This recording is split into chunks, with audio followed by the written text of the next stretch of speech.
We're back. All right. Making sure you guys can hear me. Oh, my little lad isn't bouncing. What's up with that? Hold up. That's right. Oh, that's weird. Everybody hear me okay? Am I coming in all good? Evidently, my little Kirbopher man is not bouncing up and down to the beat of my voice. But that's not a huge deal if so. Just want to make sure everybody can hear me. Cool. Alright, we're back. I'm Chris Niosi, as always, aka Kirbopher, creator of the Terrain of Magical Expertise. And this is part 3 of my special 1-year anniversary behind-the-scenes Let's Play. No guests yet, but I'm expecting to... Oh, wait, no. Hold on. Oh. Probably should undeafen. That's also why I'm not bouncing. And we do have a guest. I was a filthy liar. Hello. He's on mute, though. Hello? And now he's no longer on mute. Hello. Hi there. Hi. Hey, that's Raccoon's voice. That is. You know what? I think I can, considering he's my son, and I was the first voice of him in TTA. Oh. So no, that's Raccoon, who's a completely different character. Completely different character. Wow. He's more like... I think he's more kind of like that cool uncle that you don't see very often who says, like, insane things, but you're like, you're still cool, it's fine. He's like Sonor Card Gauge. Yes, yeah, Raccoon is the Sonor Card Gauge of Raccoon's life, for sure. So we have Devin Mack, the original, I have to specify, because we have two different raccoons. We have a raccoon and a raccoon. He was the voice of the 2011 Raccoon, right? And he was my co-voice director on this project, of course. Yeah, wonder how that guy's doing. Yeah, my God. So we are going to one of my favorite levels in the game. We're going to Pilate Park, which I like to call this. Time to get some workouts. Yeah, this is our equivalent of Bandit's Way. Which I know you get what that means. Oh, I'm hearing... Why am I not seeing graphics on the Discord? Oh, hold on. I will change that. Also, I'm hearing myself on the Discord. That's weird. Why would that happen? Just a little bit. I don't know.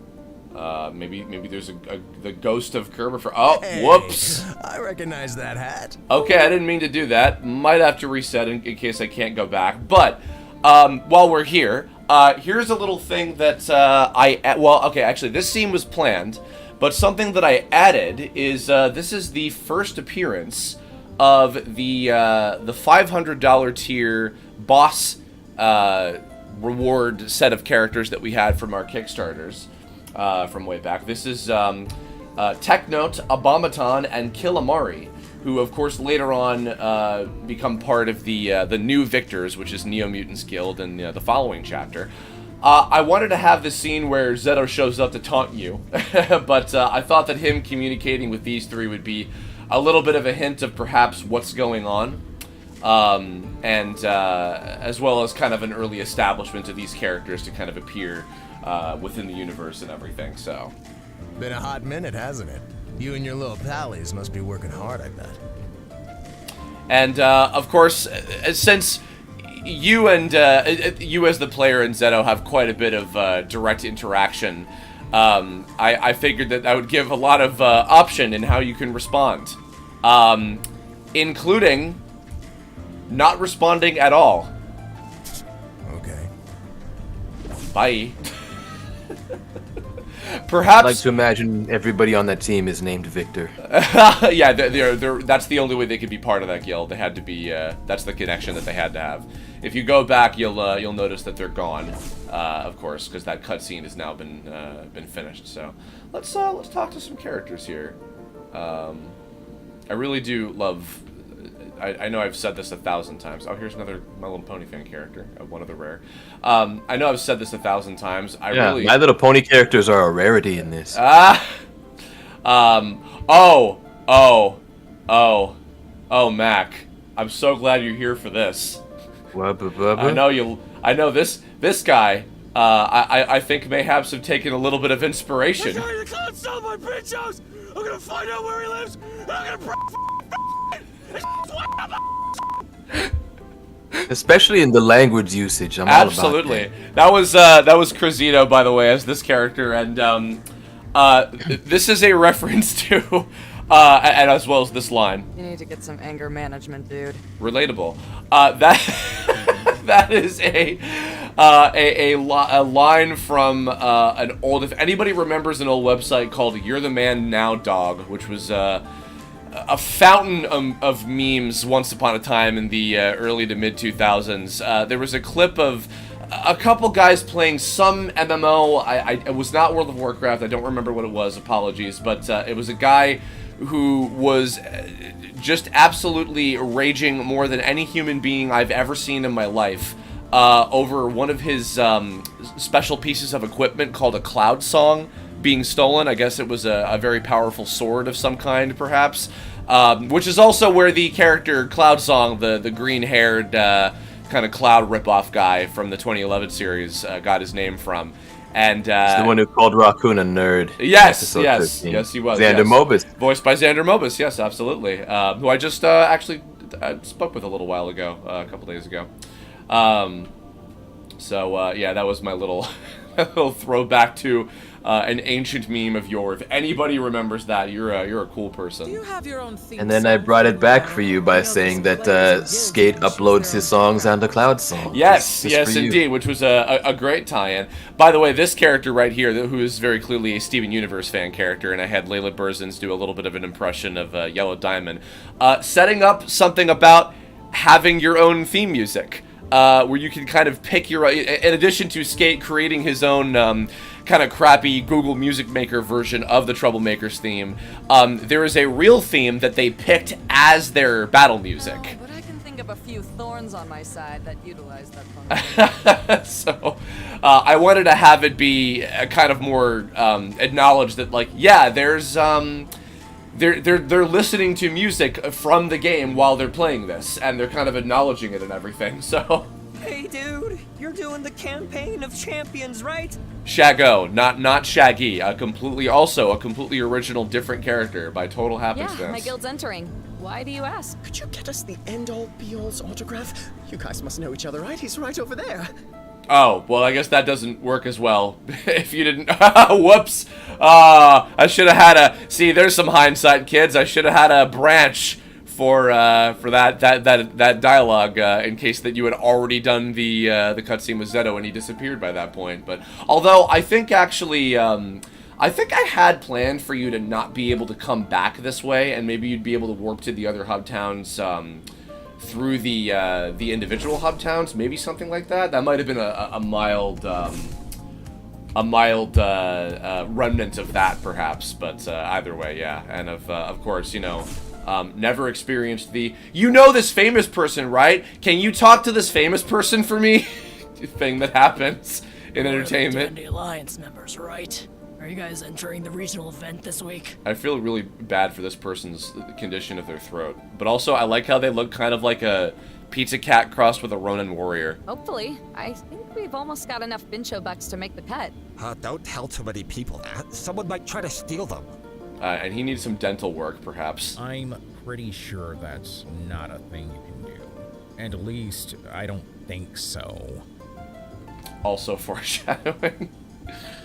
Heading to Pilate Park in Telluria City today. Know anything about it? Been there a couple times. Smack dab in the middle of the region with 9 different entrances all around. Thanks. It's oh yeah. I'll get to that. But Pilate Park is also very heavily inspired by the likes of Central Park as well from New York City, which I'll get to that. Oh, Mac is having some internet difficulties. But hopefully he'll be back in a moment. So. A while ago, I saw a few players hiding themselves under cloaks as a disguise. Is that a normal thing you can do? Yeah, it's just an aesthetic item for use in the overworld. Some players like to use it for ambushing others into matches, but it's considered kind of hokey, so most people don't do it. Makes sense. Thanks. Also building up a little bit about where the cloaks come from, and to acknowledge that they are a real in-game item, of course, so...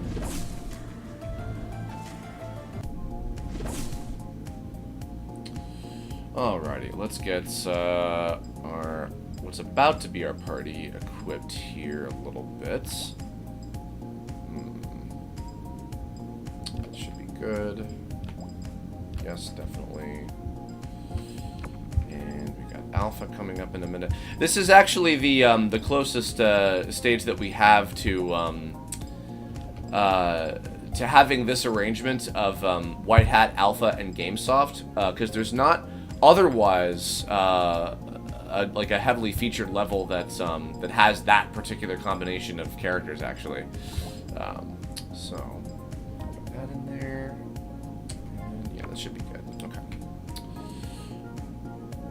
So I mentioned this is this level is kind of our equivalent of Bandit's Way from Super Mario RPG, because it involves a a chase of thieves to you know, retain to gain back our stolen goods, our very important plot relevant stolen goods. This is the southern entrance to Pilate Park, one of Telluria City. Do not read into southern entrance too deeply. I promise there's nothing behind that. Ah, greetings, Squire Hat.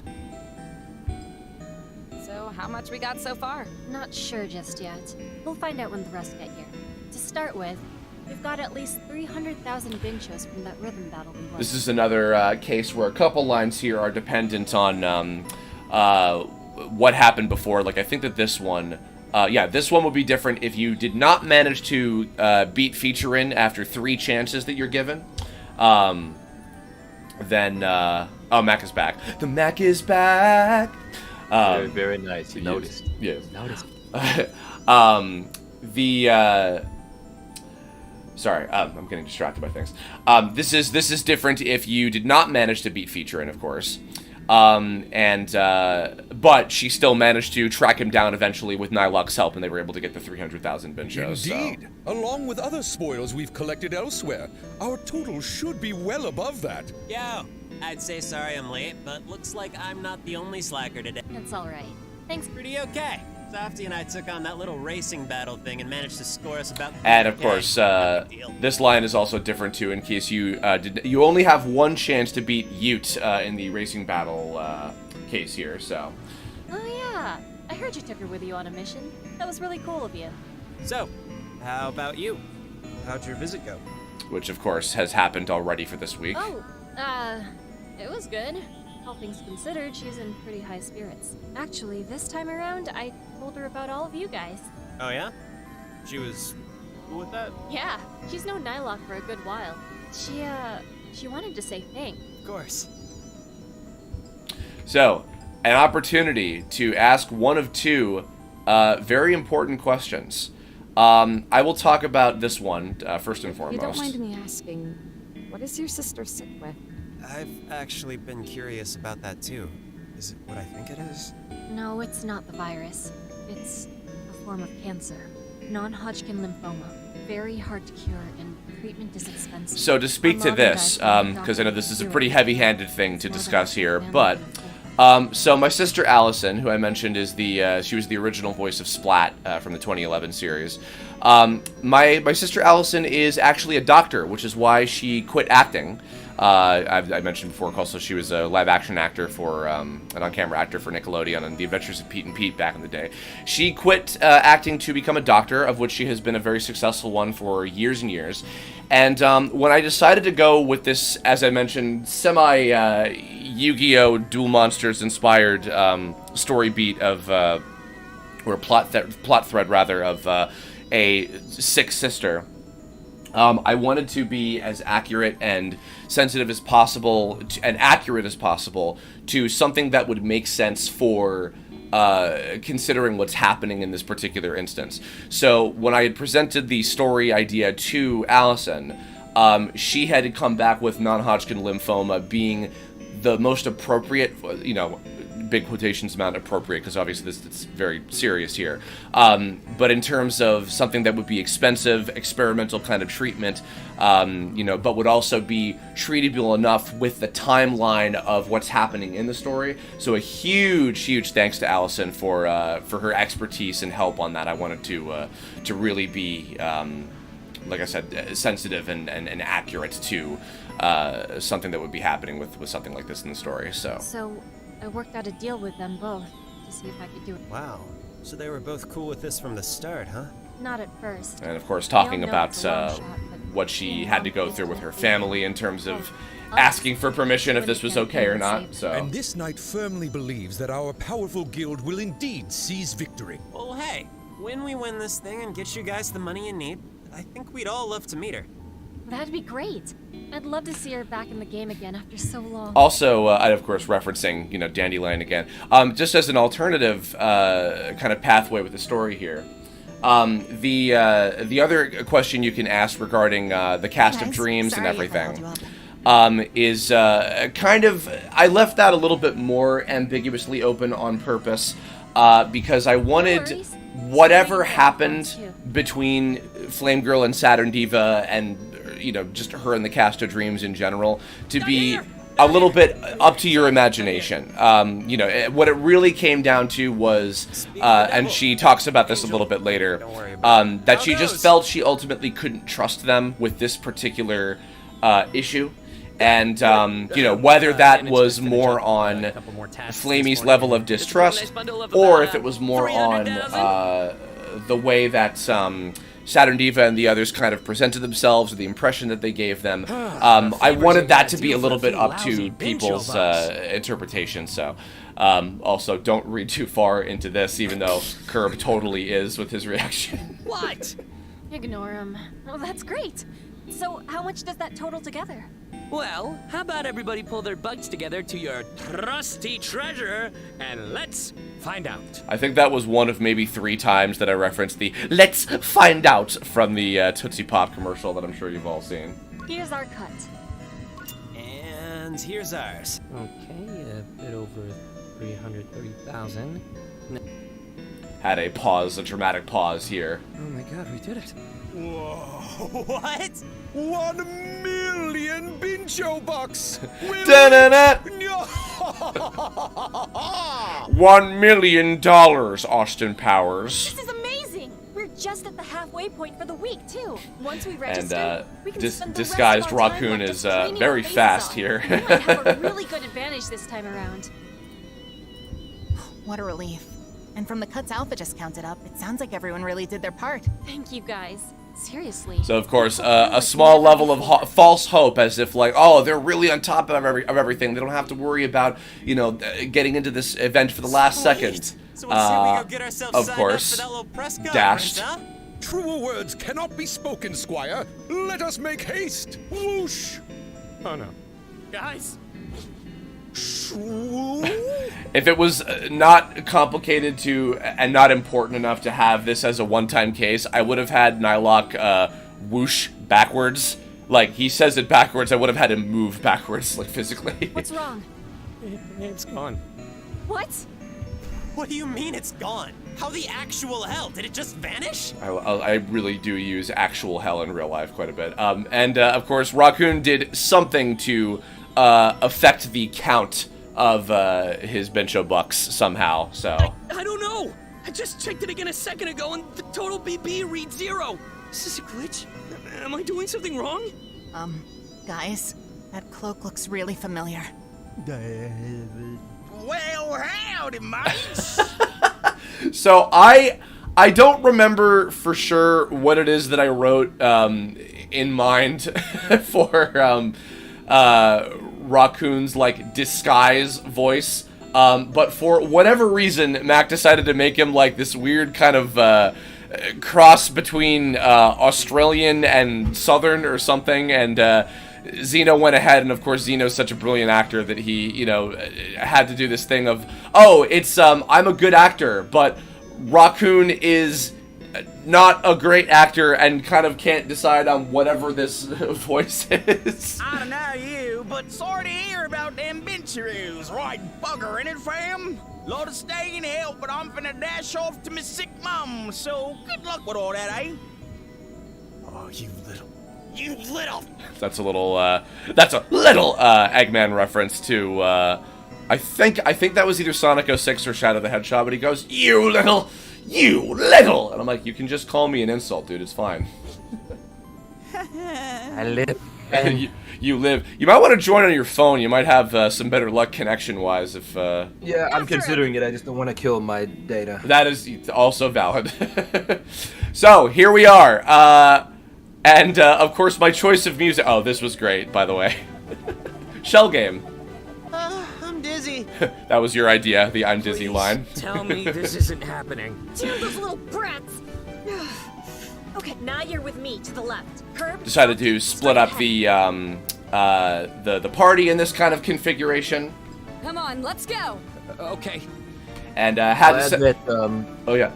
Oh, go ahead. No, you go ahead. You go ahead. Okay, I'll add that Raccoon doing the "Well, howdy, mates" with the accent just kind of went everywhere. Yeah. Started out as me writing a reference to the Raccoon's Modern Strife short where he does the Australian accent making fun of didgeridoo. Oh, that's right. But here, yeah, I just decided, let's have it be like everything at once. Well, howdy, mates. Y'all mate, and yeah, it was just like, it was 5 different accents all melded together into some kind of like psychotic hodgepodge. So good. Oh my gosh. So I first of all had to play some Where are you going? Come on. So this one prevents you just the one time from going back, but you can go back if you absolutely need to go to the store or, you know, do anything else that you need to.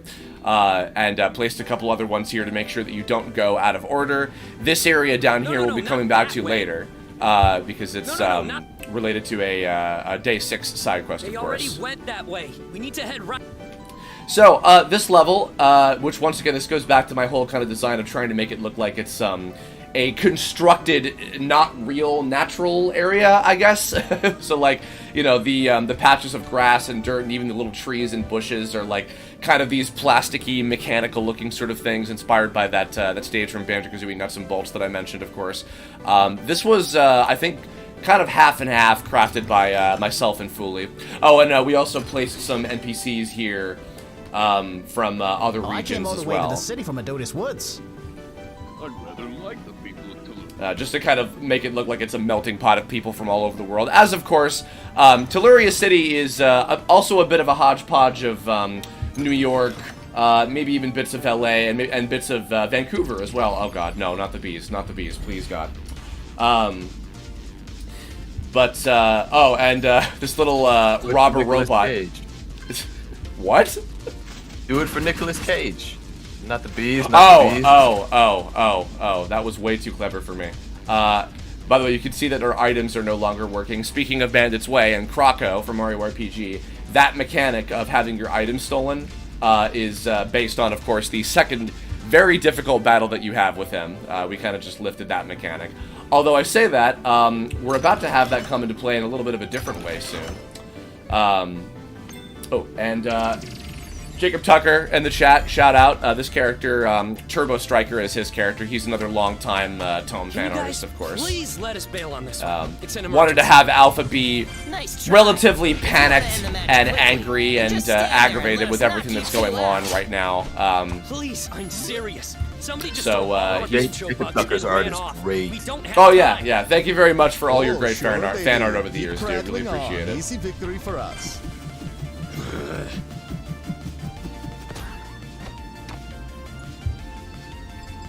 We have many great, actually, fan artists that have been visiting in the chat. I know Star Seat Salt and Kudo Tsurugi and a couple other folks. I still, to this day, I check the Terrain of Magical Expertise Tumblr tag to see what you guys are cooking up, and I very much appreciate it.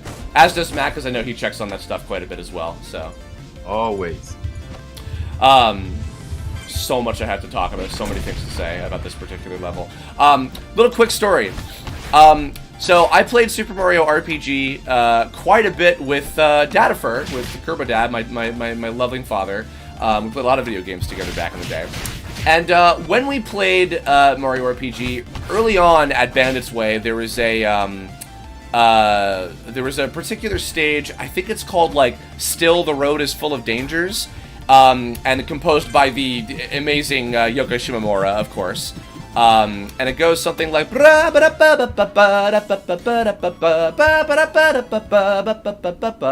and my dad, bless his heart, was like, "Oh, that's the Nutcracker Suite. I know that tune." And I'm like, "No, that's not what it is, Dad." And he'd pull it up on a CD for me. And he's like, "No, it sounds just like it." And I'm like, "It's similar, Father, my loving father, but it's not the same tune." But he was always convinced of that, and he would always play that, and then I'd like run around my room as a hopped up on sugar 5-year-old, pretending to be Croco. Wow. Because of course you'd be chasing Croco, the little thieving crocodile around. You know what? I'll kill these guys just because they're here. Why not? Kill these these little enemies here. This robber robot enemy looks like kind of a screwed up Kirbopher enemy, complete with my actual gigantic nose. Oh god, why did you have to summon that? Why did you have to summon that? You die now. The Happy Hollow idea was. I like that little face on the TV. Yeah, he's scary. I don't much care for him. Like he's okay. All right. You must perish immediately. Goodbye. I want to prove that he was cute. Well, you know what I would like to do is I would like to leave because I don't want to get exploded by these little cherry bomb guys. And yes, that is me, guys. Funnily enough, that's me as this little fake Kirbopher thing going, because I did a lot of the monster sound effects. So almost missed that Azure Fruit in the chest over here. Looks like there's no other exits from this room. Let's get the jump on him and take him out. So Archie here in his disguise is on a little bit of a set path, wandering around. This was kind of a reference to the final room of Bandit's Way, which of course you have to chase Croco around to try and catch him. He's Archie. I think we did envision maybe having him on like a bit of an AI path or something. Nowhere to run. Hand it over. Oh, hi again. Hand what over? Haha, I don't know what's happening. I'm too innocent for this. You are so dead. And Alpha, please do not threaten a child. Good lord, man. And of course Archie coming in with his incredibly strong abilities because, the usual. Yeah, we had, I think we envisioned at one point having like sort of an AI for the disguised Archie in that room to follow around and everything, but we decided that it was easier to just kind of have him follow like a set path and everything. So I ultimately ended up going with that, and he just kind of like loops around on an individual path.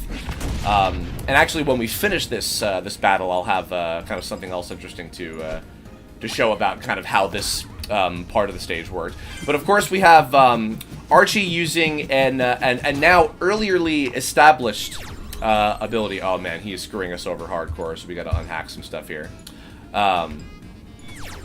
Yeah, these fights were made to be very challenging, despite the fact that you were fighting with more party members than the individual troublemakers. Which that was one thing I definitely wanted to have happen, was have like individual fights with the troublemakers in a particular level, and this was certainly the one that made the most sense. So basically, each of them are using a hack that disables one particular, with the exception of strategize, because you need to have that accessible at all times. Each of your other individual options that you can use during fights. This was, funnily enough, even though I'm talking about Bandit Way so much, this was actually inspired by the mechanics of Bowyer, who is the boss of the Forest Mage level from Mario RPG. He has these kind of arrows, ironically enough, speaking of Archie. He has these arrows that he can use to disable either your special attacks, your physical attacks, or your items at any given time. So I just took that and kind of divided those three different ones amongst each of the troublemakers. In Archie's case, he stops you from using physical abilities, so... Now, you'll notice that Where's our money? we were a little bit closer over to somewhere in between where those two robber robots were when we got into the battle with Archie, right? So what I did was I set up the cutscene to trigger right after you finish the battle with Archie, win or lose. If you lose, you are sent back to that kind of first central area of where you entered in through the southern entrance. And then a different cutscene plays out saying, whatever, he probably didn't have the Bincho bucks anyway. And then GameSoft shows up, which I'll connect back to that in a moment. However, if you win this battle, then you are sent kind of to this little center area here. This is out of the range of all the little kind of ranges for each of these robber robots to be around so that they're not going to interrupt the cutscene or screw up anything or anything like that. So I basically placed them here, and funnily enough, speaking of Bandit's Way again, that's pretty much what they did in Mario RPG. When you're chasing around Croco in that last area, you get teleported after the battle is over to be sent to a kind of central area, so the cutscene takes place in the same location no matter what happens. So Please don't yell at me. We were just playing around, that's all. off he goes. This is pointless. Let's just go back the way we came. Maybe the others had better luck. Kurt says they tracked another one of them down, but they need some help. Let's meet back at the center. This was, I think that the little time passage to just send you back, that was something I think I added a little bit later, just out of convenience. Otherwise, otherwise they would have expected you to actually like run all the way back here and dodge the bees and everything. I'm like, it's not really necessary, so whatever. All right, and I think, did we collect another power-up, I believe? Let me see. Oh, yes, we did. Oh, that's a very good one. I'm going to give that to Alpha. That's a good idea. The Mac is back. But for how long? I almost thought that was a voice coming from the game, and I'm just like, I don't remember putting that in here. No, not... So now, of course, this little blocker here is gone, and we can enter through this area.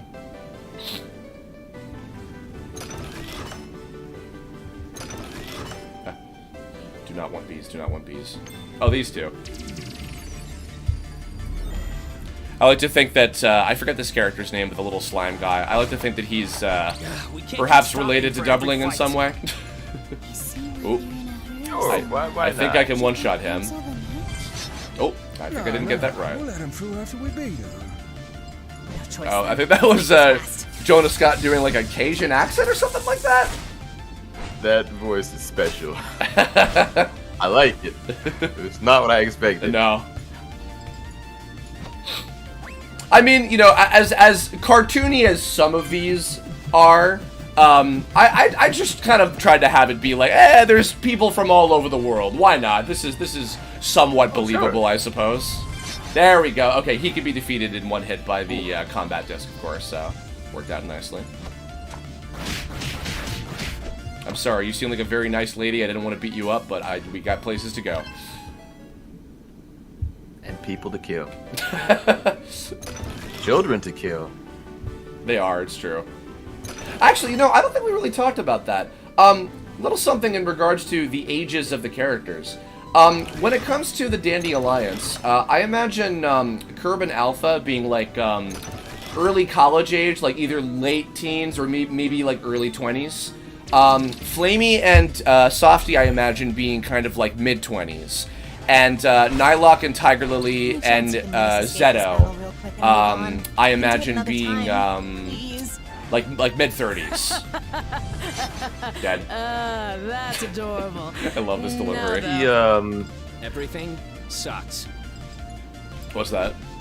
Raccoon here I see as 16 in the web series. Right, yeah. And then Archie being 13 in both, and Skate being 14 here. Right, yes. Yeah, and Skate in the web series, who knows? Yeah. As Doubling, like, I had no idea. It could be anything, really. What's the rush anyway? Oh, that's you me. having a good time with us? I wanted to be the dog. It's I like him. personal, we're just in a hurry. Sorry, but if you're not gonna let us back out, we have to take you down. Let's see.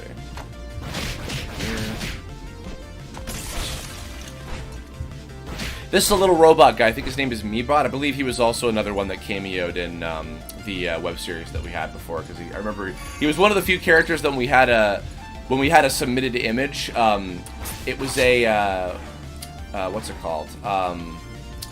It was a 3D model that we were given actually to work off of, which was kind of cool. Little fun hints about this character and this armored amethyst move. Same thing works with one of the later characters that you fight against. If you use an electric move while he has this crystal barrier, I think it does double damage. Yes, it does. So. Oh, snap. Yes.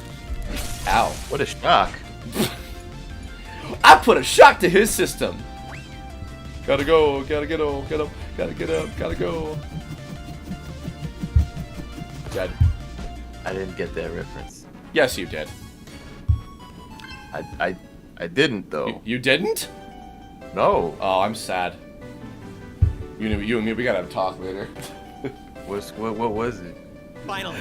Superhero static shock. Whoop, whoop. He's using some kind of trick to jump I said over the before wall. I didn't watch a lot of that. Aww. If we box him into the maze So from this enough was our angles second that he sort can of escape, we can lock him into chasing a battle. thief. Not really mini game, but just sort of I'll stand I guard guess at the event exit. here. You guys head him off. Thanks. Let's move.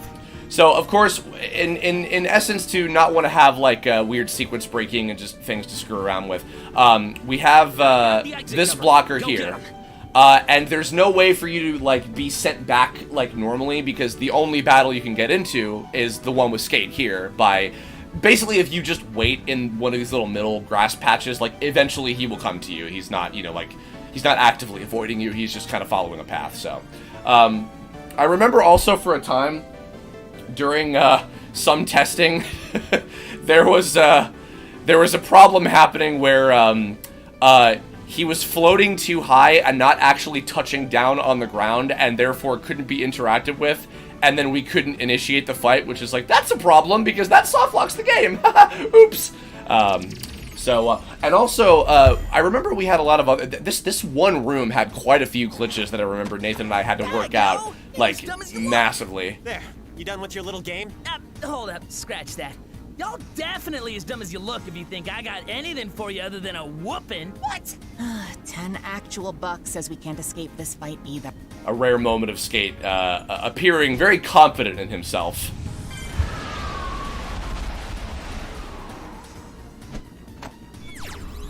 Tornado Fence still always gives me such anxiety because of how often it would freeze the game. Yeah, so that little room before, yeah, there was an issue where I remember at one point, we had, we had to place a cutscene trigger. I remember this is how it worked. We placed a cutscene trigger, at the end of the previous, area that enters kind of into this, place where Skate's jumping around and all that stuff. And during that little cutscene trigger that fades you out and kind of brings you into the next room, it had a little command to be like, okay, remove Alpha from your party, remove Alpha from your party, add Curb to your party, and then in the next room we had to place like a non-party member version of Alpha, like already there and next to you as if he was like part of your party still. And then teleport the Curb that is now in your party that was just added from that previous little transition cutscene to appear a little bit further ahead as if he was there waiting for you. So it was a little bit of movie magic to make it appear as if like everything was flowing normally, but it was a little bit of workaround just to make it like have everything function correctly. Because before we had that happen, when you entered into that room, for some reason, I think it was that like only certain party members were following you and other ones were like staying put because some screw up that was happening with that. It was a little bit of a weird, complicated issue, but that was more complicated than honestly it needed to be. So we were just like, whenever we ran into issues like that, and there were quite a few, there were some other ones we'll be getting to later on. We would basically just try to, I more than anything would try to find a little bit of like a clever workaround to make everyone's lives easier and not have to have it be like more complicated than necessary, basically. So That red hot wheelie ability, which was something we added in a fire technique for an electrical elemental character. That was actually a little bit of a reference to some of his like fire wheel techniques that he had in TTA, funnily enough. Because Skate actually was a character that was kind of always associated early on with the purple flame thing that has always been sort of a story element kind of scattered throughout all the different incarnations of Tome. And the one remnant of that was that I could have even maybe made the flames kind of more on the purple side as kind of a reference to that, but I figured, let me not confuse it with the actual purple flame that is introduced in the story later on in the RPG, so. Hand it over right now! I ain't got your benchos, dog! If you're telling the truth, then the only one left is your sad excuse for a leader. So, where is he? Well, he is very sad, and he does have a lot of excuses. Besides, Rocky's probably up in a place he can't even get at. Now, if you fools will excuse me, I'm Hallie. Another funny thing, too, I remember, so GameSoft is pointing directly downward, and the other characters are kind of facing in an isometric diagonal way. I was experiencing a glitch that wasn't even a glitch, it was just an oversight for me. So, the little floating ghost sprites that all the characters have, they only have diagonal directions that they face. So, when you have the lose scenario, and all of the characters appear back in the overworld as ghosts, GameSoft was appearing in her, like, straightforward pose like this, like, not turned into a ghost, but floating up and down as if she was one, and I didn't realize, oh, that's why that's happening, because the ghost doesn't have a forward-facing sprite in the first place. What am I talking about?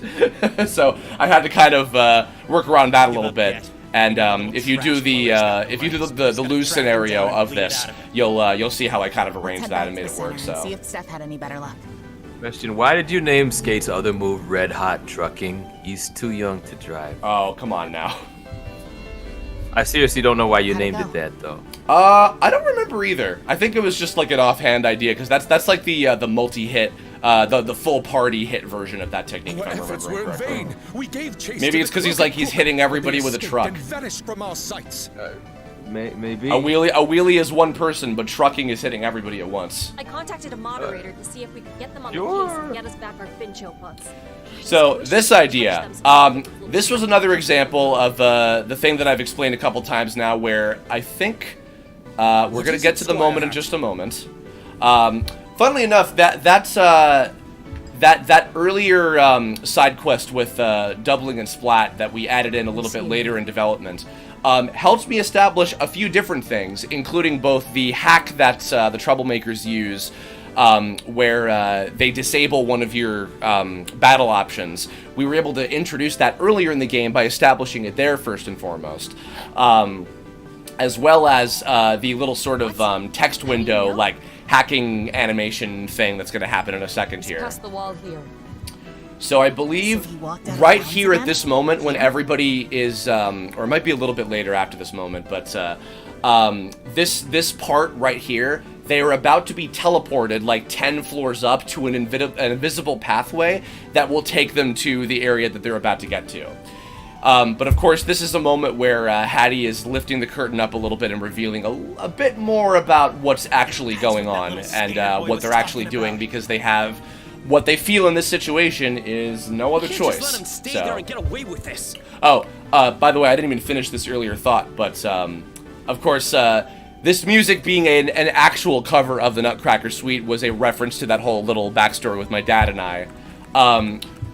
We wanted to have it end as smoothly as possible. We tried to have some special case code where, like, it would cleanly kind of turn into the little ending bit here. There's a path. But you'll hear in a second it's going to kind of skip, so it's not perfectly transitioned right here.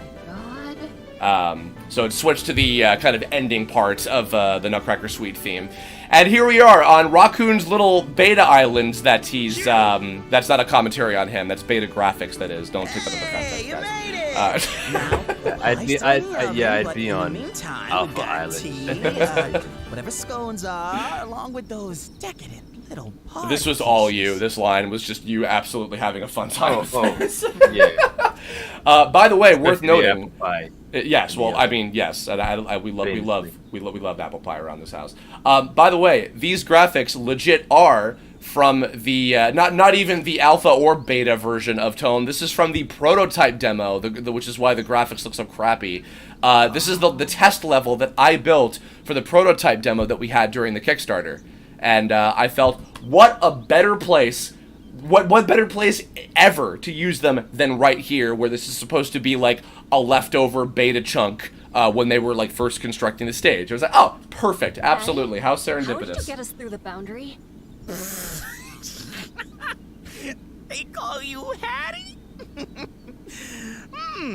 That is a good question, though. There was so much layered to that performance of that sentence. Can we talk about this Because later? I don't really read other scenes, that was also my first time realizing that they called them Hattie. So, Really? yeah. You know, that is funny. It's Yeah. Dojo. I feel like that is worth talking about a little bit, because I know we have a lot to say about this particular scene. But yeah, that is true. You wrote a lot of these scenes kind of in a bubble, separated from everything else that was going on, unless it was necessary for you to know, which we had talked about, of course. Just tell us So. whenever you're good and ready. All right, you're still mad at me. Oh, that was so genuine. We have a score to settle with this rodent.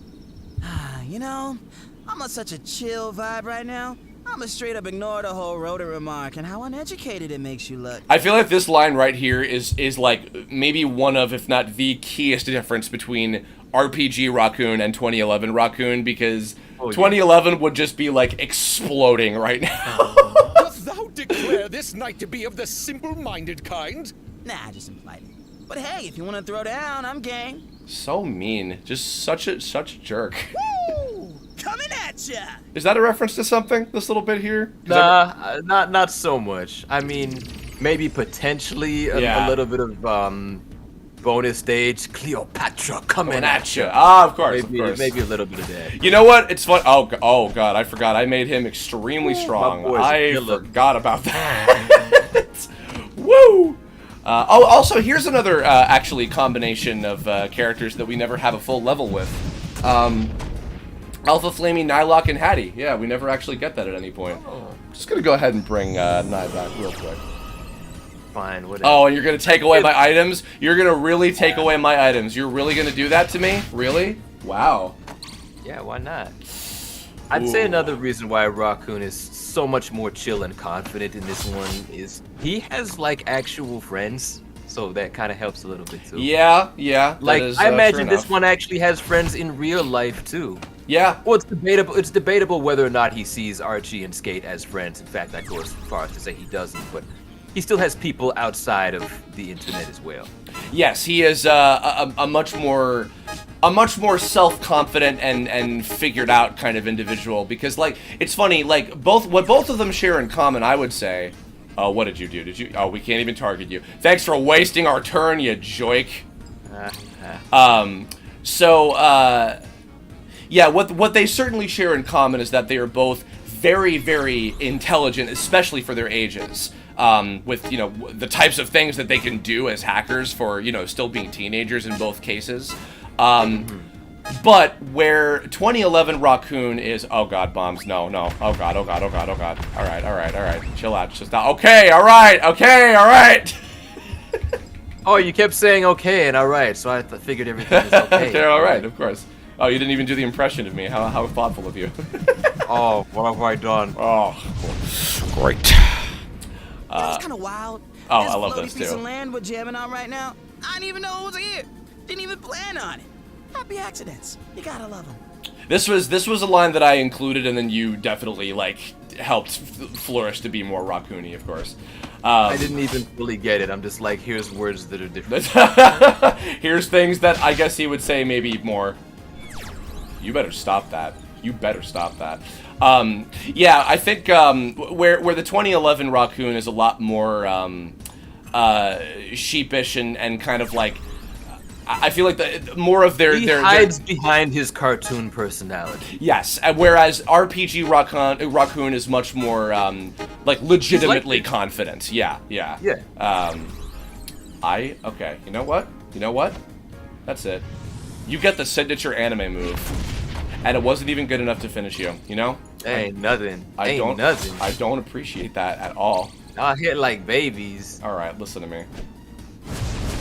Well, hey, you know what? Video games are dumb and for babies. And here I am, here I am beating you at one of them. So, even though I wasn't even in the battle and everything. Isn't it funny how we're here watching this video game with two characters that are so very, very much us, and we're not the ones voicing them? We're watching these other amazing actors play us. I didn't even try. Whatever. We just got played, and you are still awesome. That is true, even as a ghost. Seriously, the game's over.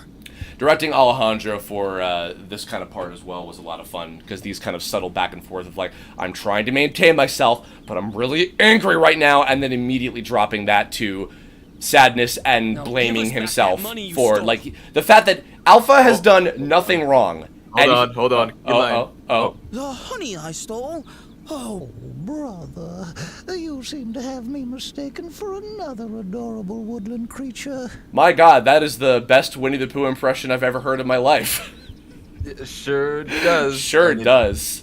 It sure isn't Zeno Robinson. It sure isn't. It is melded together with the other actor perfectly. My goodness, yes. Thank you to Jorn Morbus for providing that as a little favor to us. Let's not pander to that guy. You know what I said.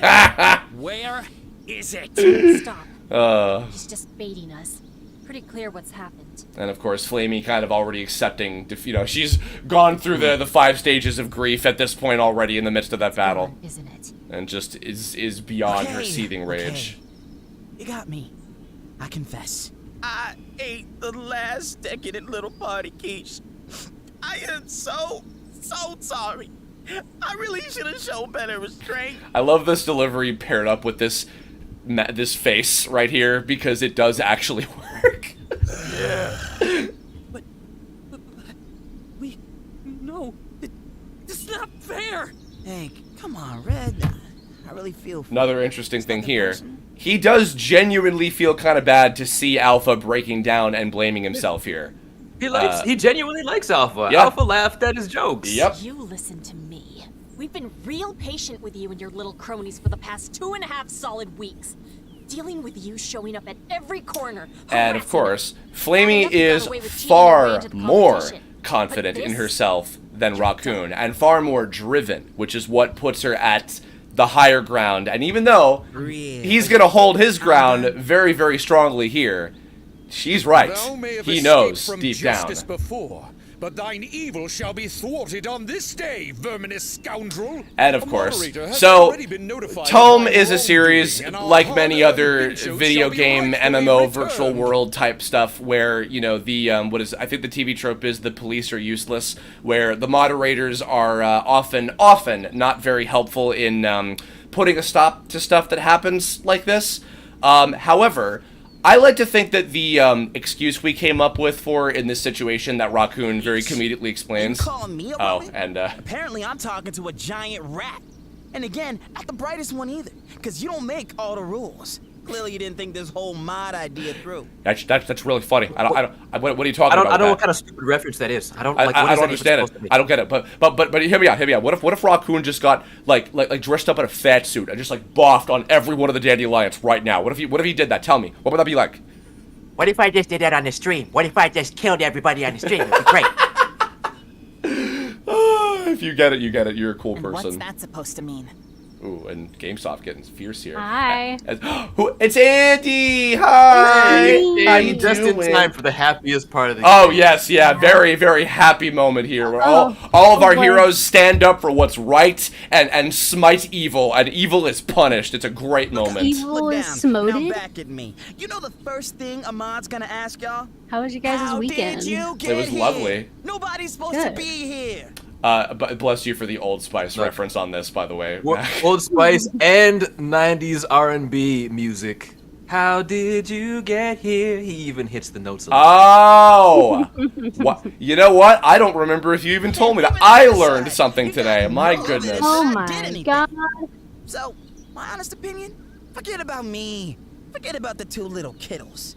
Ain't worth drawing a suspicion.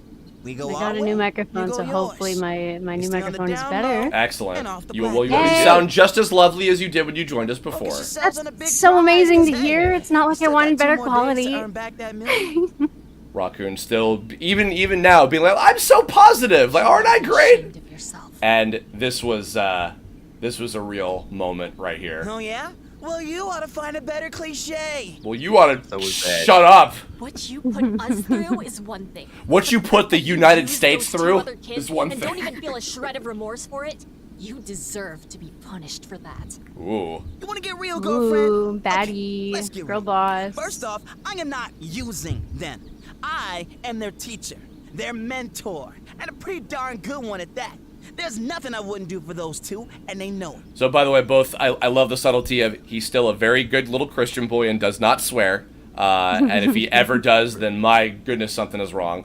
And I love the slow build-up. Because if those of you who didn't already catch this, Mac directed Zeno Robinson, Michael Kovac, and Griffin Puatu, as well as Origin as featuring as well, but relevantly to the Troublemakers. So these performances I didn't get to hear until Mac had them done and recorded and edited.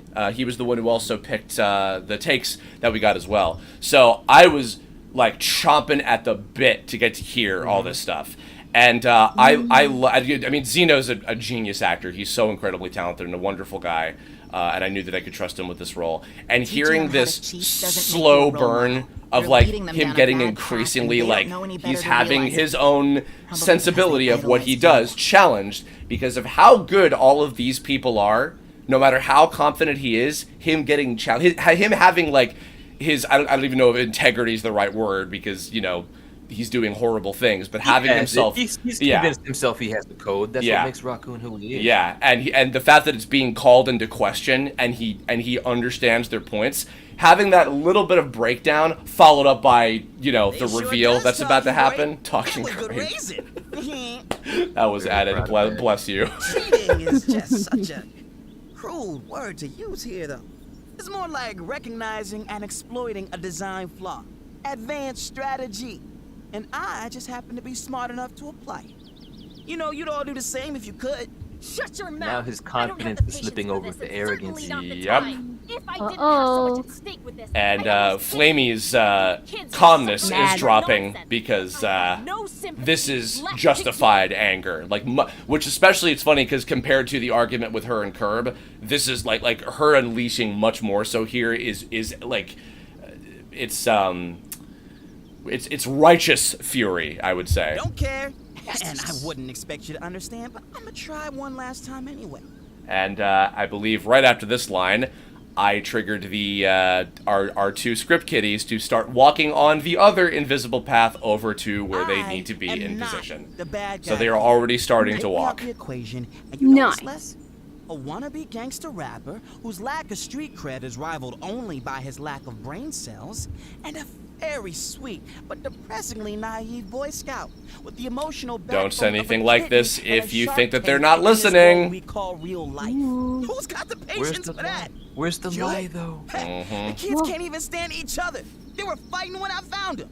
I took a couple of nobodies who by all means should be beneath me, and I made them. It is true though, yeah, because those things, those qualities about the other two are something that they need to develop and grow out of as well. Once in their lives, thanks to me, they get to be winners. So I'm gonna keep doing exactly what I've been doing because I know what's best for them, and I am awesome. Don't like it? Well, I guess that sucks for you, because there's nothing you or anyone else is gonna do about it. Sucks, I think, is just low level enough of a swear for him to get away with. And I love the dry, like, hey, got anything else to say? Uh-oh.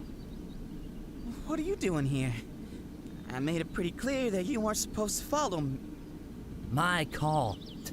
Never hurts to study the master, right? Please don't be mad. But, Rock, did we really steal something? And of course, where, oh, now I know what we're doing. I didn't realize what was happening until now. Uh-oh. What did you hear? Enough. And yeah, we did, Arch. Now that part I'm cool with. But Mr. Knows-It-All here also seems to think that we're both too stupid to make any real choices for ourselves. And sadly, go ahead. Skate's not offended by what they did. It's more so that it was kept from him. Yeah, the disrespect from this person that he is Just like the putting all of privilege his to be in respect his into. presence is what makes us work Jack He's Sprat. more fine with 'Cause stealing stuff than Rocky apparently is. we Yep. just a couple of nobodies. Well, you got something to say, boss man? I love Jack Sprat, and this was such an appropriate, like, oops, stupid, arrogant Jack response. Actually. Yo, shut up! Shut. Why are you like this? Why do you always have to be right? You say you got us all figured out. Think we can't agree on anything without you? Oh no. Well, check this. We out. Off you go. You're not serious. Archie, you're not in with that. This, like, hurts. It, like, just seeing this, it's like, I'll talk to you really soon, I promise. I just can't really handle all this right now. It's too much. This is another situation where it's like, I've probably been all three of these guys in different situations. I feel like in my adult life, I've tried to be more like Archie, where it's like, okay, we're all upset right now, something bad's going on, let me try to reassure everybody because I want to try to fix this, because reassurance, I feel, is so important for communication, you know? And so I wanted to be very clear that this wasn't just like, everything's over, it's done. How would it feel to know you're full of it? If this were, Sorry, Rock. if I cared less about ratings, that word probably would have been a different one. I'm really, really sorry, you guys. That little head turn with that went turned out really well. I believe I added this entire expression for this cutscene specifically, and I think Mac, I believe the next line was your idea. I think so. Y'all looking at something? Ow, my heart. I'm really proud of Archie in this scene because he does the most mature thing. Yeah. He finally stood up for himself, which Rock was always trying to teach him to do. Except the one he stood up to was Absolutely. Rock. And as we see in the following chapter, he's the one that is, you know, making the biggest effort to keep everybody together in the end. Yeah. And in this moment, the fact that he says, "Hey, emotions right now. We'll talk later." He's not saying I'm done with you, Rock. Yep. He's like, Yeah. I just gotta process. Yeah, maybe seeing they are kind of like the angel and the devil on his shoulder, and yet they are still both necessary for their whole group. So absolutely, real mature Archie. We may have to call it quits on Real this mature one. I know we got Archie. 2 full days, but unless we stay up all night, there's no way we're making all those benches. Then I'll stay up all day and night if I have to. And of course, this I won't is take this lying down and throw away another this chance is at getting another to the final. really major moment, of course, for our heroes in turn. Like just as importantly as it was for the What troublemakers. you can. I need to go. I'll be in touch Because soon. of this is, of course, what ultimately leads Hattie to making a very important choice that is triggered by what Nilok's about to bring up. So I never should have been trusted to take and Alpha relapsing here, speaking of lack of confidence and, you know, wanting to grow confidence. Not Feeling again. very sad Start here. this up again. There's no way you And could've known Curb this trying was to gonna reassure happen. him, showing his learning moment, of course, here. Nye, Yay. you got anything? And the fact that even Nye is at a loss for words in terms of trying to keep morale up, it's like, oof, this is really bad.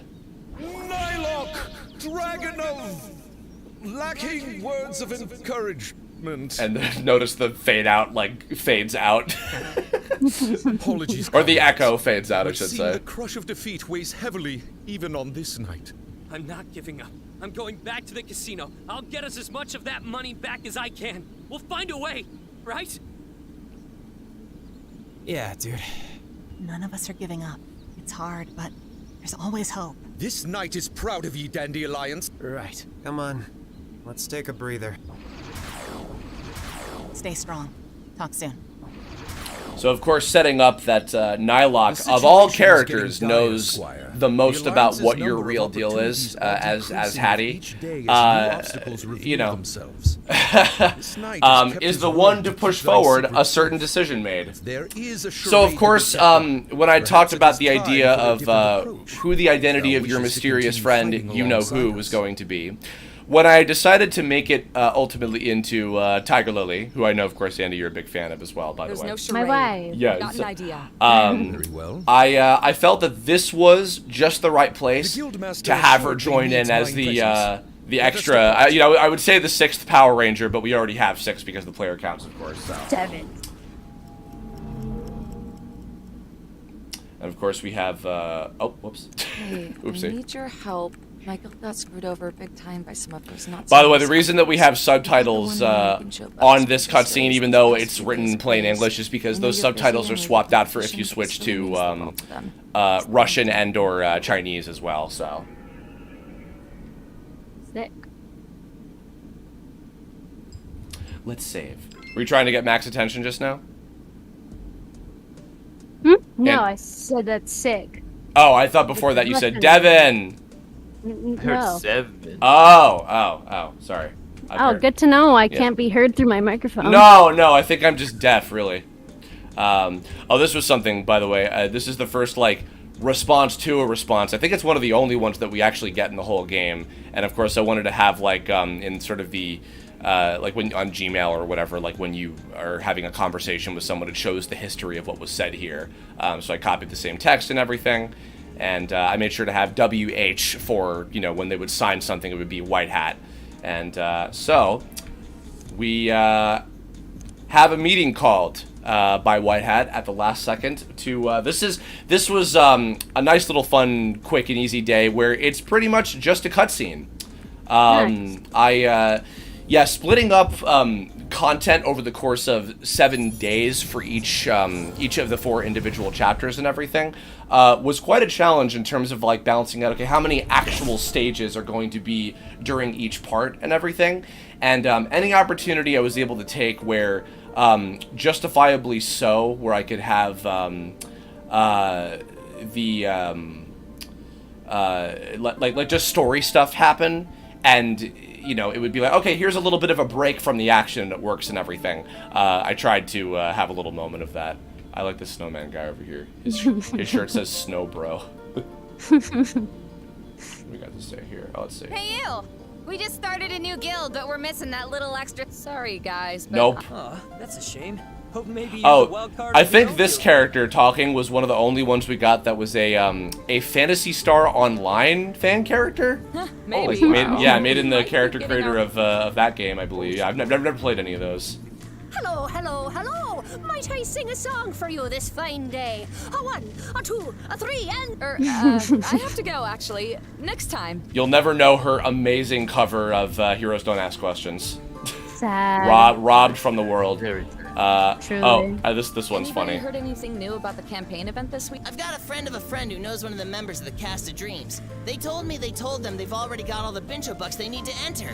So that's Cliff Chapin, who is of course he's also Okra in this game. I had to do a whole bunch of other characters.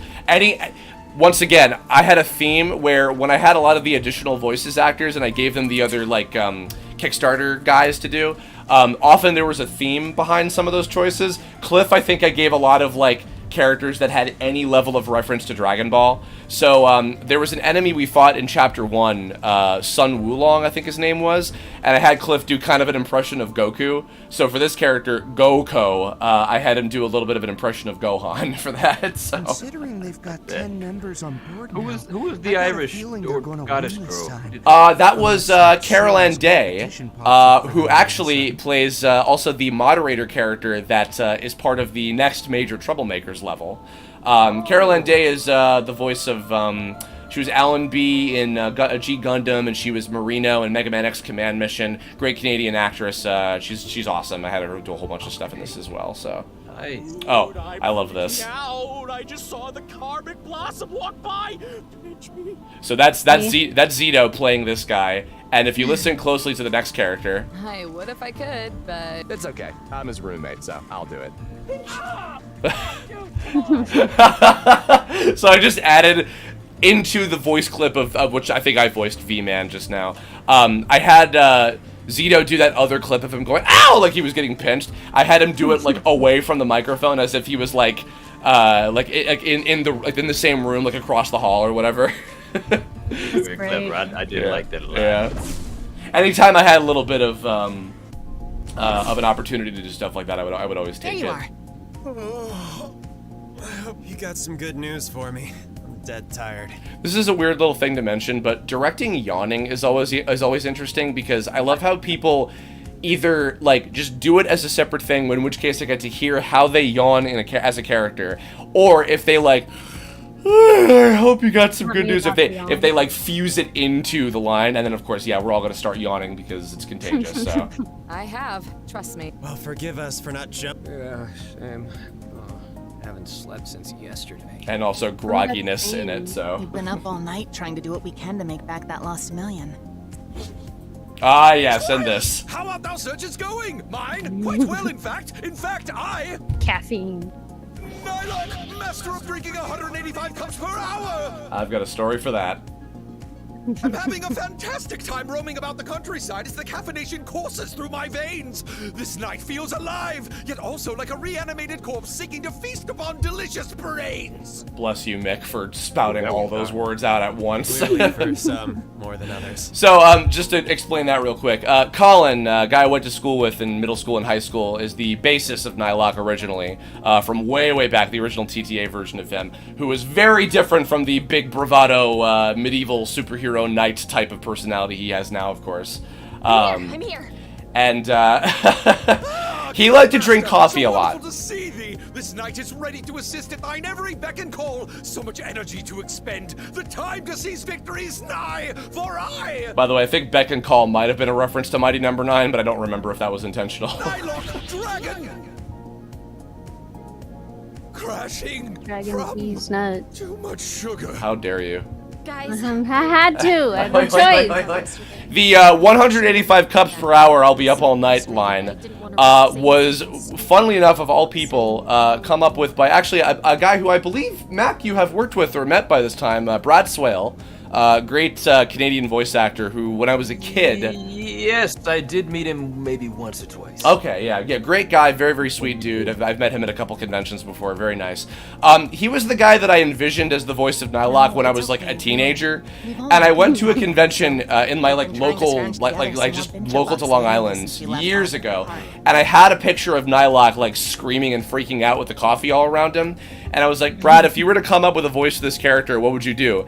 And then that's what spouted out was 185 cups per hour! I'll be up all night! And I'm like, that's hysterical, and I'm putting that in my cartoon. And then I did. And so it's been a Nylock traditional reference in all incarnations of Tome at some point, so. Drinking more and more espresso.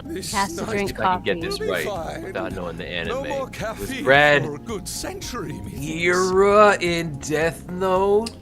Yes, he was. And, actually, relevantly to this, he was the voice of Lan Hikari from Mega Man Battle Network, actually. Nice health concerns aside. Yes. Seriously, just Somebody I would love wanted to to work help, with you know? someday, so. No big deal. We were all out doing missions till we got your message. Right. One time Sorry, I met him I was keep on getting Marvel off track. stuff where he plays I can answer Baby that. Groot. That's right, yeah.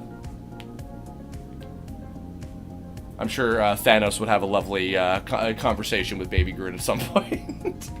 Welcome. Thanks for coming. Why are you so tiny? Why do you only say those 3 words? Of course. Anything for you, pal. So, here's your wife. Here she is. Wifey! Yes. It's you. And of course, Alpha getting some cool points because he's already met her in the previous chapter. You're Tiger Lily. Oh wait, you know her too? Sounds. And of course, everybody knows how popular she is because she's one of the most well-known and accomplished solo players in the game. So, Great warrior of Tome. She's one of the best solo players in the whole game. Oh Everyone my knows god. we're all starstruck by her. Yeah. her. You know what I mean? And I was like, oh, neat. Autograph, please. That is a reference to Mallow's dad from Mario RPG, who is obsessed with getting autographs from your entire party because, I mean, Mallow's just hanging out with all sorts of cool celebrities, isn't he? And also, of course, because Kirbopher was my self-insert character, and as I mentioned before, Tiger Lily was based on my first girlfriend, Santana, who's still a good friend to this day. She's awesome. Shout out to her. In TTA, I had him have a little bit of like a simpy crush on her. This was kind of the closest little reference. I didn't want to go too crazy with that because I didn't want to make it too annoying or anything. But that was kind of my closest sort of reference to that at some point. So You're making me blush. I'm here to lend a favor. and Elsie is she's so goddamn funny on this character. Hattie here. They're a pal of mine, in fact. And here you can choose how truthful you want to be about certain things. Yeah, Alpha and I met her last week on a mission. Yeah, I totally haven't known her for way longer than this. Right. I was out in Chalcedony Canyon when I ran into these two, and they were a You blast. can't lie to your friends. Yes, but of course, Tiger Lily, because she knows what's really going. I keep like moving my mouse over to certain things on the screen as if people can see that, and they can't. I'm stupid. Yeah, so she's letting Hattie take the lead on what's going on with this whole situation. So if it's like, oh, okay, that's what we're doing. I will play along with this. Sure. Her reputation, but she helped me work up the courage to show up at the meeting that got us all back together. I hear you guys have been having a little problem this week. You don't know the half of it. It feels like every week. I can relate. I've got my own hurdles to get over. That's right. You're entering the campaign too, but I did some thinking. So even going back to the main theme of trust when it comes to Tome overall, this is Tiger Lily choosing to trust people more than just White Hat. So a mistake was made. Well, I don't think so. She becomes a good friend of all of them. He thinks he's the best there is, and maybe at the moment he actually is. Oh. That sounds harsh. Harsh enough for him.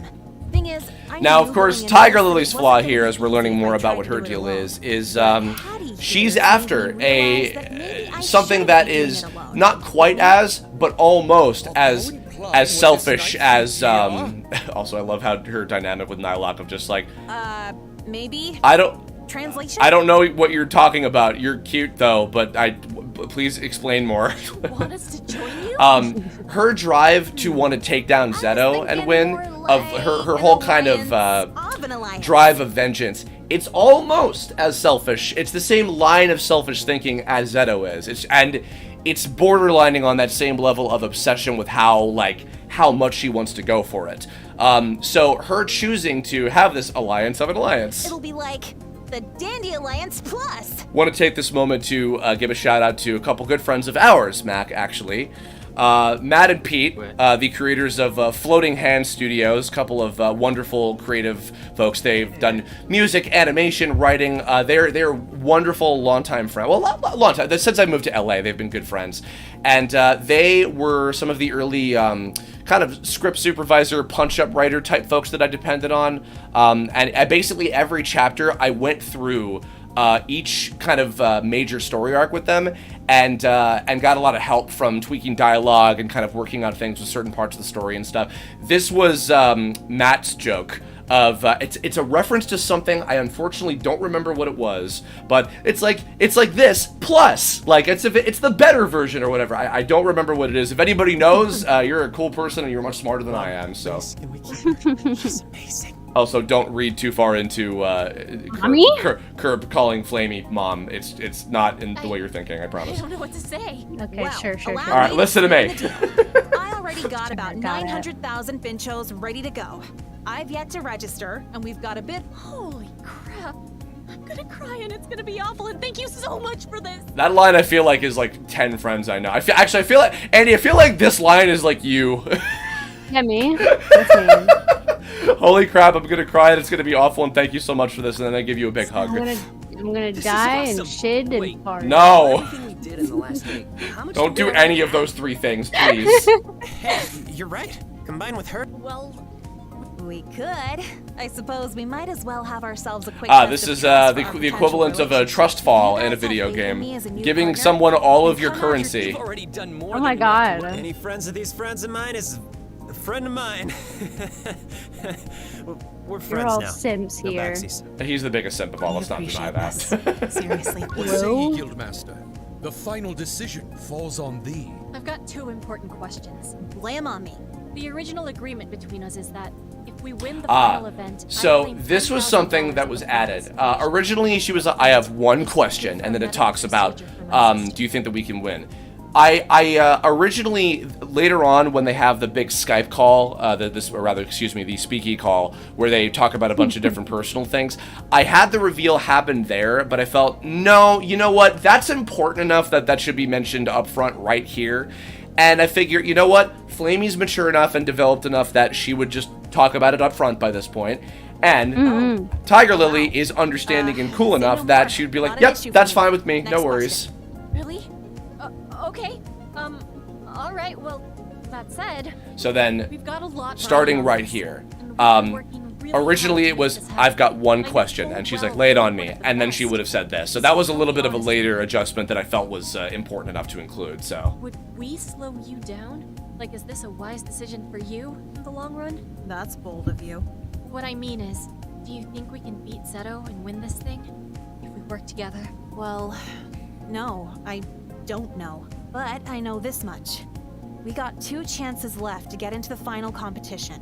Okay, then just one more question. Are you willing to do anything? Are you willing to do whatever it takes? You got guts. I can tell you're a good leader. For you? Hell yeah. I'm willing. Beautiful. Yeah, and it's funny, the fact that Tiger Lily and Flame Girl are on the same page in terms of they are very, very driven to win this thing, but they don't know, like, each other's full depths of I'm willing to do anything at this point. Naha! Oh dear Guildmaster, this night And him acknowledging, you know, you really are getting cheesier with how you get theatrical with things. You can. Easily. Because we just totaled over 1 million Bencho bucks! Marvelous! The Dandy Alliance Plus begets a new chapter for our heroes. Together with the guidance of the great and he doesn't have to call her a squire. She's already the great Lady Tiger Lily in his eyes because, you know, damn well respect. Think of me more as the wise old sage of the gang. Leadership responsibilities are still in your hands, Guildmaster. And remember, 33 is not that old, everybody. I say this as a current 33-year-old. Even though sometimes I feel old, as Germ can attest. Hattie, I owe you so much. I too feel old. And don't you forget it. Don't you You're a worry. baby, you shush. I'll be a constant reminder I of how have many smart problems. and perfect you are. Don't worry, I'll be a constant reminder of how smart and perfect you are. Come on. Thanks. You're 'cause welcome. That's totally true. Yes, it is. You shut your So goddamn true, mouth. bestie. Oh. Now you get to listen to Rico be hot again. Here we go. Welcome, warrior of Tome. Oh boy. I'm here to register you and your guild for the Campaign of Champions 3rd regional event. That was another case, if you listen closely, third was also like inserted in to make it sound a little bit more robotic. Yes, sir. Please present the necessary qualifications for entry into the Tellurian Other City small regional detail, event. whenever For the proof of characters are eligibility, speaking to an you must have NPC, like an collected actual, like a 1 computer million person, Benjo bucks. they have the little arrow, like as if they're like inputting like something directly to them, so. You have done well. The Dandy You're like Alliance Rico Plus. does a duck 7 face members. model pose into the camera every time he Your says bravery is much appreciated. Your guild of 7 members has been registered. Your guild Please of be here 100 at the members. designated event time. That is a I wonder big if somebody number. tried. I've never Not out of the woods. What if somebody actually tried to get a guild of 100 members to enter the Campaign of Champions, but none of them were good enough to actually get entered into any of the regional events? What if I got like 100 people? We all just boffed everywhere, all over the street. I got 100 clowns. That's my guild. My guild is gonna be 100 clowns. Agreed. Let's reconvene. Yes. Very yes, once again, always referencing Strong Bad. Dandy Alliance Plus Break. You're as young as you feel. Thank you, Kurilu Strongbally, I appreciate that. Let's hope this works. You and me both. I got a good feeling about this. I got a good feeling about this, Fox. And I think we might just be able to pull this off. Now you get some rest yourself, pal. Sleep is important. Yes, ma'am. Don't sass me. Later. No, everyone should sass each other. It's how you show your love and adoration. Seivu. Alright, we're on to our free day. Of which to do side quests and things. I wish some of the others were around because I'm gonna do the what's it called, the prisoner, and I'm sure people would love to see that. But maybe I'll save that for last so I can delay some time for other people to maybe pop in if anyone else is around. I will try to check in for that. I have to head out for now. But That is okay. No worries. I will definitely be back if more raccoon things happen. Yes, for sure, for sure. Thank you so much, Mac. I hope we'll see you again soon. Take care. Yeah, I hope so Bye. too. Bye. See ya. Sweet. Later, bye. Looks like it's just you and me, Ando. Oh boy, I know how to entertain. I know what to do. Oh, interesting thing here. I forgot to talk about this. So, until you trigger the first necessary cutscene that involves meeting with the guild first, you can't actually go to any of the other regions. So you'll notice that all around these other telepillars, you'll get kind of sent away to block them up. But those blockers disappear once you finish that cutscene. So, and of course, you can't even go in here yet because you haven't unlocked that, or it's not relevant to the story yet. So, excuse me. Dude, you're with the Dandy Alliance, right?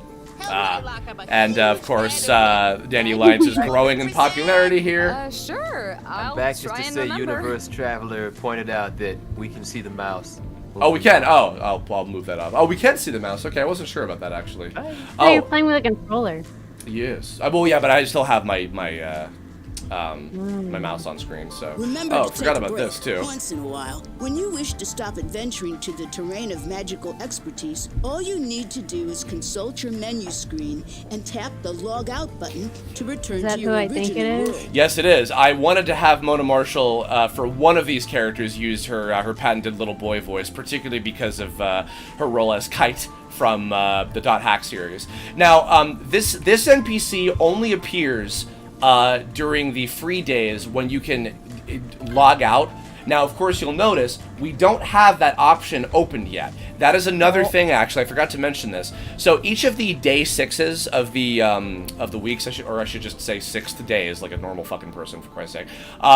Once you trigger that cutscene, not only do those little openings that I mentioned, the blockers that prevent you from going to the other regions, those open up. You unlock a button in this menu that says log out, which allows you to end the day. So you can basically go around and do whatever you want until you finish the all the side quests that you want to do and everything. So.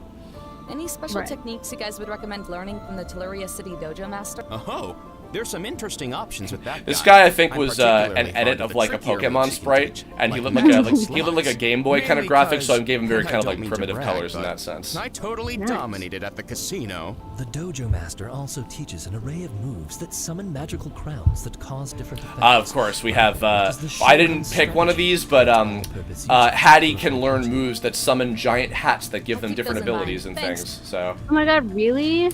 Oh, shout out these guys, Gecko Ninja and Alochi, I think their names are. They are, I believe, moderators of Gaijin Goomba's fan community and friends of his, and they donated together, which was really cool. Heard any rumors about the Campaign of Champions event? Nothing definite, but a lot of people are theorizing it's gonna be a rescue mission in Platinia's skyscraper. President Exec's office is on the top. Guess we'll find out soon.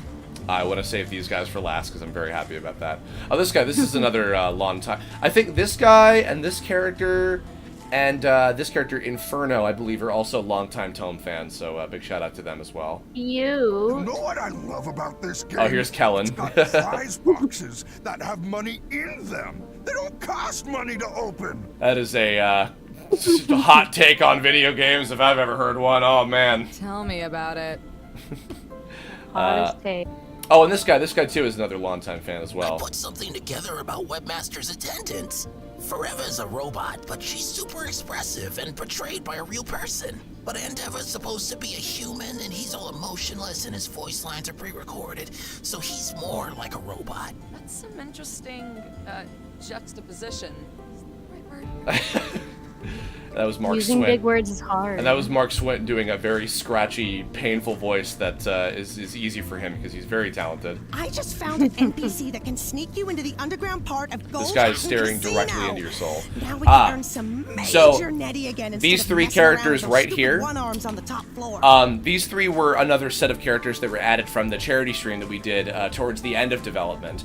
I think I had mentioned before that those characters that I had added on, kind of scattered throughout the whole course of the game, I used them as opportunities to give hints about other things that by this point where I had done a lot of testing on the game, oh, you know what? I should provide a hint about this. So this incentivizes you to go back to the Gold Hatton Casino and look for stuff that you might need, so. Oh, good to know. Oh, and, Hey, don't be so quick to write off those one-arms. this character Onslaughts are hard to talking master. about how You can line up the three of them at your own if you pace. line up I already fighting planned it. I placed one-arm encounters, which we'll get to that a little bit later. This is kind of getting a hint about that. You guys are getting so caught up in all this fake currency, you're forgetting the real money that's up for grabs.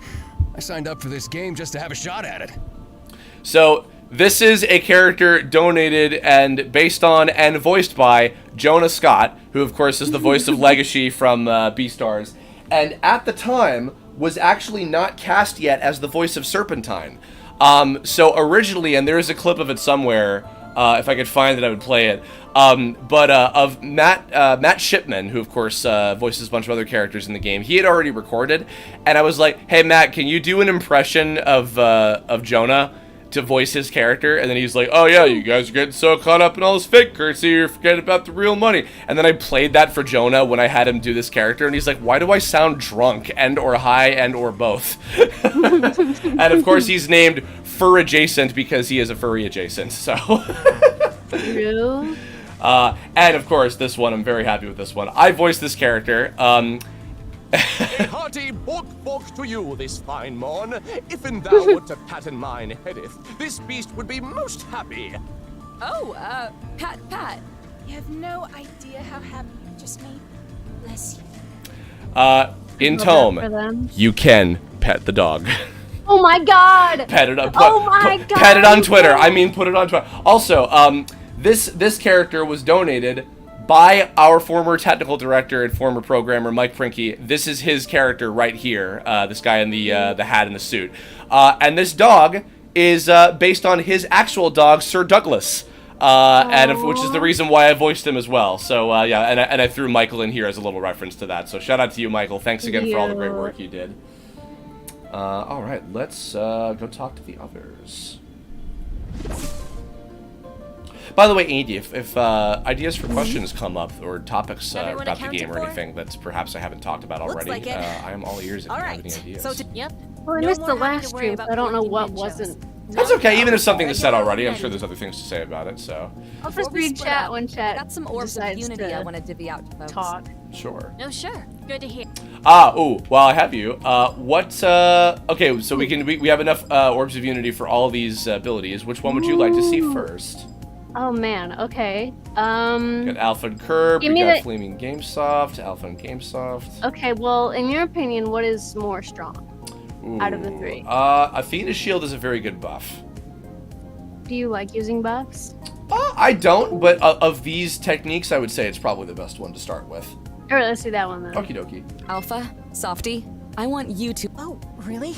Okay. Again, a rare occurrence of these two interacting, because they didn't actually get to have a full level like exclusively together. And I thought this was a very cute little like point of interaction where Alpha loves Greek mythology and stuff like that. So he's so Make for something a cute. little less aggressive, but powerful. How about a big status buff?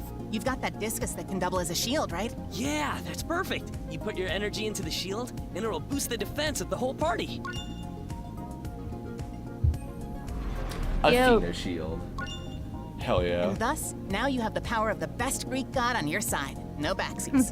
Gamesoft, goddess of gaming. I meant Athena, but I'll gladly take the compliment. Aw, you are a goddess, Softy. You take that compliment. All right, now which one? We got two more. Curb and Alpha. Oh boy. Curb, Alpha, We're not gay.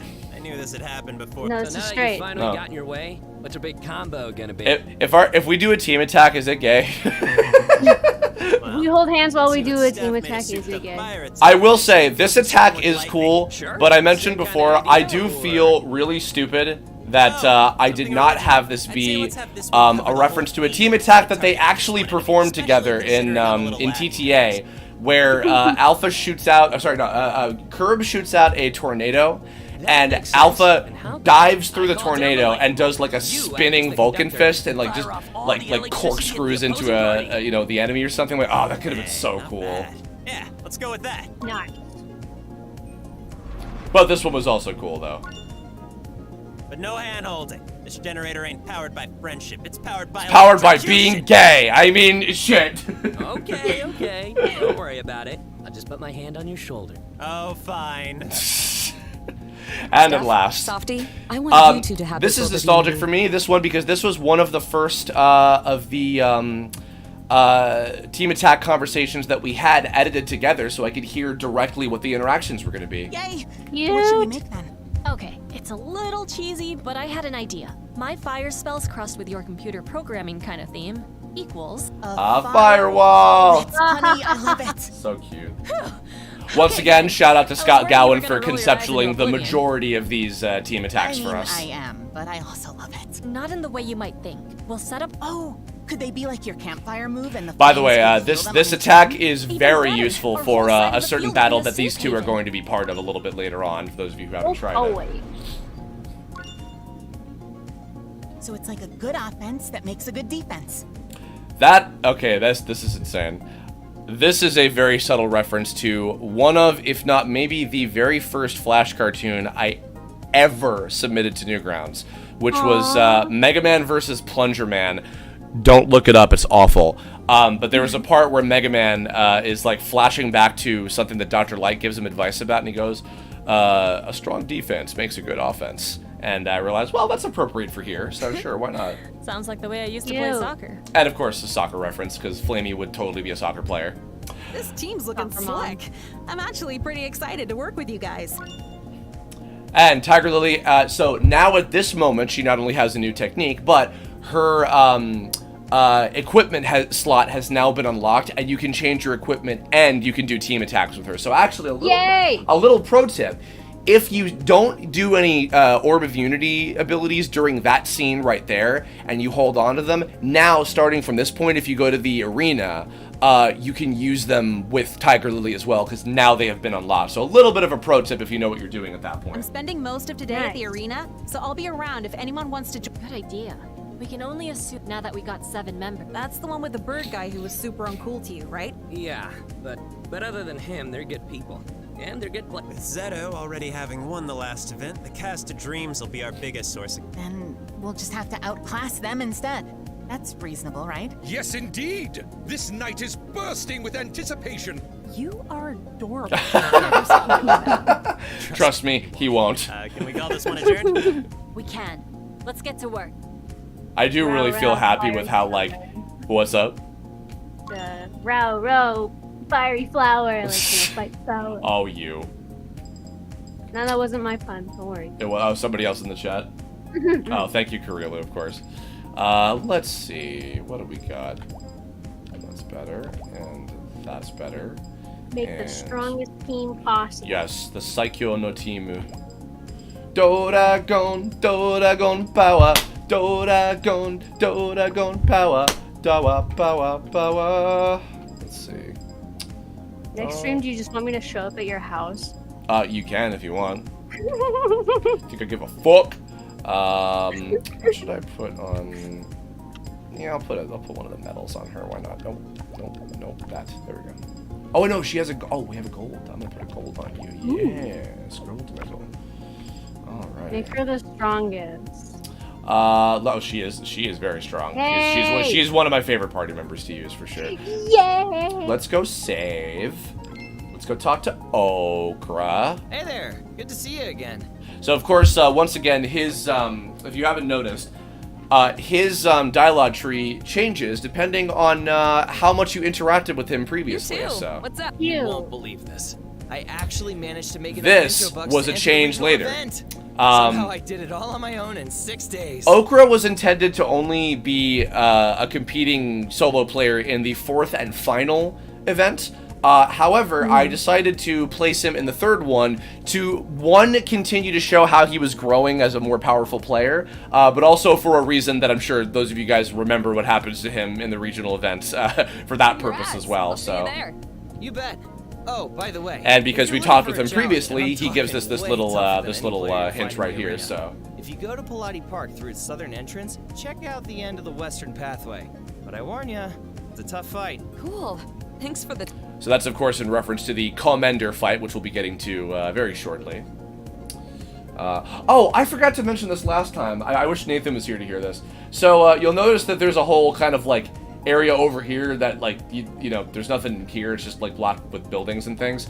I had considered at one point, those of you who might remember that Pokemon has done this before, where they have like a dev room where like you can speak to like the people from Game Freak that actually made the game and everything. So originally, or not originally, but at some point, I thought about including a room like that had characters that were based off of myself and all of, like, actually the real human counterparts of myself and all of the main developers of the game. But it was very last second and too last second for me to risk throwing in there. So, but maybe someday. Traveler. Ah, you wish to purchase. Let's see. Let's go ahead and buy these other 2 rainbow cubes because we can afford them. Lovely. I'll be seeing you again. Bye. Made sure to place the Yin Yang Pawn Eco somewhere near where the Net King of that respective region hangs out. So, alrighty.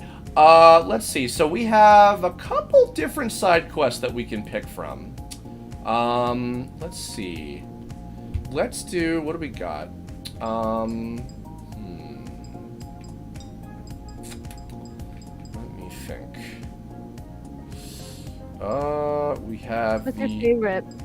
I do love fighting against, Commander. Actually, no, I'll save Commander for later. Let's do,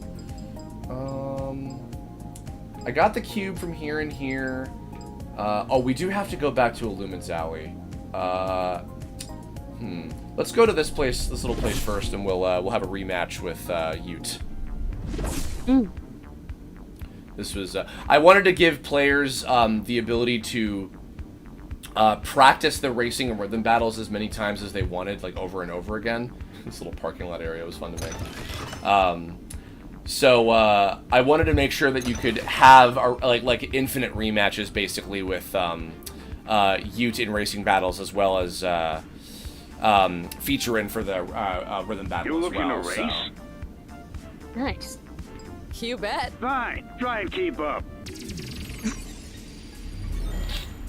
The Tude. Yeah. Ready? 3, 2. Andy, do you have any questions or topics or anything that come to mind about your time working on the game, or just things about the production or anything like that? Because of course you've been a long time fan of TOME as well. Because that was I was in the middle of doing the series kind of around when we first met as well. So.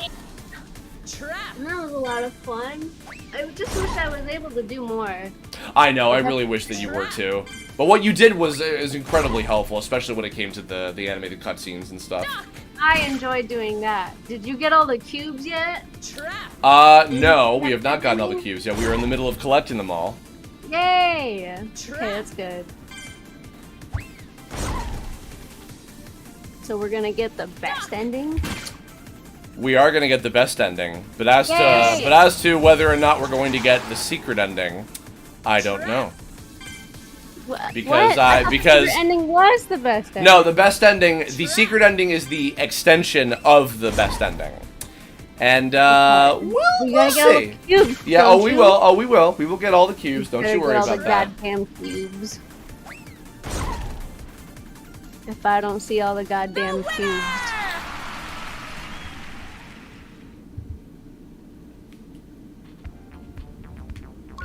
And we got ourselves 150 whole netty for that little rematch. Hooray. Huggies. Hoggos. Hoggos. Oh, here's something, because you were obviously playing a bit of this game on your Twitch quite a while ago now. Did you ever pick it back up? Did you? Yeah, I remember actually. How far did you get? It's been so long that I can't remember. I beat Kadget and you definitely got to the second chapter with Christopher Kingdom and everything. Yeah, for sure. I was I think I'm about to have them make up. I think it was after the fight. So you're about like halfway through chapter 2 then, something like that. Yeah. Okay. Kind of far, but a whale. Yeah. Well, this is the anniversary month. Is certainly a good time to go through the rest. I don't stream anymore though. Well, you could though. No, I can't. Yeah, you can. I quit. No. Everybody should go follow Andy on @FayLions on Twitter. I don't post anything. She was a very talented artist who I love and adore. Yeah, but like, I don't post anything anymore. Yes, There's no do. point. No, I don't. You do. What do I post? When was my last Your amazing post, artwork. When? I don't know. I'm trying to not live on Twitter because it's bad for my fucking health. You're so fucking right. Yeah. I wish I was as strong as you. I have an addiction. Yeah. Close Twitter, open Twitter. Yep. Close Twitter, open Twitter, please. So Goddamn. here's the final section of Illumin's Alley, of course. This is where I had to move up this very beautiful artwork of Kinder Spirit, so that it would not get in the way of all the cutscene stuff that had to happen down here. So I basically stretched this area downward more and moved this artwork up here. Very beautiful. Yeah, so of course we have the rainbow cube hiding right over here. Oh, I saw the mysterious musician. He was such a nice dude. And he even gave me his autograph.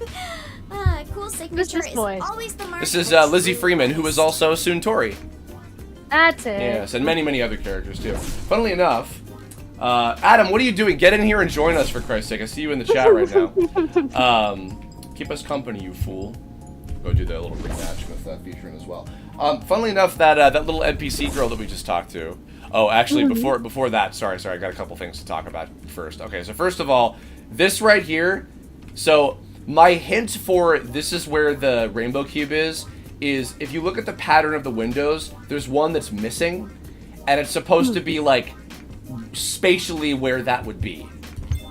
So, there it is.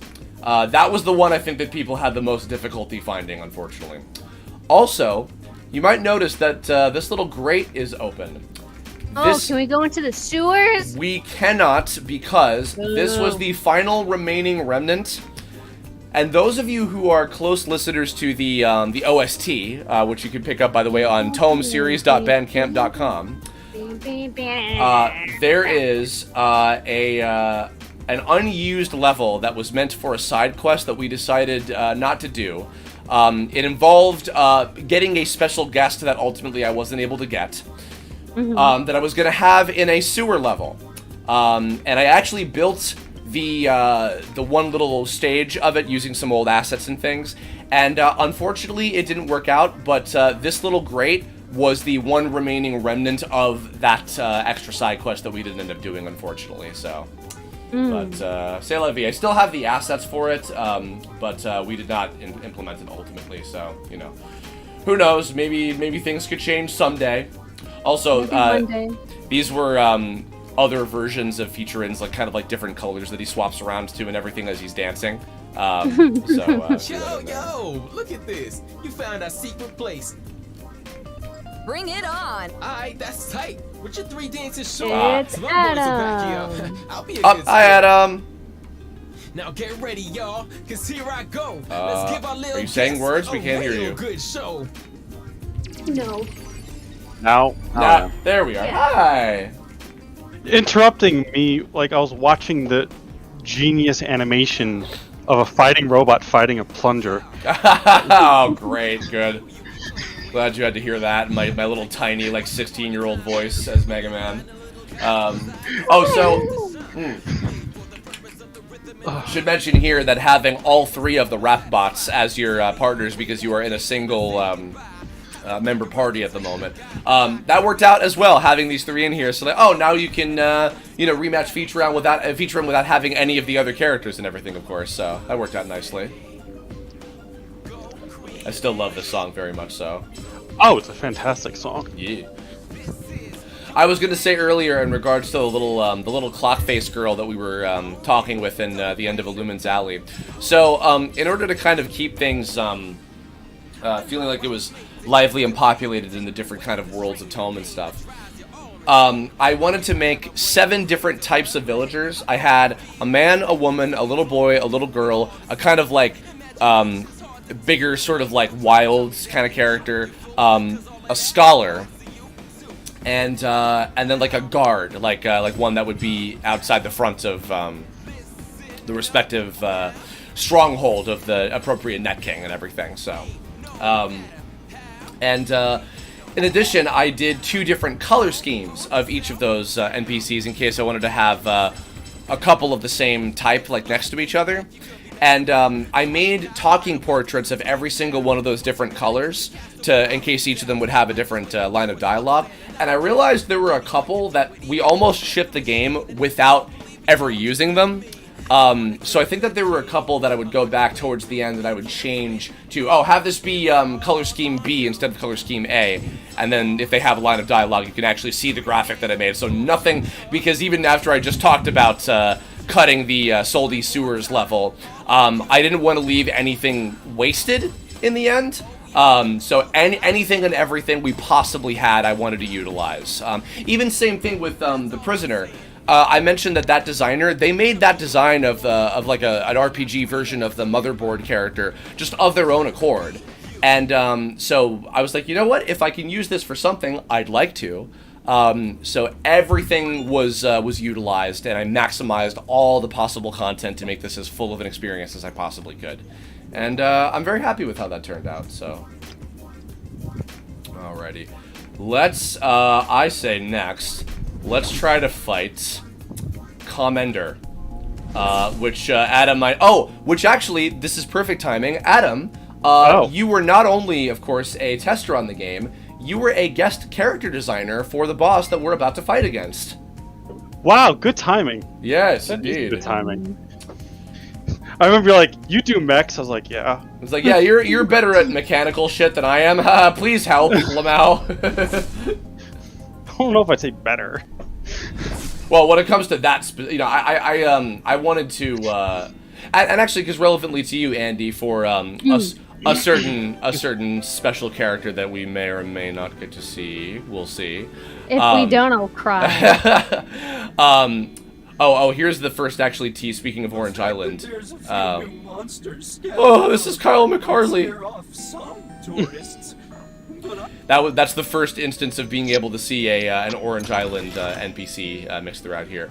Also, this is an area where you kind of don't want to fight against the enemies because they can kill you if you are by yourself. Who protected us from all manner of monsters. But I haven't seen them around ever since Vincho swooped in and, well, you know. Giving some lore here, of course, about the Commander character that we're about to see, where he was like the kind of head of security for President Exec at a time previously, and he seemed to have disappeared after a while.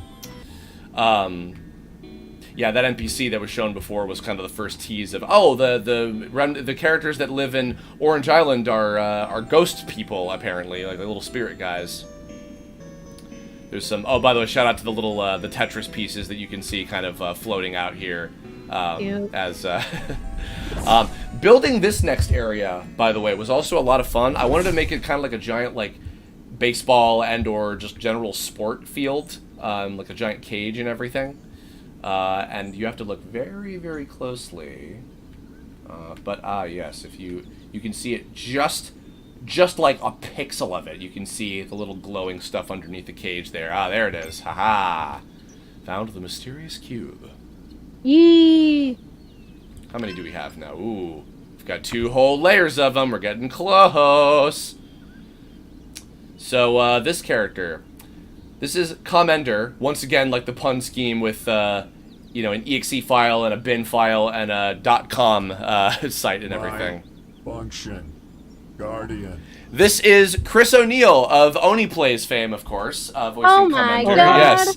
Yes, doing an impression of the old voice of Android 16 from Dragon Ball Z. To mend and Dragon Ball PP. And of course, my function, Guardian, to mend and defend. This is a reference to the opening speech of Bob from Reboot, which was another cyber world influential thing for TOME, of course. Oh, so. Reboot! I loved Reboot.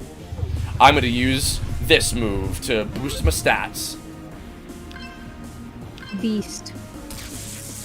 It's electrifying. So, Adam, if you might remember from the design process of working on this character. This is an RPG equivalent of what was once a TTA character. Oh, wow. Yes. His name was Kinetics. Kinetics. That was his name. He was a kind of transforming, sort of like wisecracking character that was... he was supposed to be kind of made from Kinects, If anybody remembers, oh god, this move, ow, ow, ow, ow, ow, ow. As you can tell from kind of the way that his little limbs like disconnect and separate and stuff like that. Yeah. So the character was an enemy from the final season that we produced, the 3rd season of TTA. A character that was fought against actually in more of like a woods kind of area, basically. And he never had a 2011 equivalent at any point. But he was a really cool character that I did like quite a bit. And I thought, oh, if maybe there's like a way for me to integrate him in somewhere, that could be kind of cool to throw that in. So I came up with this idea for making him kind of like a guardian robot sort of character and everything. And, okay, he's reached his halfway point, so now he's raising up his defense a little bit here. Oh boy. Nope. Too strong.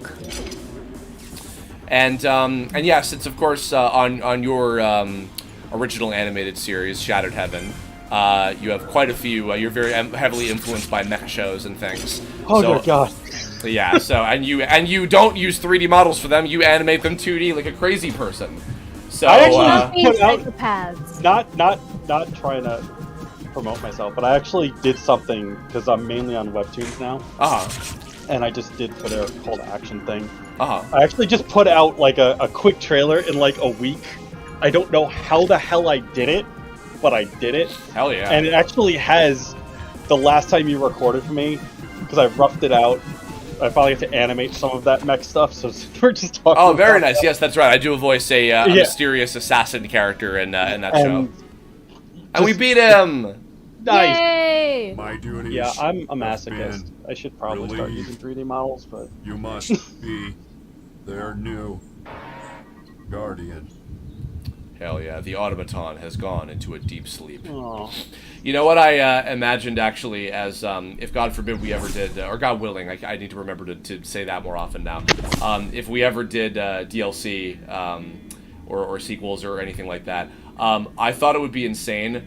Remember how we're going to go to a side quest in a moment where we fight against all 4 of the Dojo Masters in a minute.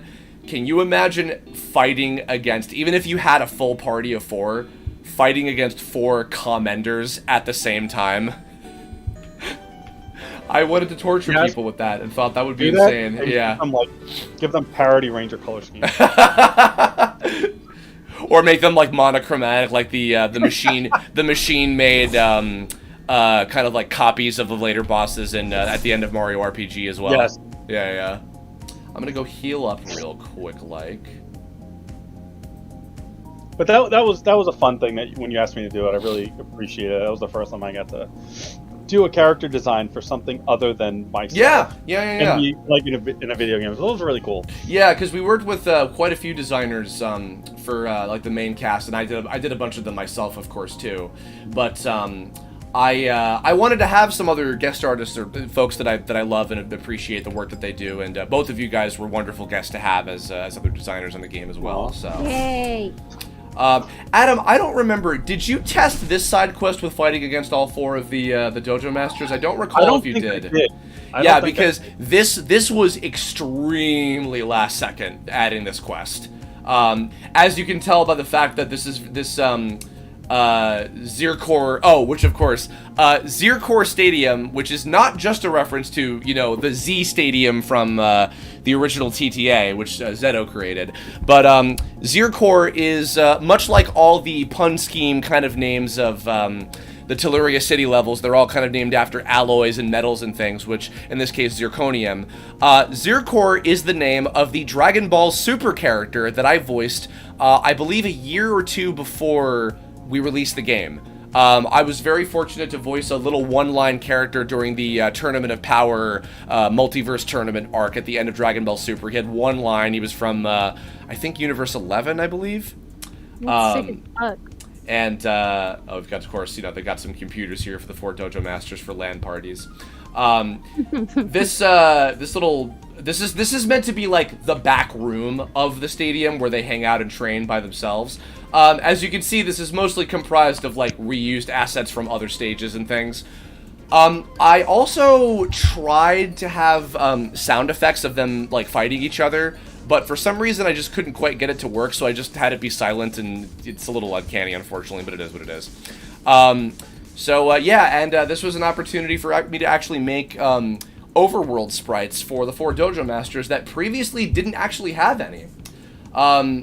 This was a combination of a few different things of, like, fighting against a bunch of different bosses all at the same time and kind of the challenge of that.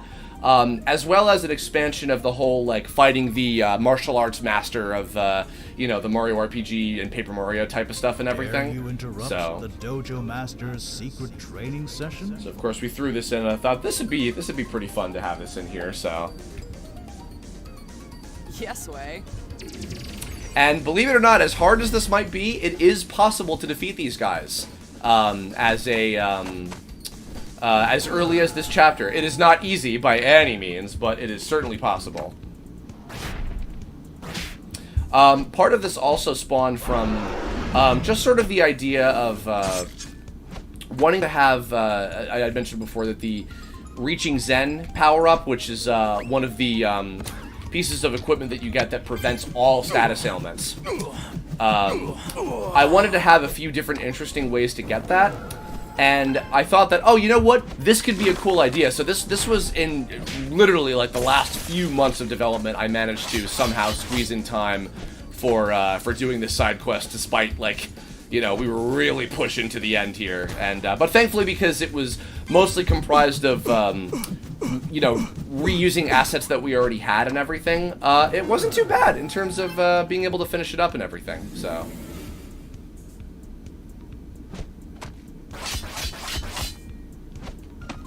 I love Sean's character.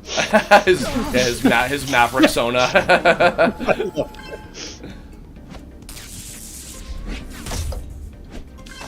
Oh no, I've been paralyzed. Oh, that's not good. Oh boy. Oh no. Oh, that reminds me. I had another interesting idea for a set of power-ups that I thought could have been a really, really cool idea. Oh god, error, no text is paralyzed. Oopsie doopsie. They were a little bit too complicated, unfortunately, and we just couldn't make time to do them. I think I might die. Oh boy, I might die. Ooh, I survived. Ooh, I survived. Yes! Okay, alright, we are safe. And thankfully, we have a golden fruit to recover. Hell yeah. There was a set of power-ups that I thought could have been a really, really cool idea, but Nathan recommended that we not bother with them because they would have been a little bit too complicated. They were basically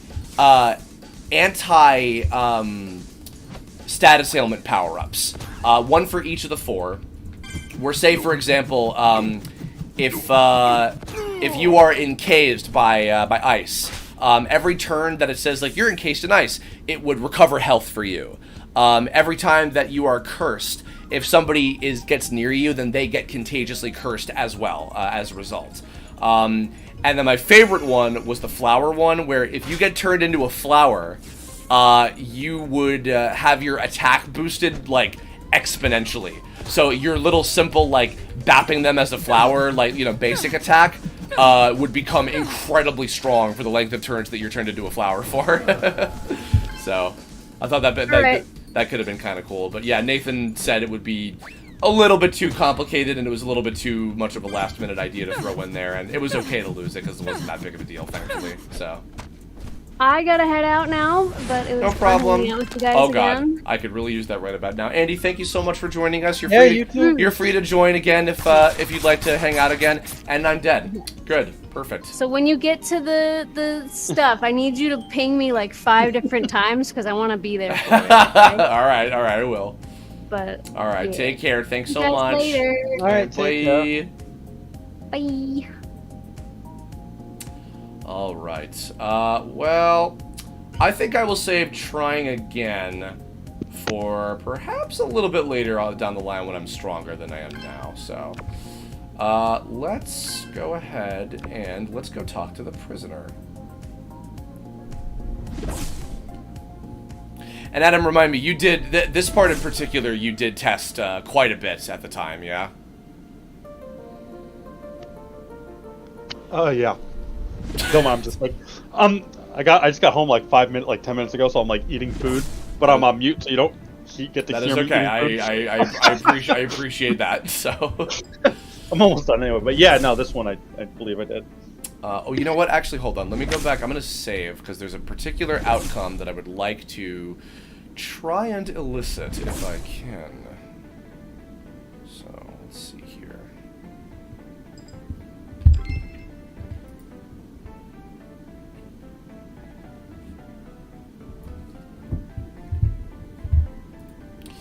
All right.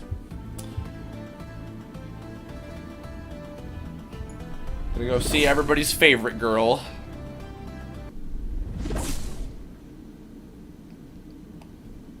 So, of course, we have remembered to come back and see her. No one's around.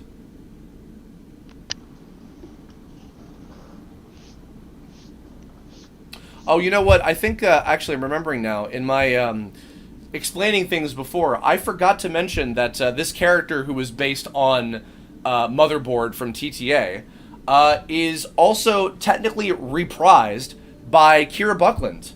This was one of the very first projects that I ever worked with her on way back in, I think this must have been like 2006 or 7 maybe, and she voiced the original first version of this character and reprised again here, which was very cool, so...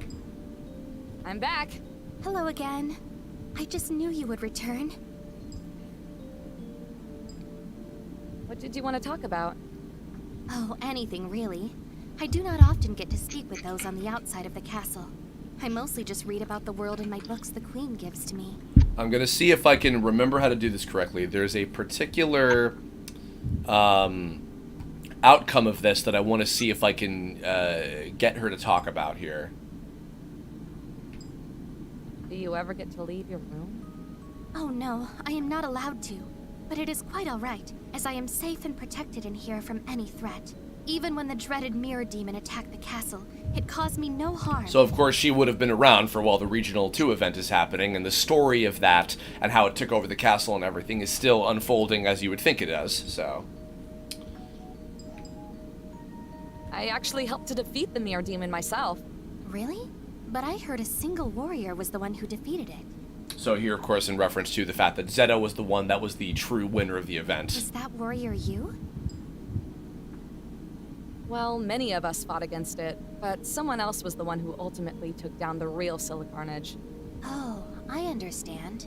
Yes, the Queen mentioned that demon created many copies of itself, as well as copies of the warriors who tried to expel it from the castle. The Queen was very grateful for the rescue from its parasitic clutches.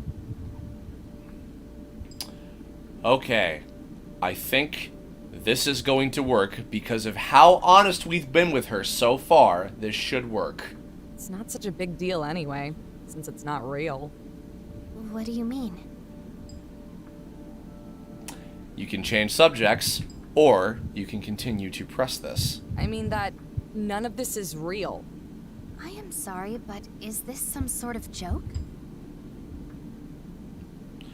If you get too aggressive here, the conversation will probably end.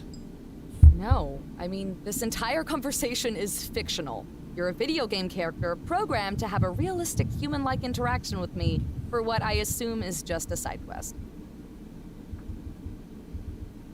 Wait. When we last spoke, you mentioned you came here looking for me, but the Queen has told me that nobody outside the castle walls knows of my existence.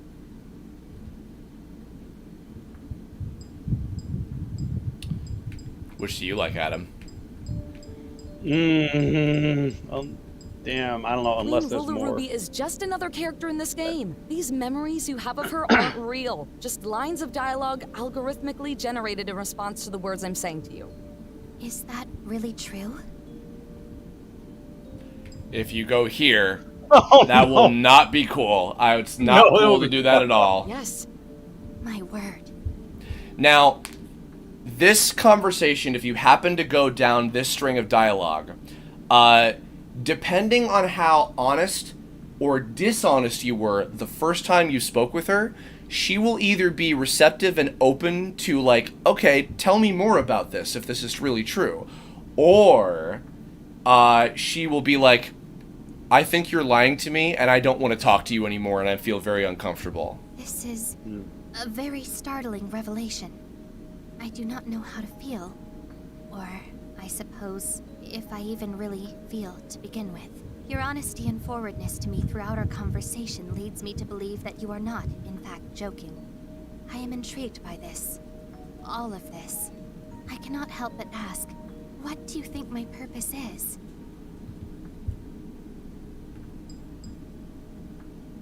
I have a few ideas. Really? Would you be willing to share one of those theories?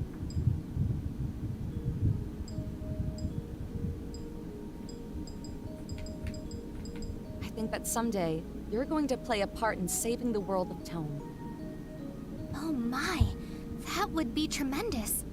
I do not know how exactly I would do such a thing, but perhaps if the strength Queen Ruler Ruby saw in me has something to do with it, you might be right.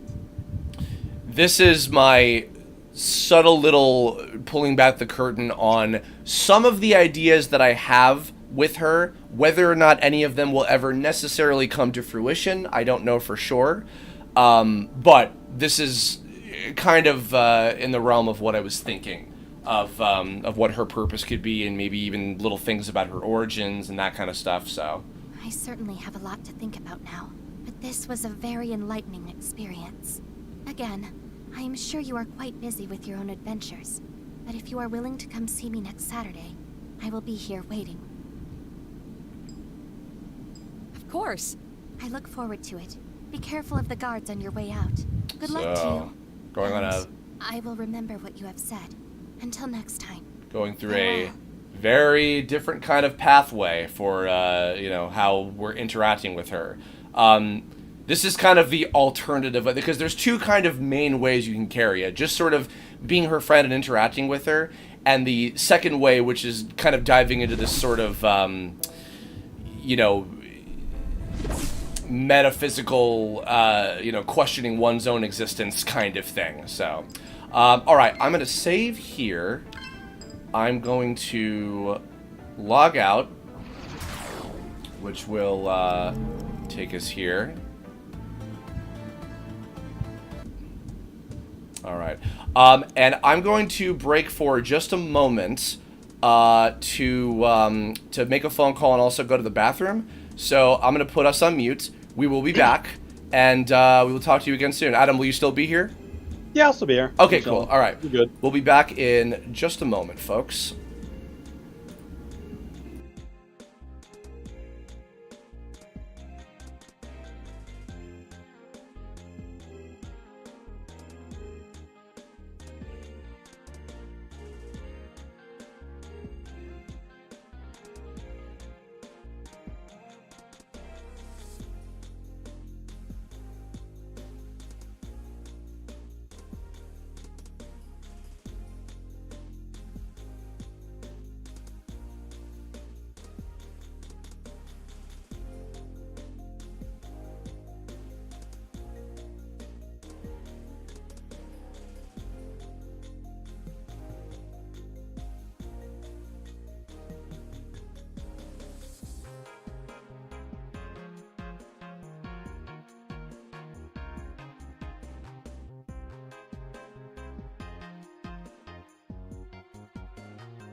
All right, we're back.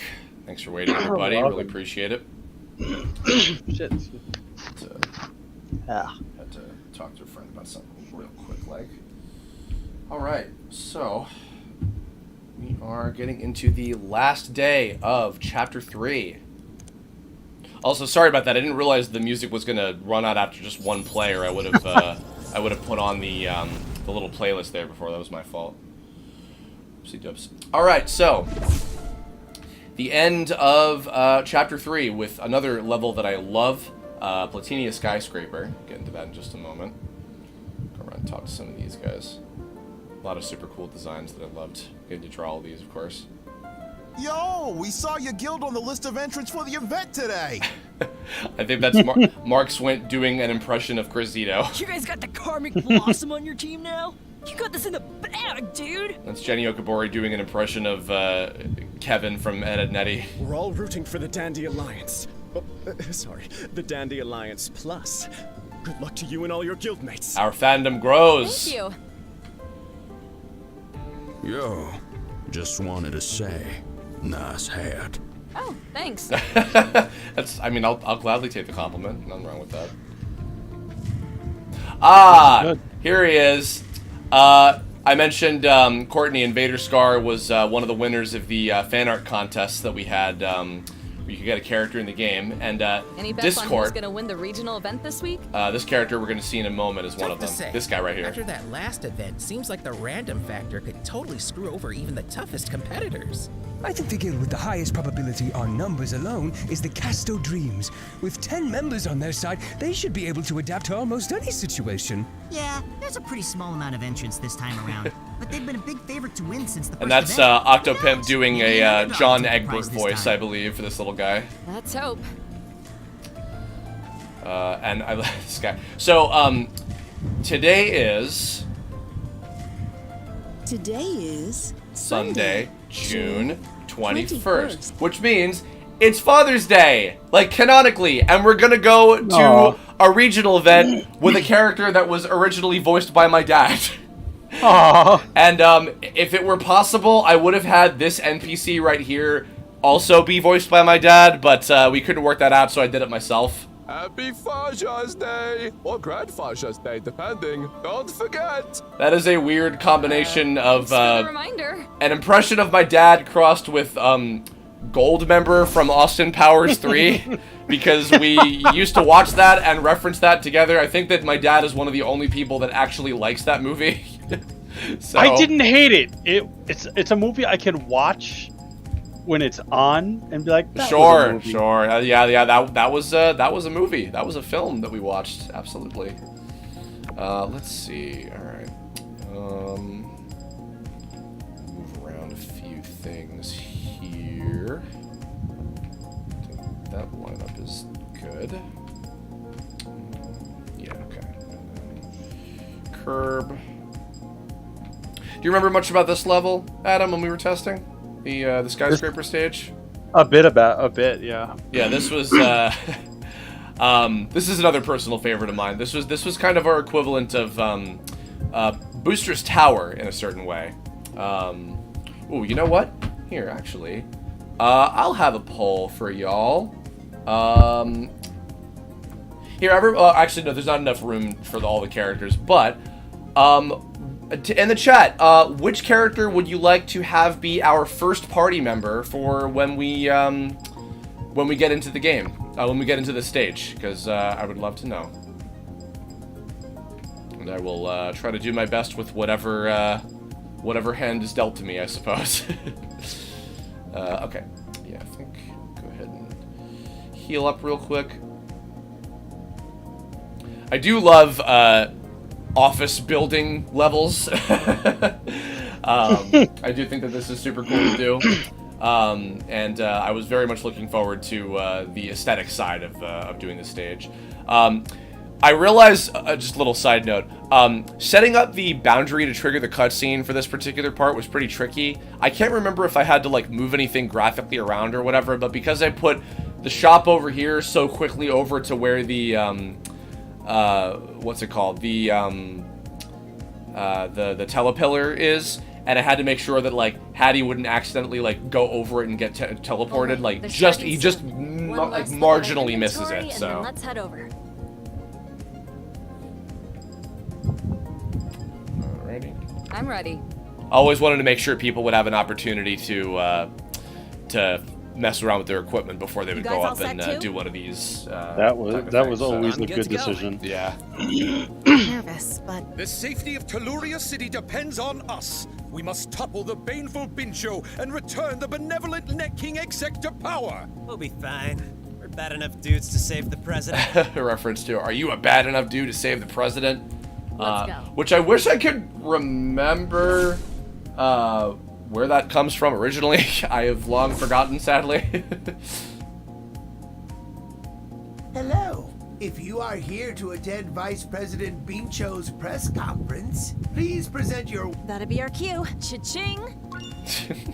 Very good. I always wanted to make sure that Flamey was never too serious. Because I wanted her to still have like kind of a jokey sensibility. Jumping ahead in time a little bit, of course, based on that transition. Here we are. Welcome, welcome. Yes, come into my sanctuary and partake in my wealth. Come into my sanctuary and partake of my wisdom is a reference to Frog Fuchsius of Super Mario RPG when you first meet him in Tadpole Pond. Now you can see here, by the way, what I was mentioning earlier about there were 2 different versions of all the NPCs. So, like, this little one with the 4 arms has a gold and like a gray version. The Blenders has a red and a blue version, that kind of thing. I wanted to make sure that there was plenty of that to go around. And also, this is just another straight object that is placed so that it's in front of everything, and nothing else is in front of it to give the illusion that it's, like, part of the 3D space, but it is not really, so. Surprise! It's me again, Forever here, hosting the Campaign of Champions' 3rd regional event. Vice President, we're streaming live once again, participating in the conference talking today. about the things here. The Diva Duo are the 2 in the front, the 2 purple characters. The After Hours and the Cast. Oh, dreams! For these particular the After Hours, I believe, are the 4 over on the top right corner with Messer and DJ Bricks and some of them. The Circus Freaks. I don't remember. Oh, the Circus Freaks are the 3 in the front with Coronard and the Cloud Guy and the Kirbopher knockoff and all that. And the 9,000 kill streak, which is a real obvious Dragon Ball reference, is the kind of title, the solo player title that Okra has gone with for by this point. Yes, so. Yes. I only wish our sickly president exec. Before we begin the conference. Yeah. So here he's setting up, talking about the security bots that we will be seeing momentarily. In addition, our restroom and I made sure that Okra gets a little bit of a head start here. And talking about the restrooms is the sort of cutscene trigger to signal that you can go now, you can start the event and everything. Everybody seems to have to go to the bathroom at the same time. Ha ha ha ha ha. Special with you all. The glorious story of how I rose. Also, I'm going to let I want people to hear what Bincho's saying in the background as it fades out. It all began as a factory. Anyone else need to use the bathroom? I wrote a whole monologue for him, and then it just slowly fades out, so... Why, yes. In fact, we That's all great. do. Guys, come on. You gotta be ready to... Let us make haste to the place where they make waste. You're all so gross. Maybe I can actually track down the sound effect of, Yeah, you can still hear him. I should track down... the full clip of what Bincho's saying during that part because it's pretty funny. Safe bet that exec is probably the That and something tells me not all of these. Alrighty, we're gonna go with Tiger Lily based on what fans have asked. The fact that we can see the other competitors means this isn't like the other events. The security bots. This was an important thing to establish.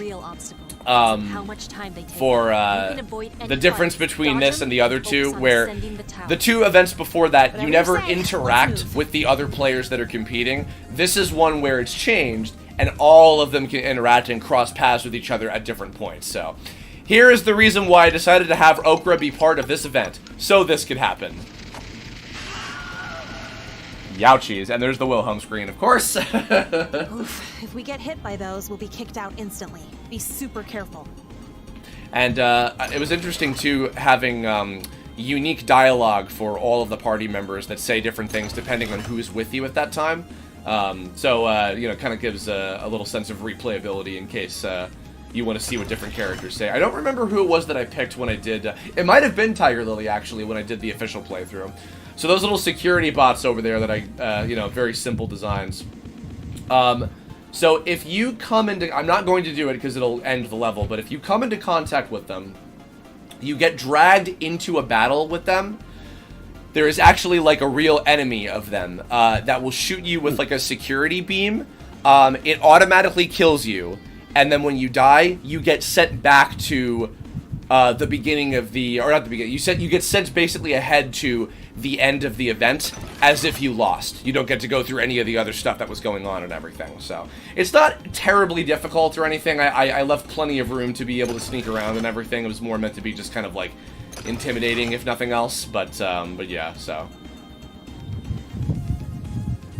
Whoa, yo! Best move your position if you want to be finishing this rescue mission. Real quick, too, another little funny thing. So the way that the elevator doors open up is I placed, again, an object over this, where it's the open door of the elevators, and then the characters appear and come out of it, kind of in that sort of way. Not the most perfect way to pull it off, but it was the best I could come up with in terms of making it look like they were actually opening somewhat. You're a hip cat and all, but we don't got the time. Tiger Lily, of course, relating to Hyperlinks being a fellow cool cat character and everything. How unfortunate. For the rescue to happen, only two may pass. Ha, too bad, so sad. Let's quit the padding, comrade. Time to fight and rise to new heights. I think I forgot to mention, actually, in the last stream that we did. Hyperlinks and Thunderlinks, there was a draft early on where the characters were just, like, really just nice people. Very much like the way that they were in the episode that they appeared in the series. But there wasn't really a whole lot to them in terms of, like, personality. Ouch. I felt like there needed to be a little bit something more to them. I felt, okay, what can I do to spice them up a little bit? And so I looked to the characters that I was really, really having fun with. Oh god, ow, ow, ow, ow. Oh no. The characters that I was really, really having a lot of fun writing, which were guys like the Tales of the Terrain and the Net Kings and stuff. And I'm like, okay, well, you know, I guess it's not that big of a deal if, like, we make some of the characters a little bit larger than life in terms of personality and everything. So I thought, okay, you know what? The way that I've written these two characters, they're really boring and plain and just kind of like, we're nice people. There's, like, nothing really all that stand out about us other than our designs. And so I felt, you know what? Let me try to play around with this a little bit more. And, of course, Kieran Strange, who's the voice of Hyperlinks, is a great musician. I thought, what if I make them speak entirely in rap? That could be kind of cool. I thought, what about Thunderlinks? What can I do with them? And I thought, oh, you know what? If we're choosing different kind of interesting, unique ways that characters can speak, what about something like they speak entirely in haiku? Haikus are kind of fun to construct and everything. And once I rewrote that first scene that you meet them in the mines, I was like, oh, this is so much more interesting to work with. So you can see they don't go in front of the elevator so that the graphic won't overtake them. That is a cutscene video right there as well. And, fancy seeing you all. Of course, regardless of whoever it is that you have in your party, everyone shows up at this moment, and they all have an interaction and everything. Getting, funnily enough, those little security alerts videos to work was actually kind of complicated because of how the transitions between all the different rooms in this level were going. But somehow I managed to pull it off, and I'm very glad because I felt it lent a lot of nice kind of atmosphere to the stage. So how'd we get up so high already? No complaints here. No, had to, of course, write all this dialogue to be generic enough that you know, it didn't matter who it was that you had with you during the previous part. So for individual guilds. Including Nylok's line here. The so Casto Dreams appeared. They too seem to be this would have dividing made up their sense whether forces you with had which him to with cover you more or he ground. was on his own and happened to run into some of the other ones. So Figures. They've got 10 now. There's something I noticed this thing shares in common with the past events. If you get beaten in battle, you're out. and this, You of course, chip can away at it, reference but if any of either us mess up, our Okra numbers getting will win. eliminated, Can't avoid or maybe he defeated somebody from one of the other guilds prior to this, and saw that, oh, they're not coming back, they're out. Okay. Well, looks like we got 2 choices ahead of us. What's our next move? Let's stay separated, but try some bigger groups. Don't want to risk being potentially outnumbered. Alrighty, let's see. What did I see before? Nylock or Gamesoft? Okay, I'll go with Nylock and GC for this next one. Good luck. Let's hope we meet again further up. I think I also considered having a little mini sub area where you're just like going up a staircase, but I was like, that's a flourish. That's not really all that necessary. So kind of cut that out after all. This had like Shinra like corporate headquarter vibe. Yeah, a little bit. Yeah. Yeah, because I know also in I think by kind of happenstance the Final Fantasy VII Remake, I think, actually has like a building level in Shinra that looks a little bit like this as well, with like the different cubicles and the computers and all that stuff set up and everything. I really love levels that are like that. Yeah, that was one of my earliest memories as a kid playing FF7 was that level, and I love what they did in the remake. I love the design of it, so it's like I use that design to like get background ideas and like nice. ideas. Yeah, very cool. You know, despite working on it, I haven't actually played the 7 Remake. I really need to at some point. Oh, it's so good. It's so good. Okay, so here we have a wave of 4 Casto Dream members, a very interesting sort of The dandies are here. arrangement of characters. We don't really see these 4 in other cases. I like to imagine that, so there's some alternate universe game of them going to the different stages with different arrangements and seeing how their friendships sort of play out and everything too. Greetings! Our time is short, fierce rivals. Let us battle swiftly. Or, that doesn't bode well. We've got to do our best. And of course, whatever your characters say has to lead into what Sniperita says next. Oh, that's okay. 4 on 3 is good odds as far as I'm concerned. Wouldn't you agree, folks? Once again, that is a reference to that Frieza line I mentioned of like 7 to 1 is good odds. Wouldn't you say, boys? From that one filler episode. All right, grounded. Jesus Christ. Terribly sorry, but you understand. Oh my god, I know exactly which filler you're talking about too. Yep. Yeah, when they go to hell and PyCon's there and all that stuff. Yes. Oh god, I forgot to heal. Oh god, I forgot to heal. Oh no. Oh god. Oh no. Oh god. Oh god. Oh god. I have a Mana Shine. Thank Christ. Okay, we're good. Everything's fine. Everything's fine. I'll be right back. I need to get a drink. Sure thing. Ooh, and a team attack right out the gate. They are fierce. Ooh. Coming out strong, these guys.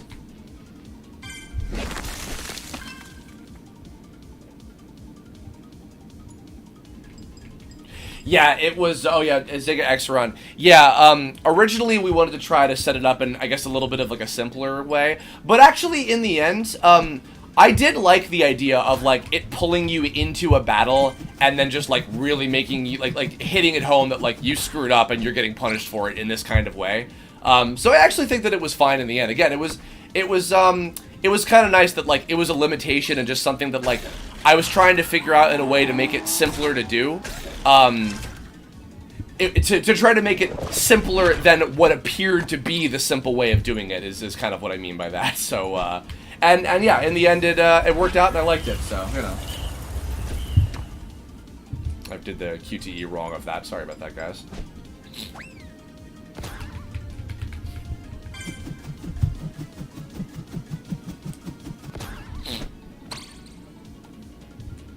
Oh, funnily enough, this, actually, yeah, something about this song real quick, too. So, this was, there's a whole lineage about some of the music that I can talk about real quick that's kind of cool. So, this theme, this is the Cast of Dreams battle theme, of course. This was composed by Yoav Landau, the Living Tombstone. This was actually I think that was one of the first tunes that he did for the game, actually, as the Cast of Dreams battle theme. And then it was in reverse for all the other regions, remixed by the other artists. In fact, actually, funnily enough, what I mentioned before to you guys that the theme of the regional event battle, which or the theme of the regional event, trying to think, sorry, focus at the same time. The theme of the regional event level, which we were hearing before we got into battle here, that particular tune I mentioned in, I think, the first stream of this. It was done originally by Wes as a concept for the Cast of Dreams battle theme. And in the end, I was like, it's a little too cool, weirdly enough, and too dramatic that it doesn't quite work. So we repurposed it for the regional events instead. Don't attack Astrologist while he's wearing that kind of star suit reflective thing, and you'll survive just fine. Ow, ow, ow. Yeah, so after I repurposed that theme, then I went to Wes and said, why don't you, or no, I went to Yoav and I said, why don't you try to do the Cast of Dreams battle theme? And this is what he came up with. And then we had all the other folks do their different remixes and stuff as well, which turned out really, really well. I'm very happy with those, so. Oh boy, we are running low on healing items. Let's try to build them back up the old-fashioned way. Ow. Ouch. Oh boy. Oh lord.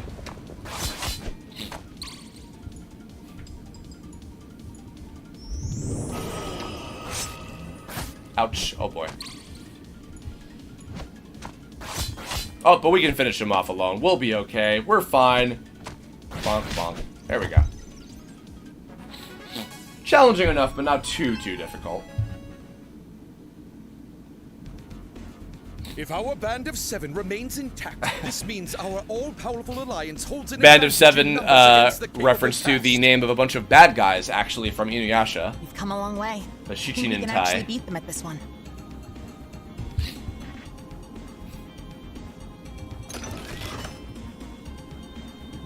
And of course, I wanted to place a healing station here just for all y'all's convenience.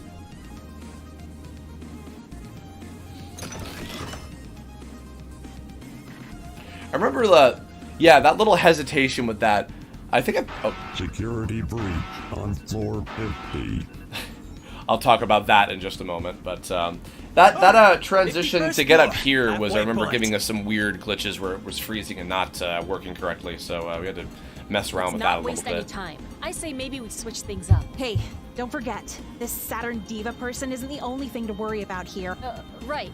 Just staying alert. Flamey and Tiger Lily's priorities kind of getting in the way a little bit here and clashing just a touch, but they're still, you know, keeping on to what they need to do. They're all following little diagonal paths here. 2 groups of 3 and 4. Get ready.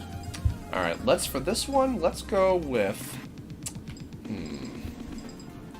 Let's go with my old faithful Alpha, Flame Girl, and Tiger Lily.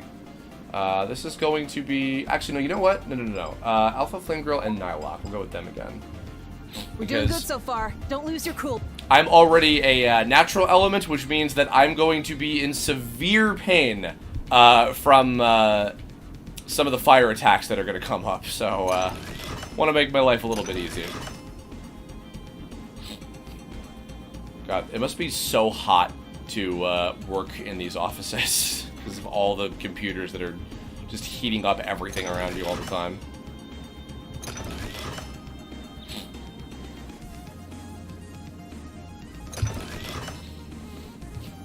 There we go. Alrighty. Oh no. Here we are. And here we are. The time is nigh.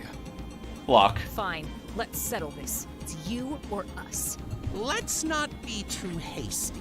Still, I think he's rather tasty. Securing that spot for the finals is more important right now. We'll handle this. Wait, are you sure? Ugh, you're right. Off with you two. Another day. Sorry, but we got a game to win. This was planned from the beginning to have this level set up this way, where once I decided to have the two hackers be part of the Cast of Dreams, I wanted them to screw things up and distract you here. So. No getting out of this one. Welcome back.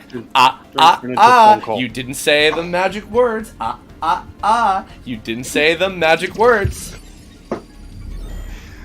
I think you'd have a better time. Died a horrible death. I think you'd have a better time, an easier time figuring out like which oh, what did this do again? Ooh, I don't remember what this this hack did. I'll find out in a moment. You'd have an easier time figuring out which lines in this entire game script are not entirely references at this point. Because, my god. References are fun. That's true. I don't care what anyone says. This right here, this is a very difficult battle. Oh, that's right. I remember this battle. That's right. Okay, so we've introduced a new hack here that Dust Bunny is using. The one that she used on Alpha is something that creates input lag, which means basically that he can only do a single hit punch combo. Oh, this attack sucks. Ouch. Yeah. Yeah, I wanted these two to just absolutely like desecrate everyone and make it like just make your life a living hell as much as humanly possible. But yeah, it's a tough one. Let's see. Yeah, sure. Are you dying? No. Apparently. Don't, please. I'm trying not to. No, we're good. We're recovered. It's all good. Oh god, hold on, I gotta play Frogger. You have a lot of difficulty with this. Oh, yeah. fuck it. Oh god, well, yeah, there it goes. Yeah. Yep. Yeah, I think that's the harder version of the two. I like the fake out of the Cursed Conspiracy attack. I thought that was kind of a cute idea. Yeah, making this one as difficult as it needed to be was actually quite a challenge because it kept being too easy as I was finding as we were. Oh yeah, yeah. The key to fixing it was Nathan playing around with the AI of how often they were doing hacks and all the different things that they were doing, combined basically with the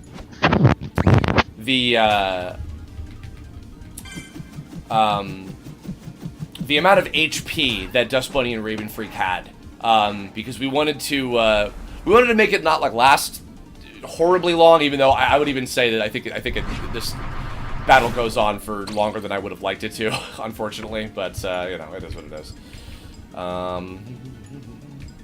Sure. And yeah, I boosted up a lot of their stats quite a bit to make them as strong as they possibly could be, you know.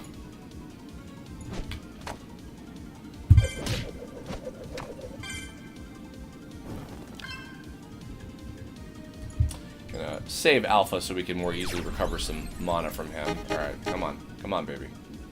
And thank God I didn't include a time limit on this minigame, or you would have really, really hated me. There we go. Haha! See, Adam, it's not that hard, and she immediately did it again. Cool. So cool. Yeah, that's what you get. Alright, well. Boink.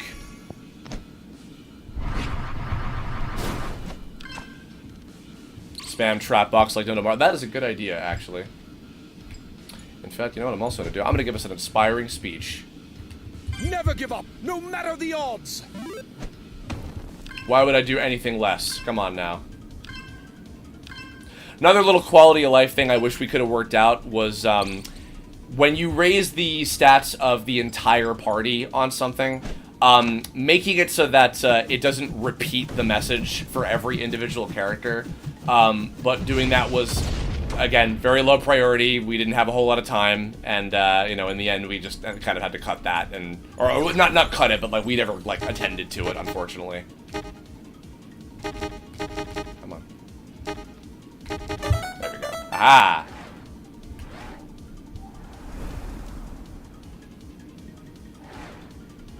Adam, I don't remember if you were around for when we asked before. Who's your favorite character in the game, or some of your favorite characters? Oh. I do like. Oh, excuse me. I do like how Tiger Lily's presented in this. I did enjoy updated Flame Girl. Yeah, for sure. As well. Very proud of her. Yes, I loved Zeta was amazing because it's just I like that type of character. Ow. Ow. Yeah, you actually one of your strongest like abilities I've noticed over the years is writing really well done characters.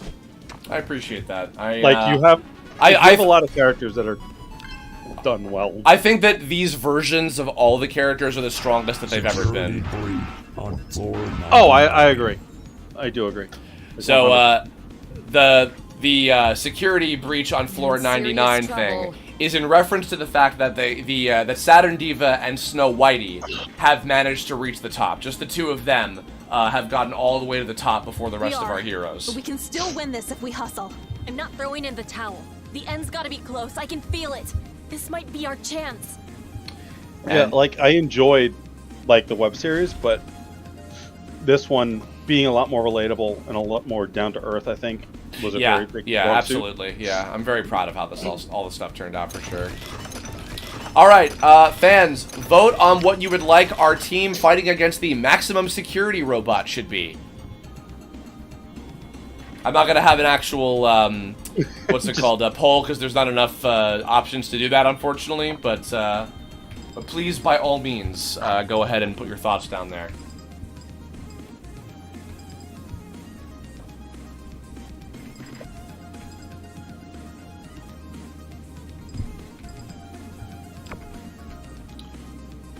While we're heading on over, I mentioned before this was kind of like our equivalent of Booster's Tower. It's a little bit less eventful than Booster's Tower, because that place had, like, you know, mini games and little puzzles and things like that. This was pretty much just a straight shot. It's more like if Booster's Tower was like a Metal Gear Solid level, more or less. Excuse me, but having all the different encounters, this was a good place to have the Casto Dreams kind of serve as like a big highlight as bosses, more or less. So interestingly, little in-universe lore thing. What I consider, that's a flat object, that little EXE door over there. What I imagine is that fucking, what's it called? Saturn Diva and Snow Whitey are fighting Bincho in some kind of like Dr. Eggman, like stupid robot rider suit that he's using, and we don't get to see that because we weren't quick enough to get there first. Also, why are we not moving all of a sudden? Damn it! It's another cutscene. Acknowledging that, you know, the game is affecting them in the ways that they can't, Maybe you know, this is supposed to necessarily happen. change. It's taking up more time that we can't spare. So whatever it is, let's get through it quickly. Oh, I see. You got lost on your way to the restroom. Well, I'm so sorry I couldn't give you the Grand tour. Not to worry. I wish I could replicate whatever like Adobe Audition filter I used on Bincho for like the kind of speaker system thing. And here he is, the big boy. Located. The maximum security robot, or Max Secro, voiced once again by Chris O'Neill, doing his incredibly uncannily good impression of Microsoft Sam. Microsoft Sam. I can't even do it. Yeah, this character has no roots of some other, you know, thing from a previous iteration of Tome. It's a completely new thing. It is based on the World Serpent, the World Elephant, and the World Turtle. I can't remember exactly what. And the "Aren't you lucky?" is a reference to Chris Zito's Bowser from the Mario Party 128 thing from the Nintendo collabs. The "Ooh, aren't you lucky?" This is probably gonna take more than a sec. Just don't think about it. Let's get 4 of us in there and take it out fast. All right, let's see. What are we thinking? You got some Tiger Curb Softy, Alpha Curb and GameSoft, Flame Grill Nylock for Steamy Sauna, Tiger Lily Curb for Nylock, Nylock Curb and Tiger Lily. What do you think, Adam? Nylock, Tiger Lily are good together. They don't have their team attack yet, though, I should note. Oh, okay, then no. Then Curb Flamey. Okay. And who else? GameSoft. Okay. GameSoft in there. Alrighty. Okay. All right. I'll go. Let's go! I'll go. Let's go. Alrighty. So this is, I mentioned last stream, this is the second draft. Must eradicate all intruders. Must eradicate all intruders is a reference to Omega 123 from Sonic, of course. So, this is the second draft of this theme. The original one was used for the battle against the Minsecro as well as Commander. And Nick Alexiak went ahead and made a much more badass remix for this one, which I was very, very happy about. You know what? I'm gonna optimize white hats. There we go. You plugged your plugs into nothing, but sure, why not? Ow! Ow!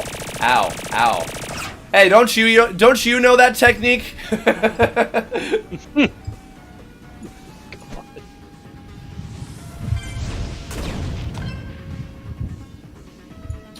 For those of you who can't already tell, another big influence on this particular boss is a big reference to the XYZ Dragon Cannon cards, set of cards rather, from Yu-Gi-Oh! I'm just gonna keep powering up White Hat and see how that goes.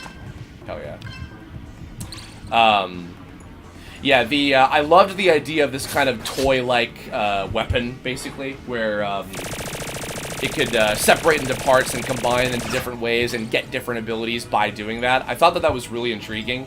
So I thought, oh, maybe having a boss like that, where like it separates into different parts and things, that could be kind of an interesting, you know, kind of battle situation to be put in and everything. So.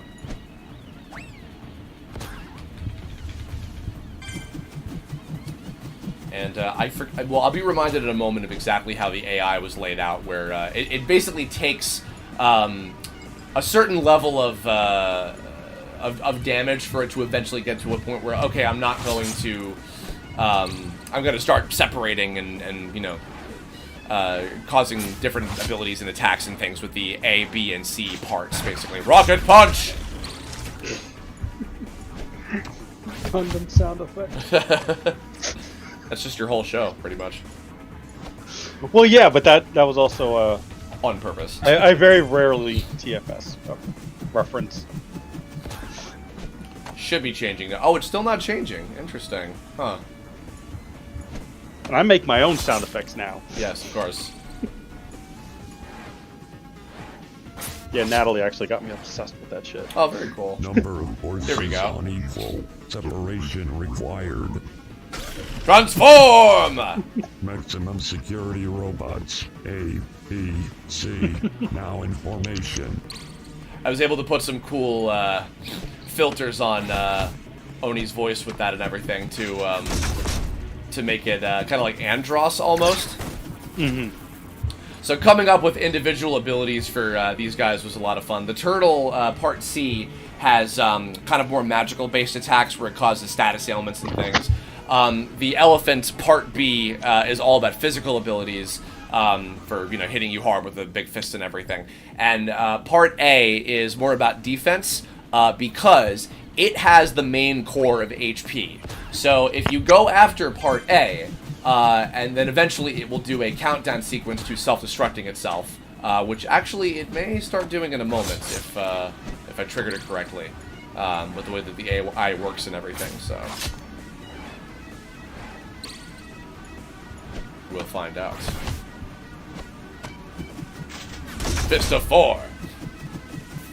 Oh, never mind. You know what? I wonder. I just keep trying to fight it and see if maybe it'll eventually trigger the self-destruct sequence. Because it might not be because the other parts are in play, and maybe because you're fighting the other ones. I think that you do get individual EXP for killing all of them, but I can't recall for sure. Ow.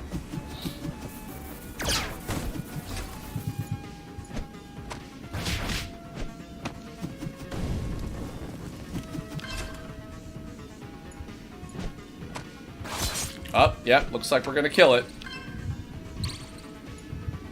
And goodbye. Yep.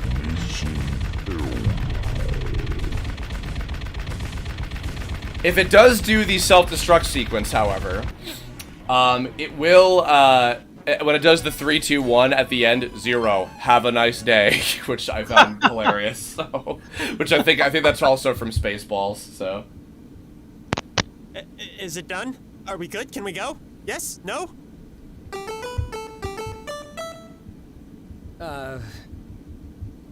Attention all competing guilds. And because I didn't remember what filter I used for Bencho, I had to use a different one for her communicating to everybody for this one. But it still worked fine enough. It wasn't like weirdly inconsistent or anything. Is now officially concluded.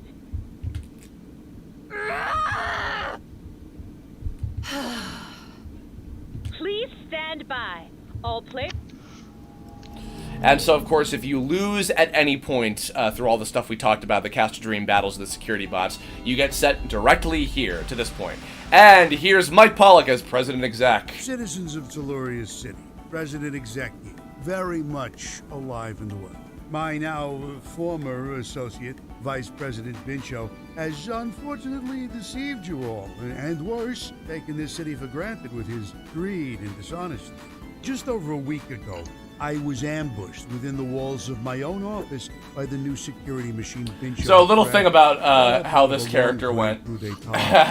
So those of you who are familiar with the past designs of Exec, he usually has blonde hair and tan skin. Let's just say a certain person was in a certain position of power while we were working on this game, and then I looked at his skin tone and his hair color, and I was like, you know what? Oh, and the fact that he has like a bit of a New York accent, and I said, I don't think I want people to draw any kind of unsavory comparisons for something that I am super not in support of. So I had the designer do an alternate take where he had more of a metallic skin plate, like kind of this blue shade, and then the silver hair instead, and it worked out just fine, thankfully. So. Yeah, I think you dodged that bullet. With the esteemed honor of being the champions of the Telluria City are... So a little funny thing about this too. So if you could see, and I'm assuming my mouse can be seen here. So this little jumbotron that's on top of the Platinia skyscraper, building and everything. The parts of the building that comprise this. So the screen on here is a separate animation object that has different sequences that are coded to play as the cutscene progresses. So this is like a separate thing of just all of their little idle animations that I put into something and then stretched it and skewed it in Flash to look like it was dimensionally correct. And then it scrolls over here and you can see the rest of them talking and everything, so it worked out nicely. I'm joined by the entire team back here in the conference room. And poor Trina, who had to say all of the names of the characters. Thunderlinks, T-Bones, Grounda, Raven Freak, Dust Bunny, Sniper Ryder, Astrologist, Snow Whitey, and finally, their guildmaster, Saturn Diva. This is quite the victory, everyone, with such a star-studded cast. You must be extra psyched to try and win the campaign of champions. Extra psyched to win was something that I got from Pokemon, of I guess psyching yourself up to always achieve victory, because they would say that a lot in the early seasons of that show. Yeah, good one.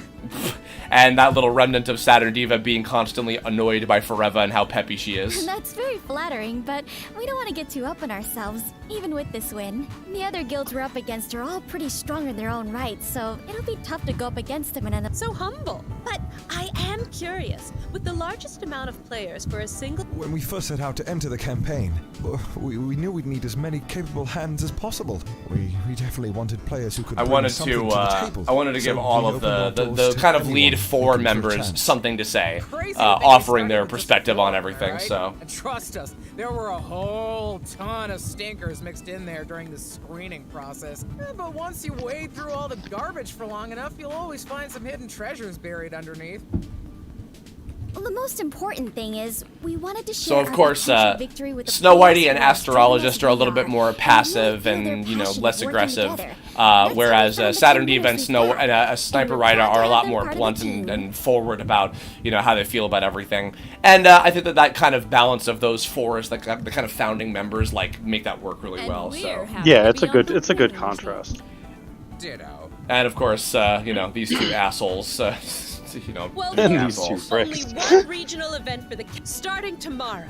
The last regional event will officially begin over at the tropical paradise of Orange Island. Hey, sorry to hijack your this show, was something that I didn't add like too later, but I remember like during the scripting process, I wanted to give a kind of like spark of inspiration moment like this to the rivalry between the Cast of Dreams and Dandy Alliance, because I wanted to signify the fact that like they're friendly rivals. They're not like really antagonistic characters. They're only placed in that position because of the competition. So, hey, you out there, you know who you are.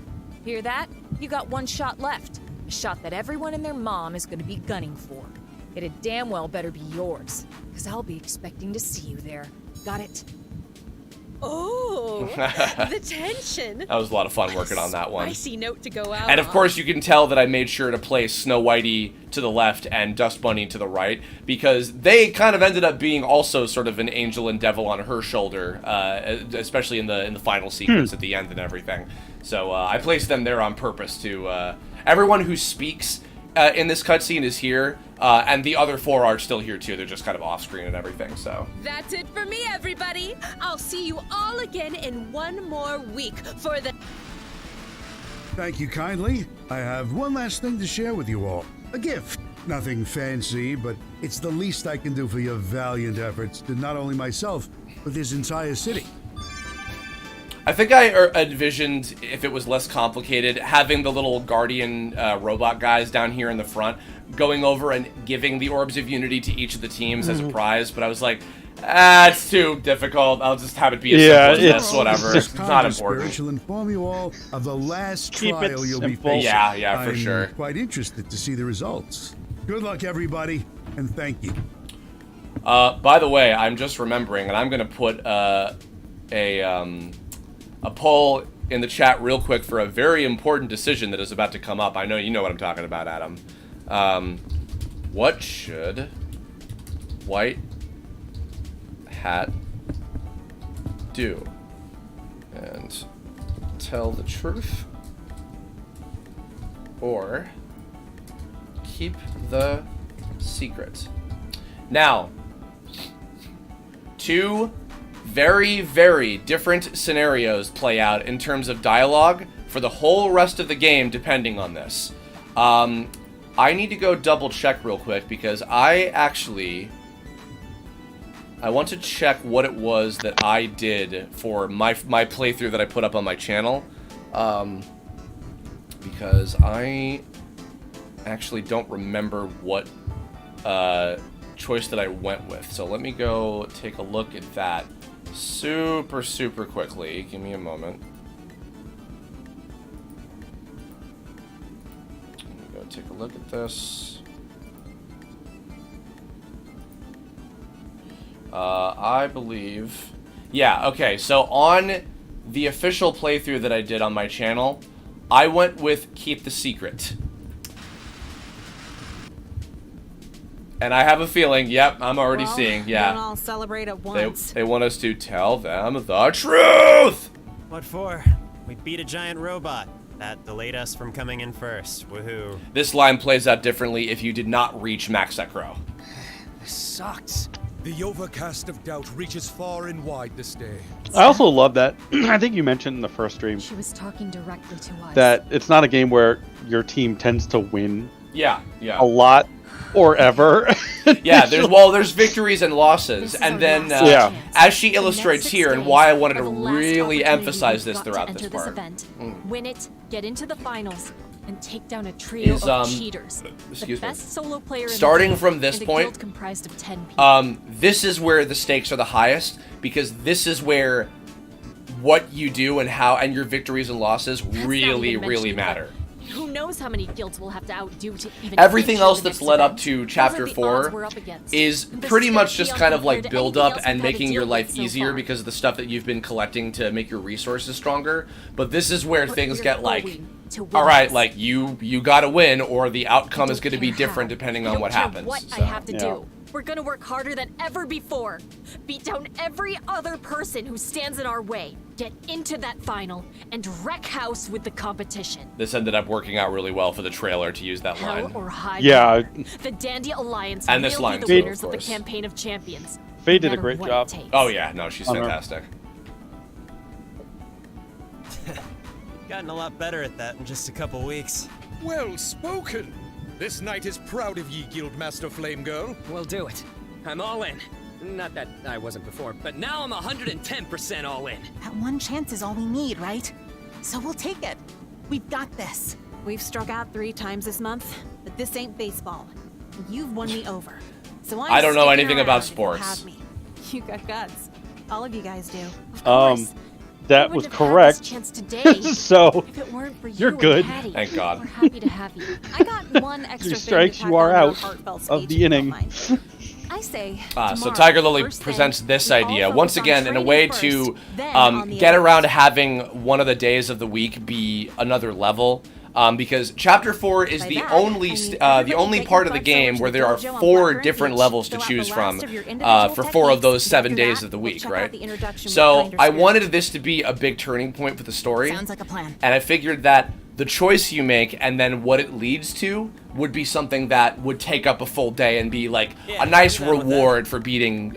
So the beginning of Chapter 4 is kind of your reward for beating Chapter 3, more or less. Okay. That's cool. Let's all get that out of the way first, and we'll meet a little later in the day. I, Nylok, dragon of joyfully replenished spirits, fully believe in the power of this alliance and the bond we share.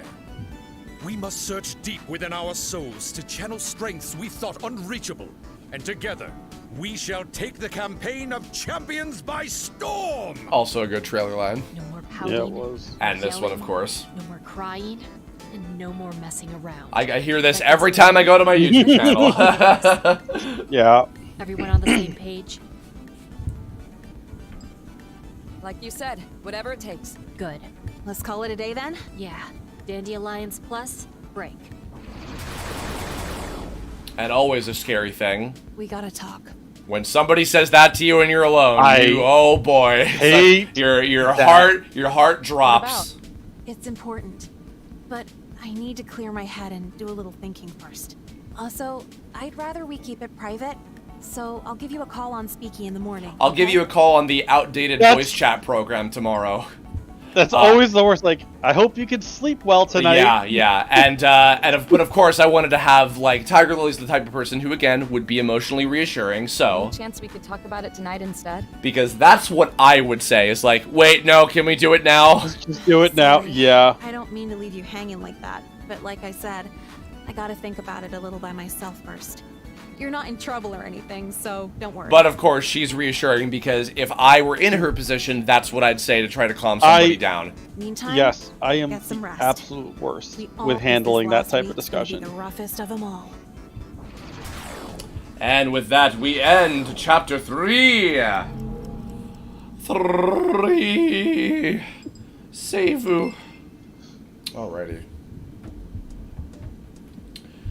Well, it would appear... Oh, first of all, last little hack we got. I just had a big discovery with a new one that lets you use 2 items in a single turn. I got it to work a few times, but honestly, I'm not going to risk it until after the competition's over. The prize money makes me think Net King Software is going to crack down hardcore on anyone that looks even remotely suspicious. Sad to say, I don't recommend using this hack often because it's very glitchy. It's not super fucking reliable and had a lot of weird issues, so yeah. But, nonetheless, I believe that is the last major hack that we unlock before, other than the one of the ones that happens with Zeto and the bad ending, which we may or may not get to that, so. Alrighty. So now here we have some special case code where you respond to an email instead of logging into the game, you get a call from you-know-who.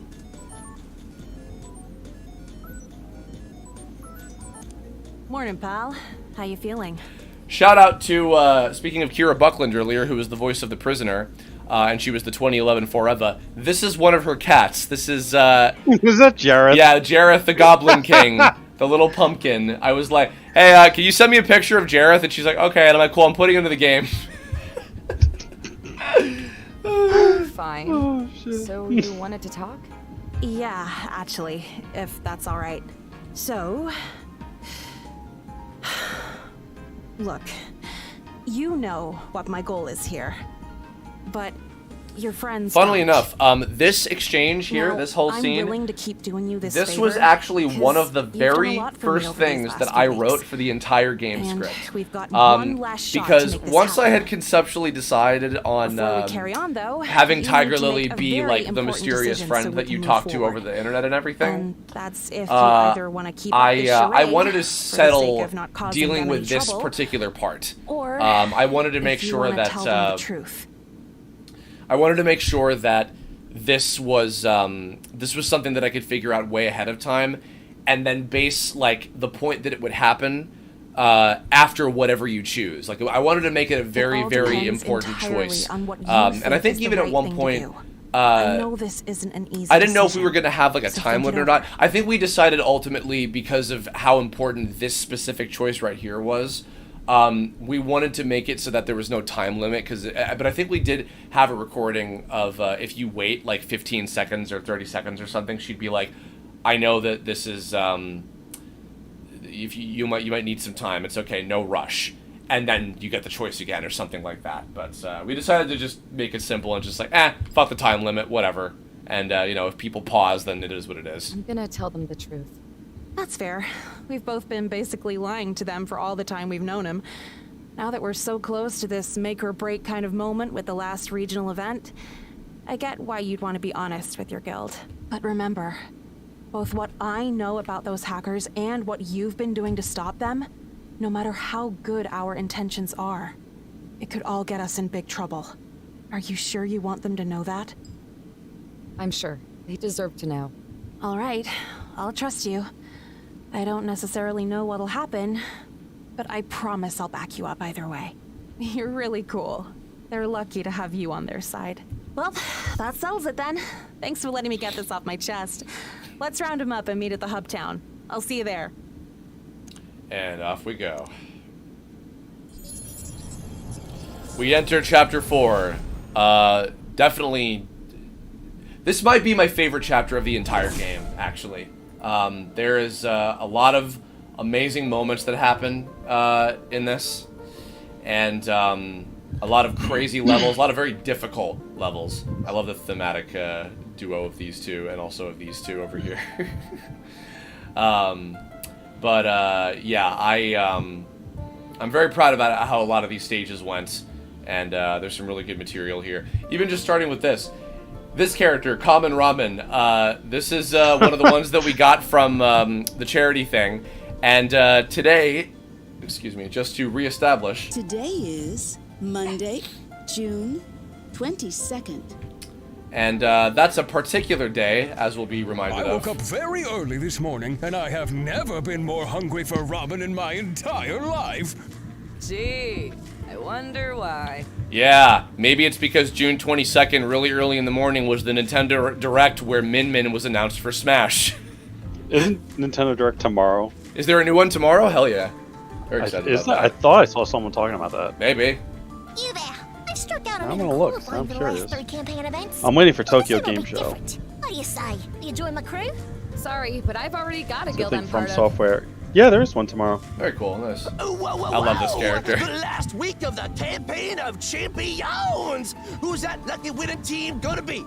I gotta say, what's the deal with the final event taking place on Orange Island? Yeah, this was me taking the piss out of myself a little bit. Also, that voice is kind of taken from, we're from the band from Limousine! Well, I didn't know that! From Star Runner, because I love him, so. Yeah, if they saved it for Telluria City, it would have been EMOT. Yeah, it would have been tone backwards, but, order. That will forever drive my OCD up the fucking wall that I didn't do that. Any word on what the goal for this week's campaign event is? I don't know much about it, but I hear it's gonna be pretty different. Apparently you gotta register your guild ahead of time to even qualify. better get on that. Thanks. This character over Have here. you guys ever had to tell someone a secret you were really worried was gonna ruin your friendship? There's two different scenarios that come up here, these two duos of characters we're going to talk to about whatever choice that you decided to make. Not me. I ain't got nothing to hide. But if people can't handle some good old blunt honesty, forget them. Corrosive, this was one of the winners of the contest that we had back in the 2011 series, and this character got to compete in the Gemini tournament of the show. He was the guy that was like, hey lady, are we gonna do this, or are we just gonna stand around and talk all day, or whatever? So yeah, he got to be in there. He's another long-time fan of my stuff, which is very cool, so. I've always been a little afraid to let people know everything about me, but true friends will stick with you, no matter what. At least, I think so. Thanks. So two different perspectives about telling the truth. Have you guys ever had to keep a secret because you knew it might affect your friends in a bad way? People are completely entitled to their privacy. Not everyone has to know absolutely everything about you. Maybe. But if it were something that could hurt them, personally I think it's better if they know the truth. Right. And two different perspectives about if you're gonna keep the secret, so. Oh, and this was something, I added this just as an idea of like, hey, maybe I should let people know to go back and look for these things at some point. Finally, the shop in Gold Hatton Square is selling items again. But even better, the traveling merchant is selling new stuff. I just got me a really good new power-up. Oh, good to know. Yeah, so a little hint of like, you should go back and shop there because there's good stuff to buy. And also, I was just going to the wrong place that I can't even access right now, so haha. I like this character right here, the seedy head. Did I miss anybody else? I don't think I did. Oh, I never mentioned this, but for the balance center, I imagine these little, like, the holes in the two yin-yang parts of the symbol, because you can tell these are the two, the yin and yang, like, kind of things that loop around. I imagine these two little circles are, like, kind of like gathering areas for people to hang out in particular. Is sort of what I envision, so.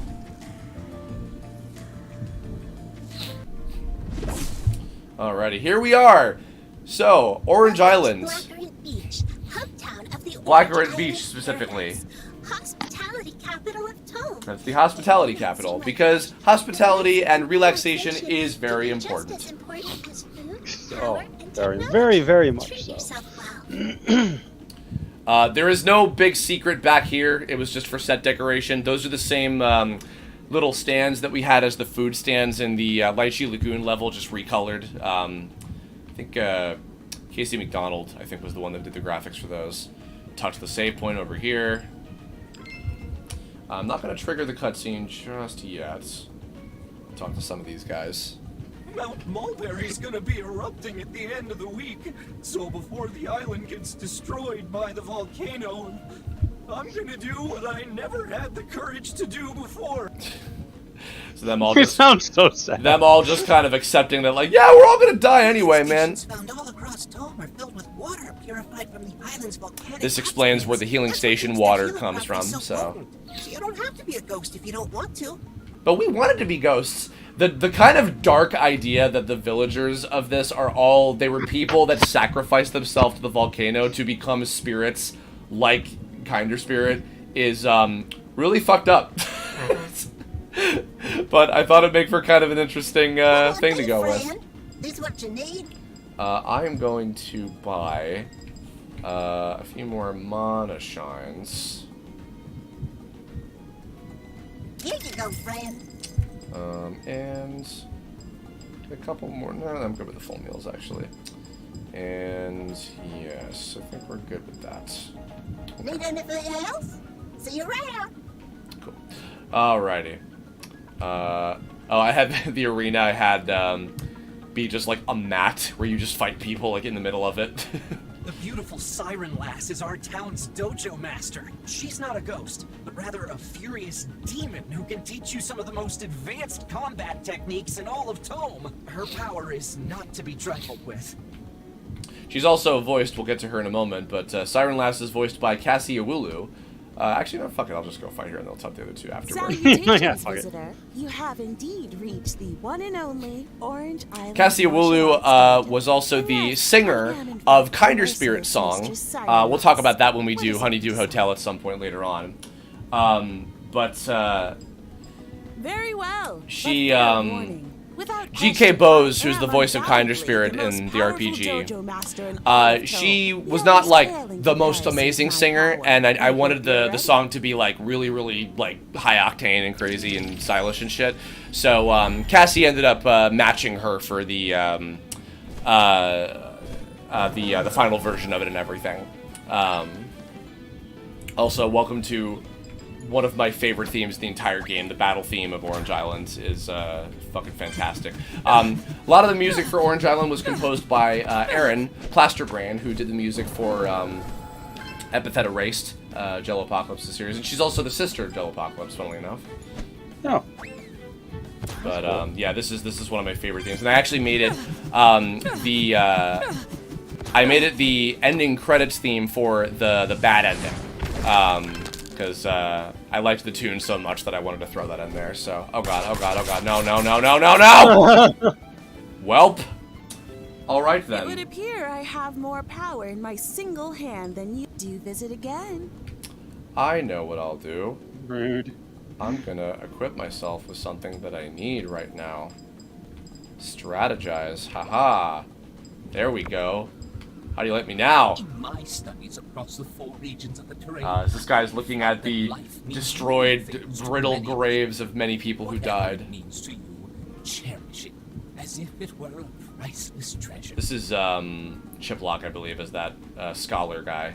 We, the loyal followers of Empress Kinder Spirit, were This is glad Linda to Young, serve of our course, life as well. When we followed her example. By giving up our I remember she was excited about this. Was like, oh, I really like being like a 60s hippie. That's like, yeah, far out, man. As we have evolved beyond This character, I feel, kind of illustrates the creepy kind of factor of like what's going on with the population of these characters and everything. So, all right, let's go ahead and try that fight again. Obviously, we can't go through here just yet. What is it you desire? Visit. Very well. Sorry to properly kick your ass this time. Yes. But she's very fast and just moves immediately. There's elements of her that make her feel like almost like a super version of Flame Girl or something with the way that she looks, you know? Yeah, I can see that.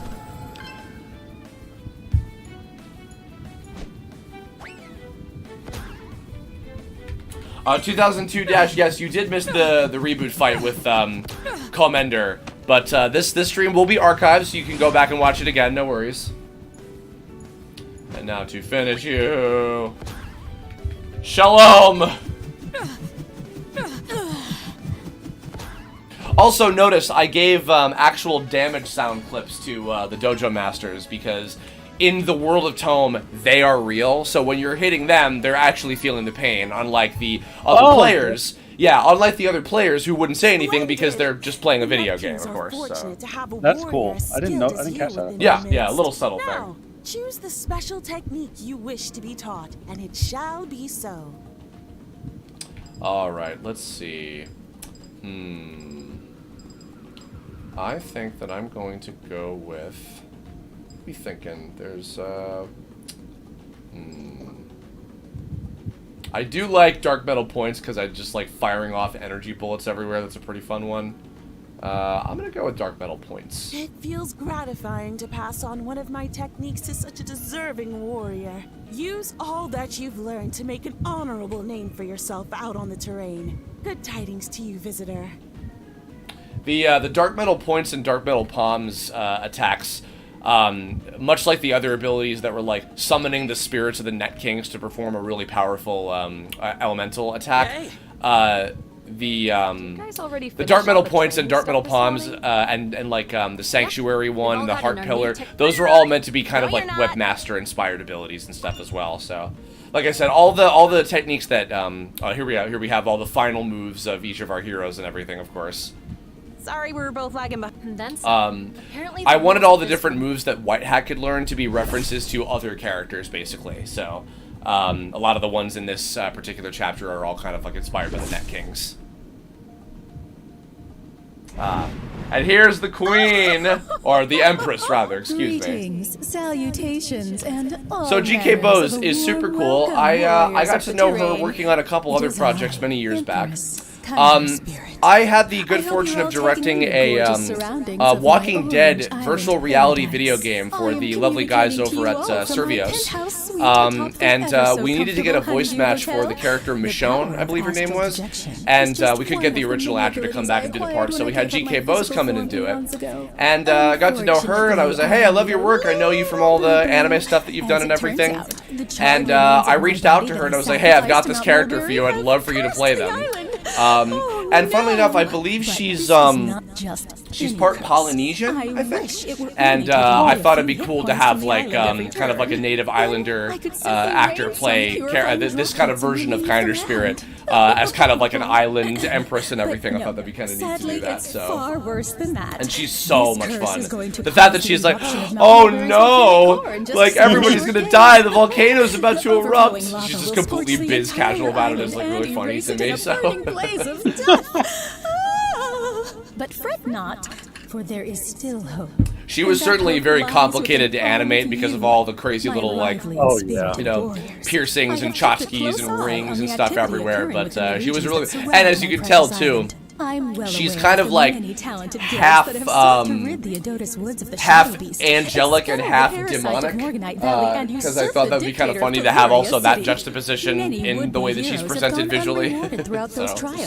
But this might just be your shining moment. I have informed a slew of my adorable spirit guides to keep a close eye on all guilds within the island's vicinity. And over the next 6 days, they shall be judging each and every one of you for the deeds you do, both the good and the bad. Be mindful of every action you take.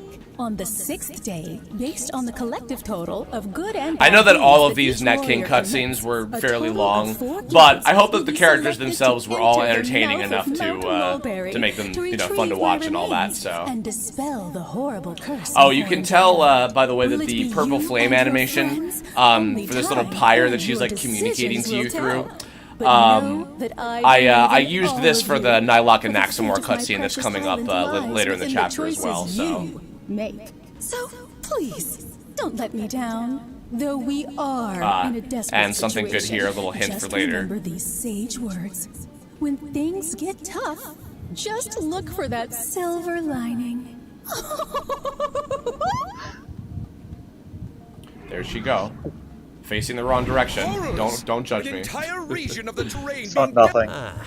So the big thing that separates this one is that only 4 guilds will even get to compete. And to raise the stakes even higher, I thought it would be a lot of fun to have only 4 able to compete in the final thing. So instead of waiting until we meet the. It must be really down to the wire then.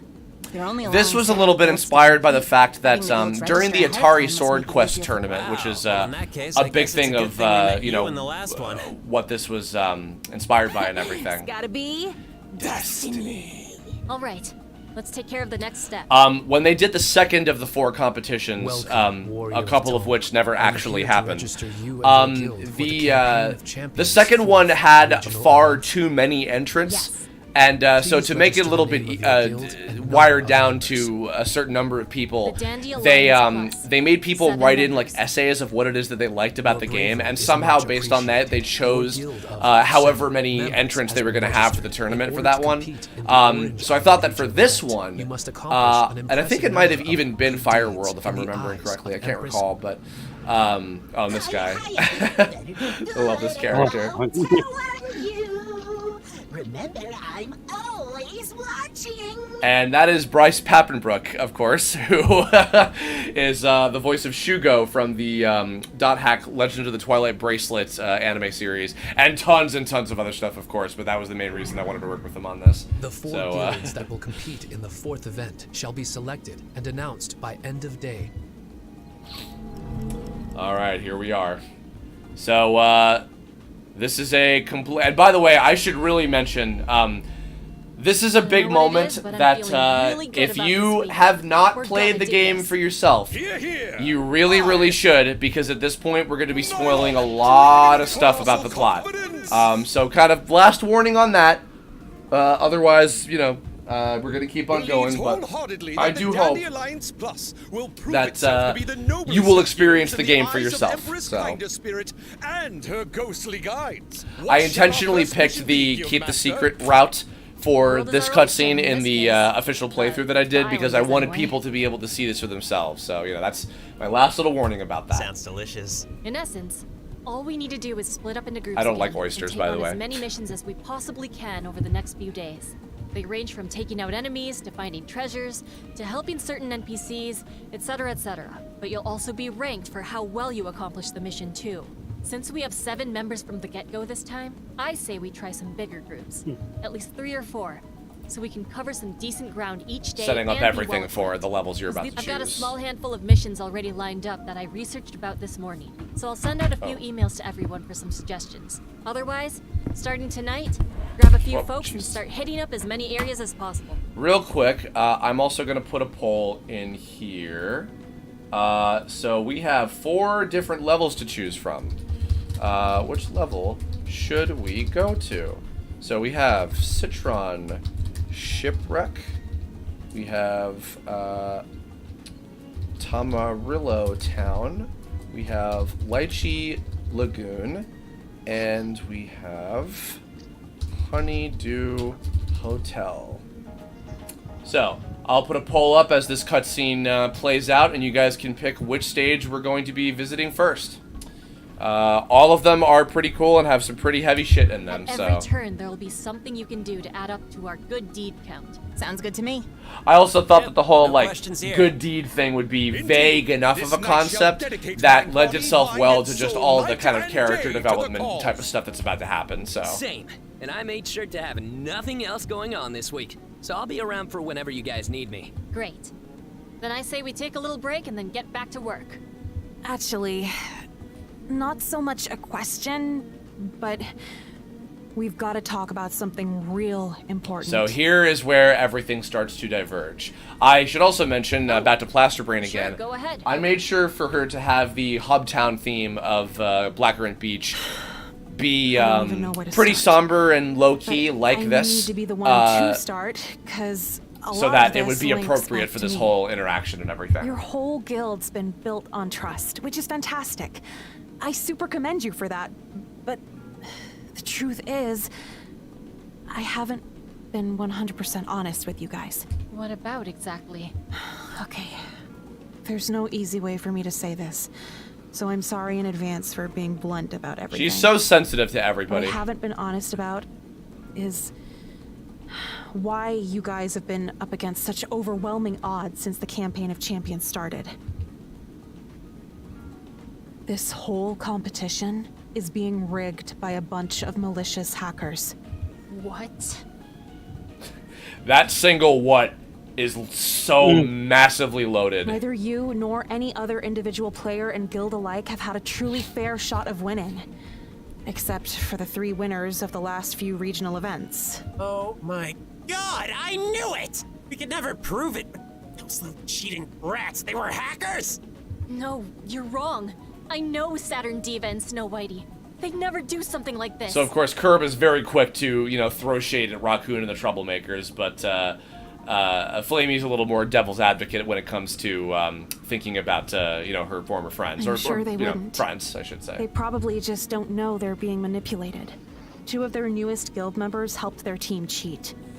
And it goes a lot deeper than that. So this was an opportunity to also spell out a lot of what maybe the player had already figured out to the audience, but because it needed to be delivered to our heroes, it made for a really good sense of drama. Raccoon of the Troublemakers and Dust Bunny and Raven Freak of the Cast of Dreams are Black Hat hackers. And they were all hired by one person for the same purpose. To lose in the final competition against that same person in question. It's Zeto, isn't it? And how loaded that is. Yes. Of course, Alpha would be the one to piece it together first. How do you know all this? The short version is, we used to be close, Zeto and I. I'll leave that up to your We were imagination, both kids. beta testers. Knew a few people from NetKing Software, and we were both pretty involved in some programming communities online.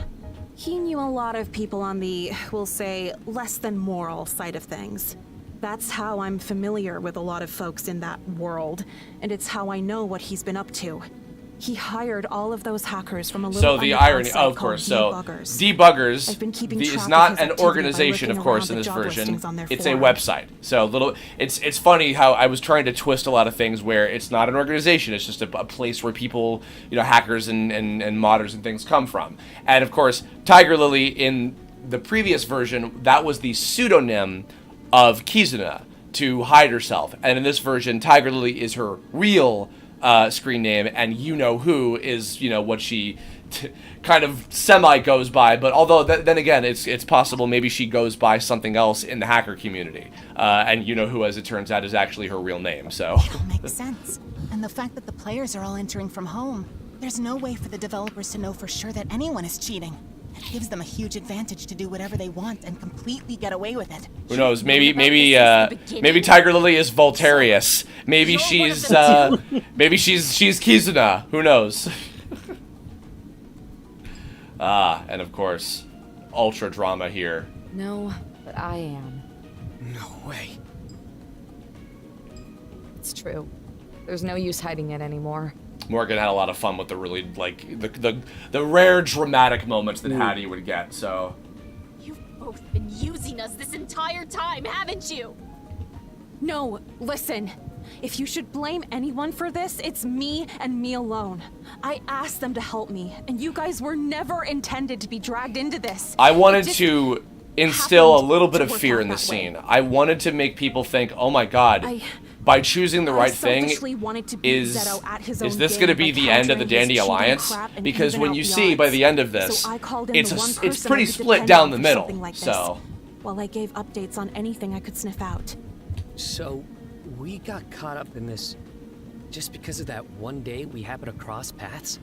But Hattie, you stuck around. This is ridiculous. What was the point of all this, huh?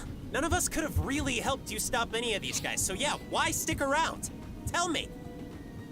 Was dropping a lot of the fantasy out of this series easy for the sake of the game. Because I wanted to help you guys. Yes, because I think that eliminating the, you die in the game, you die in real life shit allowed for moments like this to have a lot more gravity, because it's just about the people. It's not about the threat of any of that stuff. That story I've done already, and it's been done to death otherwise. I wanted to go a different direction with this, and this scene right here is one of the big reasons why I'm glad that I went that route after all. We had to fight because even without the threat of oh no, virus monsters that can kill people or whatever, there's something about this that maybe just because it's so much more relatable, it feels a lot more relatable, and therefore it has a lot more gravity to it, at least to me. I know this must be hard to hear. No, I definitely agree. But now that you know the truth, is there anything else you want to say? Damn it. Now I'm the one who doesn't even know where to start. I only have one question for you two. Sure. Does this change anything? Once again, she has one important question. What do you mean? About our odds.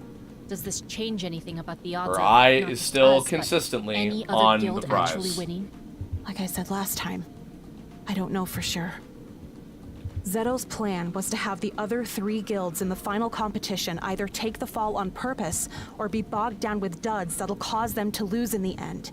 So no matter what happens, he'll be guaranteed victory. But there is a distinct advantage we have, in that there's a white hat on our side to help stand a chance against the black hat hackers. And this was also kind of spelling out the whole sort of premise of the game in and of itself. Get us as far as the finals, maybe even beyond that. Then as far as I'm concerned, this changes nothing. The only difference is now we're all on the same page. If we still have even a sliver of a chance to take home the prize, I'm taking dramatically looking out to the sea. I felt that also having this little boardwalk here was a good environment for a dramatic scene like this to happen in the first place. Sure this is the only course of action we can take? We don't have any other options. Okay, I'm sorry. Please allow me to start listing the many other options. Number 1, we tell NetKing Software that 3 out of the 4 finalist teams for their competition with several $1,000s at stake are using illegal methods to win those dollars in question. Dude, chill out. It's okay. You know what'll happen if we do that. They'll be dropped from the campaign? And then the campaign itself will be dropped too. There's no way it wouldn't be at this point if a scandal like that broke out. And we're in a short time frame here. Maybe so, but think about it. Just the act of us knowing about this whole thing and not doing something about it, wouldn't that in some way make us accomplices to a crime? There is a risk of us getting into hot water. It's one that I've been taking since the beginning, and I'm sticking by it. And I really wanted to challenge something I'd blame the rest the of you for not wanting morals to do. of what you feel comfortable with doing. Even though obviously White Hat isn't quitting the game. In fact, for Christ's sake, I could have added that as an option, and then it's just the game is over and you just stop playing. That's very, very possible. But I figured that most people would not want to do that. And of course, we have another serious moment with Nilok here, letting down the character only just a teeny tiny This bit. knight still has a promise to keep, in order to serve the purpose of which the Dandy Alliance was first formed. That promise has not been forgotten.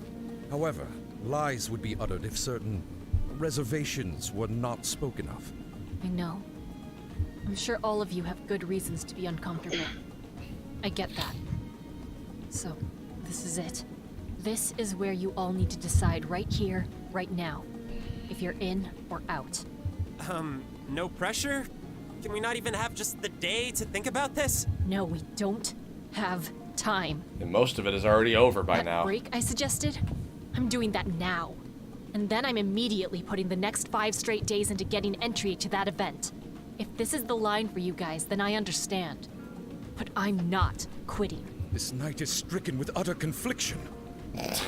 And also very good at rhyming. We can't with just incredible timing. Guys, this is our last shot.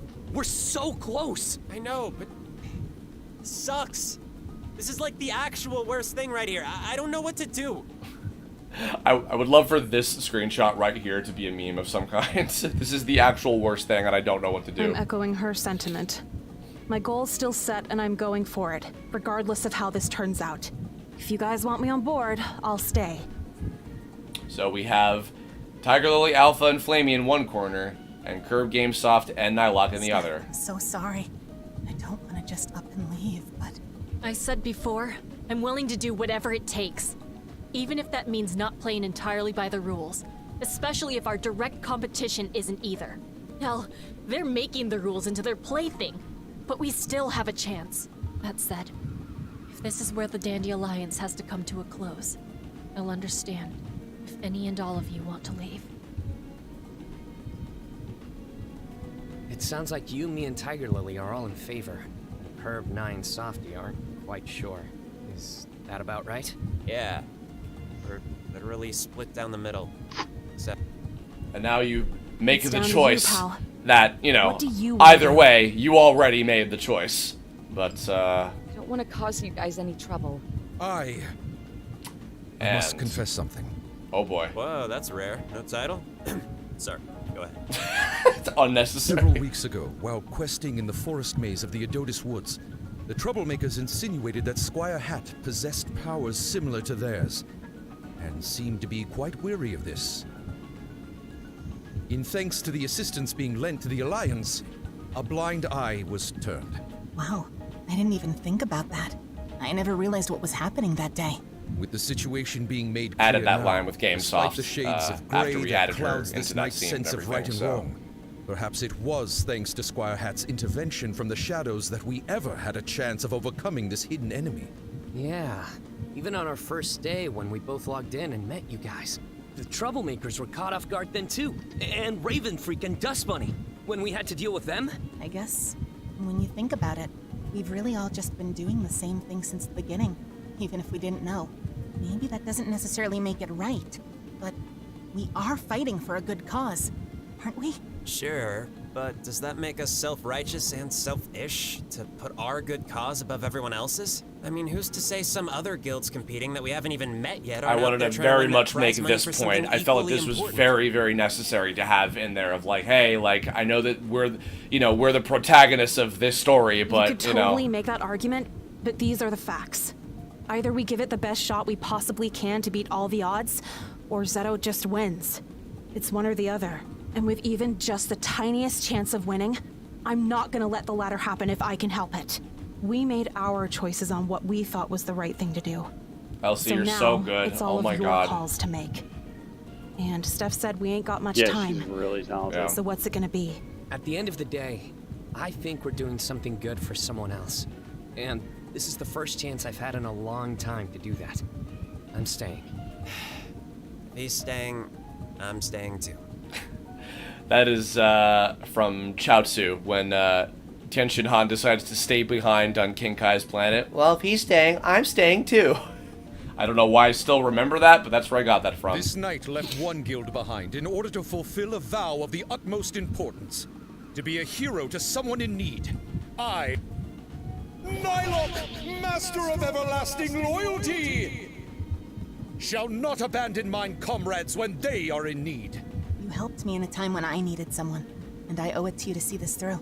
So I will. Guys, if anything goes wrong, and I mean horribly wrong, I'll take full responsibility. And I promise, when this whole ordeal is said and done, Something I'll worth pay you talking all about back this for what too you've is given me. if you do succeed and they do know everything, it is let any of you it is guys also do it, kind of an not interesting now. moral choice of like, well, we did something good God, we're in trapped. the end. Never mind. Send me to jail. Oh God, Hilarious. it's not. That settles it then. That's something that they have to live with forever, Send out all that of email them. as It's soon like, as I wow, can, like then let's start racking up we some good deeds for the technically kind of were accomplices Alliance somewhat Plus? to a crime, Break. kind of dancing around that a little bit. And we have to live with just like, well, in the end, we did something good. It was kind of a Robin Hood situation, went but shockingly well. tussling with that morality in and of itself, too, was also something I kind of wanted to play with, which is why I felt it was really important to have the choice of, do you want to leave them blissfully unaware, and you as the player, along with Tiger Lily, like, I knew you everything guys would be are the okay. ones that are going to take that, you know, carry on that burden You're alone. even smarter So, than I give you credit for, pal. And it also highlights a lot of And I'd things like that to think I give morality you is plenty not of credit black to and begin white. with. yeah, absolutely. It was Before, a when it big felt like it's it was why just I wrote us that against the scene not with so nice hackers, talking to it Tiger didn't seem Lily as on bad. the speaky Now that thing your and everything. I friends wrote are that roped early into on this, because I knew even that was a I'm getting big, nervous. like, kind of core thing All about the feels game in real, general. like really real. This was the right thing to do, and we're still gonna win. If you say so. We'll all find out at the end of the week, huh? Well, let's make good on our word. We've got a lot of work to do. Alrighty. And thus Chapter 4 kicks off. So let's go ahead and save. I'm going to take another quick pee break super fast, and then I will take a look at the... oh, actually, here, look, real quick before I go. So this email, this was another special case code. This email is different depending on what you chose to do. This is either sent to everybody or it's sent to just you. Tiger Lily basically giving you an update about, you know, hey, this is what's happening, this is what Zeto's doing, and we got to be, you know, keeping an eye out on everything. And Flamey, of course, giving you all the info about all the different places you can go to. So, I'll play some music in the background. We'll be back in just a moment, and then whatever the poll winner is, we'll go with that. So, don't go anywhere, folks.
Sounds like a plan.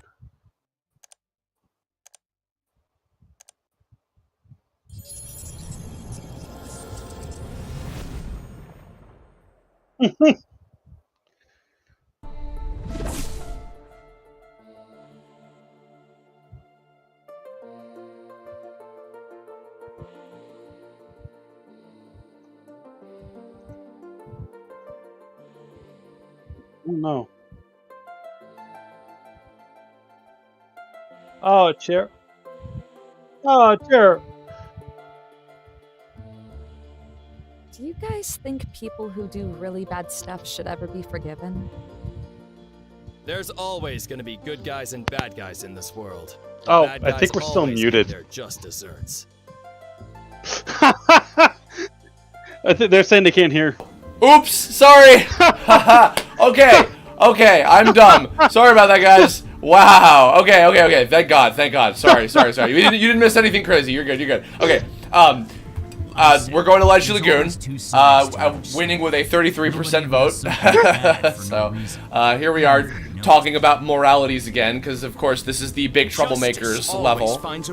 Have you seen that the chat says that they can't hear you and fix that yet? Yes, we are fixing. Also, hi Nathan. Hey, we're going to Lychee Lagoon. Aren't you so excited and also nervous that something will break? Thanks, everyone. I feel like Lychee Lagoon, like, it's been solid. It has. It just is also. Has been on its good behavior. I'm very triggered by Lychee Lagoon because good hold on. lord. Is Lychee Lagoon the one where you're on the raft, or the one where there's the collection?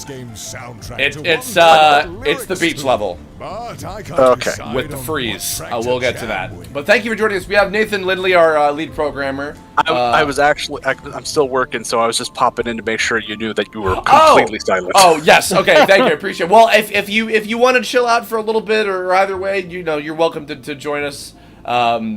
Fucking Bear of Tone is My friend's been writing lyrics relating to based on Alpha Blossoms here of on the wanting Goddess, to but- adapt lyrics. He's of my kin for sure. I was also going to say, Mac, I think, will be joining us again at some point. His internet has been very crappy today for some reason, so he's having some difficulties. But this was a big level for the troublemakers, of course, so, Going to Lychee Lagoon Oh, today. here's hoping. Any new monsters? Alright, I'm gonna go back to fixing bugs on a different game. Good luck. Have fun, guys. Okay, take Good luck with that. But they're also Later. super slow, so you can just bypass them if And you want. that's Lucas Gilbertson being extremely Canadian. You want to talk about long, drawn-out battles? Steer clear of the wild platypus. Those little 1000 Dash I want to ask, is there any consequence to not telling the group? Not so much that there isn't consequence. It's more so, I didn't want that to impact anything to do with the gameplay. I wanted it to only impact the story and how it unfolds. So there are many times, and I'll point them out, where the dialogue is going to play out differently because of what our heroes do and don't know. So those of you who have played it and picked, not telling them, or if you watched my playthrough and you didn't hear them tell them and everything, you're going to see some different dialogue in this kind of case. There's little subtle things now that they know what's really going on with the Black Hat hackers and everything. Yeah, there's some differences in the story, but not so much in gameplay. Ever feel like life's just a game? Literally, not figuratively. Like our actual life is a game. Think about that. That's deep. Yeah, man. That was Matt Shipman as that guy. Anybody else? I don't think so. Okay, I think we're good. Alrighty. Lychee Lagoon. Oh, dear Christ. This level is, I went the wrong way. Whoops. This level is a little bit of a nightmare. It was probably the biggest headache stage during testing, as I know Adam and Nathan, had he been in here, can attest to. Several things that were insane. In fact, I'm also remembering, actually, who do you want to run into first? I will do another poll for you guys. So this is a level where you have a little bit of freedom to go around and do things in different orders, of which I had to prepare contingencies for as well. But when we start the actual stage, who would you guys like to run into first? in terms of the character that we'll encounter, because we have a little bit of freedom to kind of run around and do whatever we like. So, yeah. Alright, so let's head on in. And this level, of course, has a lovely remix of the Trekking Across theme that Yoav composed. This is a very cool, like, kind of like beach samba version of it. By the way, I actually had to put like an invisible set of blocks up here because the fence tiles were on the same level as the little platform that I'm standing on, and I could have actually walked on those tiles and like gone on top of the little fence and stuff, and I don't need that. That's not necessary. So, oh, hey, pal. Here we are. Did I hold you guys up much? Nah, not at all. Just waiting for Curb to finish double-checking some stuff real quick, and then we can go. We can go! I was listening. I heard you from over here. Okay. We have, what is that called? Proximity chat? To the others already, yeah. so Yeah. Tome runs on proximity chat. So, the tourist NPCs around this So this was a cute quest. Yeah, I wanted to have, this was actually, Lychee Lagoon, I believe, was one of the last stages that I came up with in terms of the theme. Orange Island was an interesting sort of case to go off of in terms of coming up with what the levels were going to be, because as you guys know, and as you can probably tell, the Adonis Woods is very much based on the Sanctuary region. Crisabero Kingdom is based on the Lavandera region, and Telluria City is based on the Mech City region, which also had kind of TTA equivalents like the Purple Cave and that kind of thing as well. So Orange Island is a completely new zone that has never had any kind of previous existence in a version of Tome's life, more or less. So I had to come up with some different ideas for areas to have as obstacles. So we just got to keep an eye out for those. And by the way, I've just remembered, I should have gone back to the casino, unrelated to absolutely anything. I should have gone to the casino on day 6 of week 3. Oopsie doopsie, whatever, it's fine. I missed out on a couple monster bombs. Where are we going first? Let's see. Ah, Archie. Alright, Archie wins with, I hate that he won with 69% because that's gross, but we're gonna go see the lad first, so. Yeah, but I had the idea of a hotel stage. I had the idea of a shipwreck, which eventually became like a whole fleet of ships. And I think and the town as well. I had those all in mind. But just a regular beach level, weirdly enough. Well, I think because I considered Black Rock Beach just like a beach level already. So I wanted to, I was trying to think of like, what else could I do? What are some other things that would work well for this? And ultimately what I landed on was having this, basically. Was just a regular kind of quaint beach level. And I do like it, actually. I think it worked fairly well for this, so. You always need a beach level. Yeah, it's funny. They're not always ones that come to mind first for me when it comes to you know, making stages for video games, but yeah, oddly enough, people seem to really enjoy them. Like, they're just very quaint and relaxing, and yeah, so it's like a nice break from everything else. What else? Ooh, that's good. Okay. And whoop. Oh no. Whoop. Oh, that's right. For some reason, also, I don't know why, but this particular equipment stall is finicky and very aggravating, and to this day, I don't know why it does this, but hopefully it will not cause an issue, because I don't want to deal with that shit right now. Haha. Let's see. No, I want 10 for my attack. That's good. White hat, what about you? I think that should be fine. Cool. Alright. Good. Heal up. And Tiger Lily's just hanging on the bottom of the... just like hanging over the edge of the little fucking healing station, which was cute. Adonis Woods may be the capital of nourishment, but little do they know that this lagoon grows some of the rarest and tastiest fruit in all of the terrain. I want to try Boom Nanas. I made my own fictional food that now I want to eat. I think I'm an insane person. Even in a vacation spot, warriors from other worlds come here of all places to battle each other from time to time. I don't get it, but it sure is fun to watch.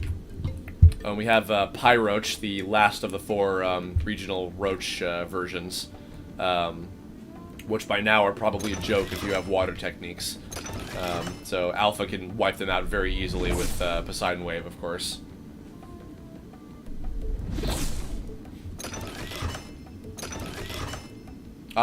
This level had quite a few debatable power-ups. Oh god, Platypus. Oh god, get out of my way. Scott placed in a few that... Oh god! Scott placed in a few power-ups in some of the stage 4, the chapter 4 stages that they're not necessarily the greatest thing for you to be equipping to yourself, but they're kind of another risk-reward thing where they might lower a whole lot of certain stats but increase others. By the way, in the chat, Philip, I assume, from Fiolasoft Studio, the creators of Black Hole and the upcoming game Macho, say happy first year anniversary, Curb, to the release of Tome, and to you, Curb, and your team. Wish you a lot of new players. I still need to complete the game myself, maybe from my Steam Deck. I would hope so. Philip, if that is you from Fiolasoft, thank you so much. To those of you who didn't already hear this from some of the streams I mentioned, Philip was so instrumental in a lot of very important creative decisions that I made in the early days of development on this game. He is fantastic. He's a wonderful guy. And go check out Black Hole and look forward to another game that he and I are working on together called Nacho. That is going to be really, really cool. They're wonderful guys. And I learned a lot about game development from getting to work with them. So, all right, on to these guys. Say that's so unique from anyone else. So here's a trick. I'll let them say their shit first. Spray you in our sorrow and drench you in defeat. Nice try, Nat. Okay, well, I definitely wasn't expecting that. You tried. I believe we can kill this creepy guy in 1 hit. Yes, we can. Oh, but he has 1. Ha ha ha! Take this. I think I'm gonna be sick. For real.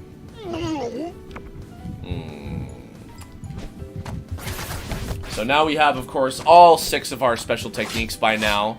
So there's quite a bit that our heroes are able to do. I had so much fun animating the characters of this particular chapter. There were a lot of really crazy ones with cool, insane powers. And as you can attest to, again, Adam, from testing this, these levels were very difficult. These battles, in particular, were extremely challenging. And I really had to guide you through, like, absolutely every single thing to do. I'm going to use this one because I love this move. Dead! Funny thing about that, Power Beam. This is a really, this is inside baseball. In Balancing Act, in a very, very, very ancient version of Balancing Act, of which my different self-insert character, Frost, was in that, I wanted to give him a Kamehameha equivalent. You're gonna make me explode! Also, that's gross. Okay, I know you guys probably aren't trying to be creepy, but... And the Power Beam was my Kamehameha equivalent. It was just an energy beam. Frost no longer has that because it's really hokey and unoriginal, for him anyway. Felt a little too much self-insert-y. Are you dead? Oh, you're still not dead. No, you are. Boink. Goodbye. But I thought, you know what? For Kirbopher specifically, because he has all these electronics and they made him kind of a little like Mega Man-y, cyborg guy, I thought, hey, you know what? That works for him. So I went ahead and made that his ultimate attack, and I don't regret it. So even as hokey as it is in this instance. So you gotta embrace it, to be honest. And this Platypus is embracing me. This Platypus was, this enemy, was a creation from a charity stream I did, like, God knows how many years ago, where I created a bunch of fake Pokemon, and, I'm very angry that there's still not a Platypus Pokemon. And I swear to Christ, any of you that say Psyduck is a platypus, I will commit a crime. Because I get that every time I mention that there's no Platypus Pokemon. Nonetheless, I thought a fire. What? How is there no platypus Pokemon? You need an ice cream cone and a garbage can before. Excuse me. First of all, that's once again the let's find out the what's it called? The Tootsie Pop commercial. Second of all, it's an icicle and a trash bag. Third of all, getting this little animation thing to work for the bananas bouncing down was also actually kind of difficult. Boink. I had to time it out just right. I also almost kind of wish that like when they landed and he caught them, there was an explosion or something. But that was also too complicated to do, so never mind. That's what we got and where we're at. You're cheesy. Shut up. So funny. I know. I know. There's the boy. Excuse me. Oh, crap. Sorry. Oh, great. What do you want? I'm sorry if I'm being annoying, but could you guys please help me? Help? Are you kidding me? You and your two idiot friends have made Kinda enough broken trouble as it over is. that. And Yeah. no, that wasn't meant to be a clever I mean, Psyduck technically does look like a platypus, and then evolves into a duck. He is a duck. Like at the park, is it? He doesn't have the beaver tail. He's a duck, and I will, Adam. I will go back to Long Island. I will find you, and I will throttle you. No, cross my heart. After what So of happened course, last week, Archie. I'm just moving on from this because fuck off. Archie is, trying to problem solve. It's funny how much I relate to this version of Archie now, but yeah, he's trying to problem solve here, and he's trying to see if any of these guys would even be willing to hear him out. I wanted to stay with him after Skate And, even the fact that Mac rewrote a lot of what was happening kind of off-screen during this particular section of the story. Because I knew exactly where this is going to end up by the end of this this particular level. Where we are now? But in terms of what was going on kind of around it, exactly. Rock said he was supposed to try and find you guys. Mac and I collaborated a little bit, but I certainly let him kind of take the lead in terms of like the conflict that was happening between the three of them that we don't get to see, and what stage they're up to by the time this is happening. Because in fact, the fact that this is happening, we're choosing this level as the first one of the 4 to do. It has been, let me think, 1, 2, 3, 4. It's been about 4 to 5 days, so just under a week since everything happened with the troublemakers He's last. not a rodent. So He actually taught me that raccoons are in the Caniformia suborder, like bears and skunks. Sorry. I learned something today. It's bad. Wait, what? Never mind. Mac rewrote that line as well to work with that joke. So Constantly harassing us at every turn has been an even bigger nightmare. Please, I'm really, really, really sorry. I didn't know this was gonna happen. I just want my friends back. funnily enough, also Griffin Puatu, who's the voice of Archie in the RPG. Great friend. Got to know him quite a bit over the last few years. And he's a wonderful guy, works super hard, and now he's a voice director actually for some anime. He and I worked on AIM, Warrior at the Borderland, of course. Be a little on the careful side. Tiger Lily here, of course, with her kind of insider knowledge, and seeing that, like, this kid could get in trouble, and he's really young. She has a level of sympathy that she wants to put forward to him, more so than the other two, of course. So, who got? Oh, does anybody remember who got the second place for which one we wanted to go to next? Was it Skate or Raccoon? Hey, I don't remember. Is that Mac?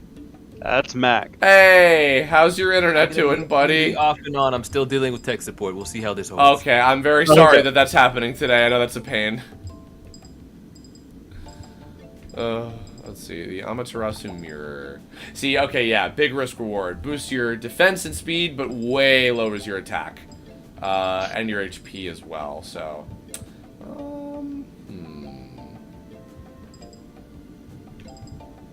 You know what? Why not? Sure, I'll try that. And how about... I can probably give you something a little bit better at this point. Is this better? Ooh, magic attack is bigger. Yeah, sure, why not? And, ooh, and actually, maybe this. Yes. And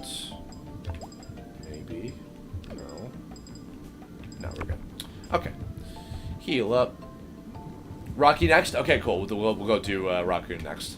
Which means we have a fight with a pair of our $500 boss characters, actually.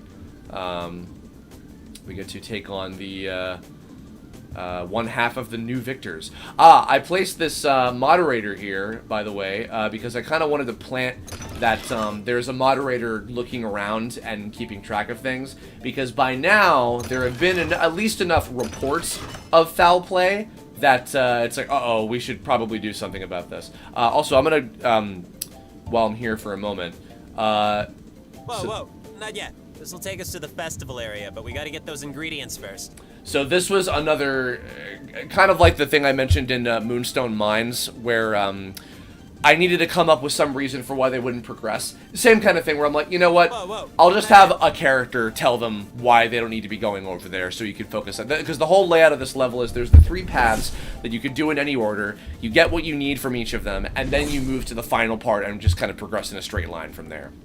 So, alright, now we have very, very, very, very sad Rocky. Oh boy. Isn't that? Surprise, surprise. Not you. Yeah, me. My god, what a polar opposite from episode 4 Raccoon in the series where he's like, I'm having fun even though I'm sad about my friend not being around. He's by himself still doing his thing, and boy howdy, he is not doing good. Boiling from that last stunt you pulled the other week, and you and your little posse of saps are the last people I want to see, so get lost! Yeah, that's not gonna happen. And I hate to admit it, but you should know I actually learned something from all this. I'm not really a leader. Thought I was. I'm not. You were right all along. And that mistake you call a posse is done. And just completely, like, he's very, as Archie said, empty inside. Zeno portrayed that so incredibly well with everything in this level. But that don't change a thing between you and me. Oh. Well, that's really a shame. No, but for real though, we don't have any time to spend on you. If you want to do this the hard way, you're welcome to go 4 against 1. The easy way is preferred, but in either case, we're pushing you aside. The end. And Tiger Lily has absolutely no patience for this, considering what it is that she knows. 4 against 1, huh? See, that's where you're wrong. Ah, here they are. Heads up, we got bigger fish to fry. Alright, so we planted them a little bit earlier in the scene. We got Abomaton and Technote here. Shoutouts to the 2 donators who got these particular characters. So the big thing with them is I tried to make them extra powerful. They have a multitude of different techniques and you know, certain weaknesses that you really got to emphasize and everything. And they have some particular hacks that I don't think will come up in this level, but in the next one. Also, I want to use this move because it's really cool.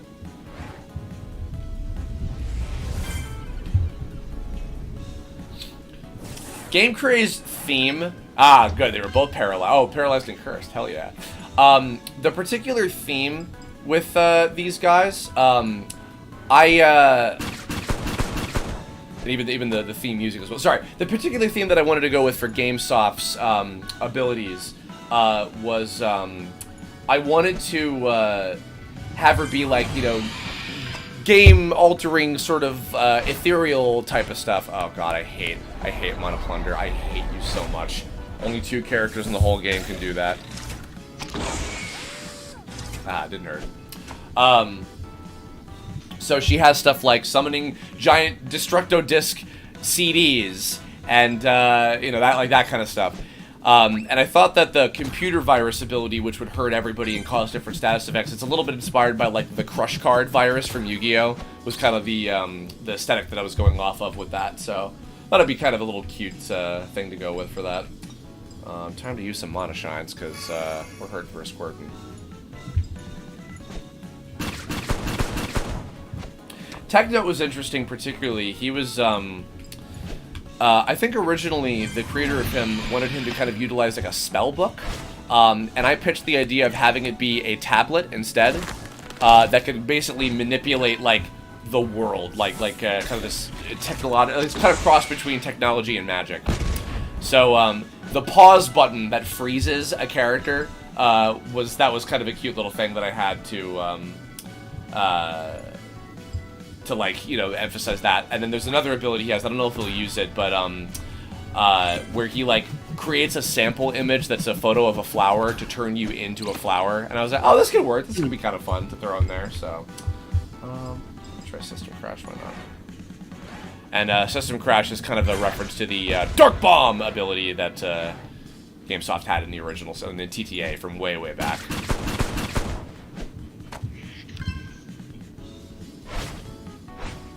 No, please, please, please, please. Thank you. Double Doom is yet another Homestar Runner reference, of course.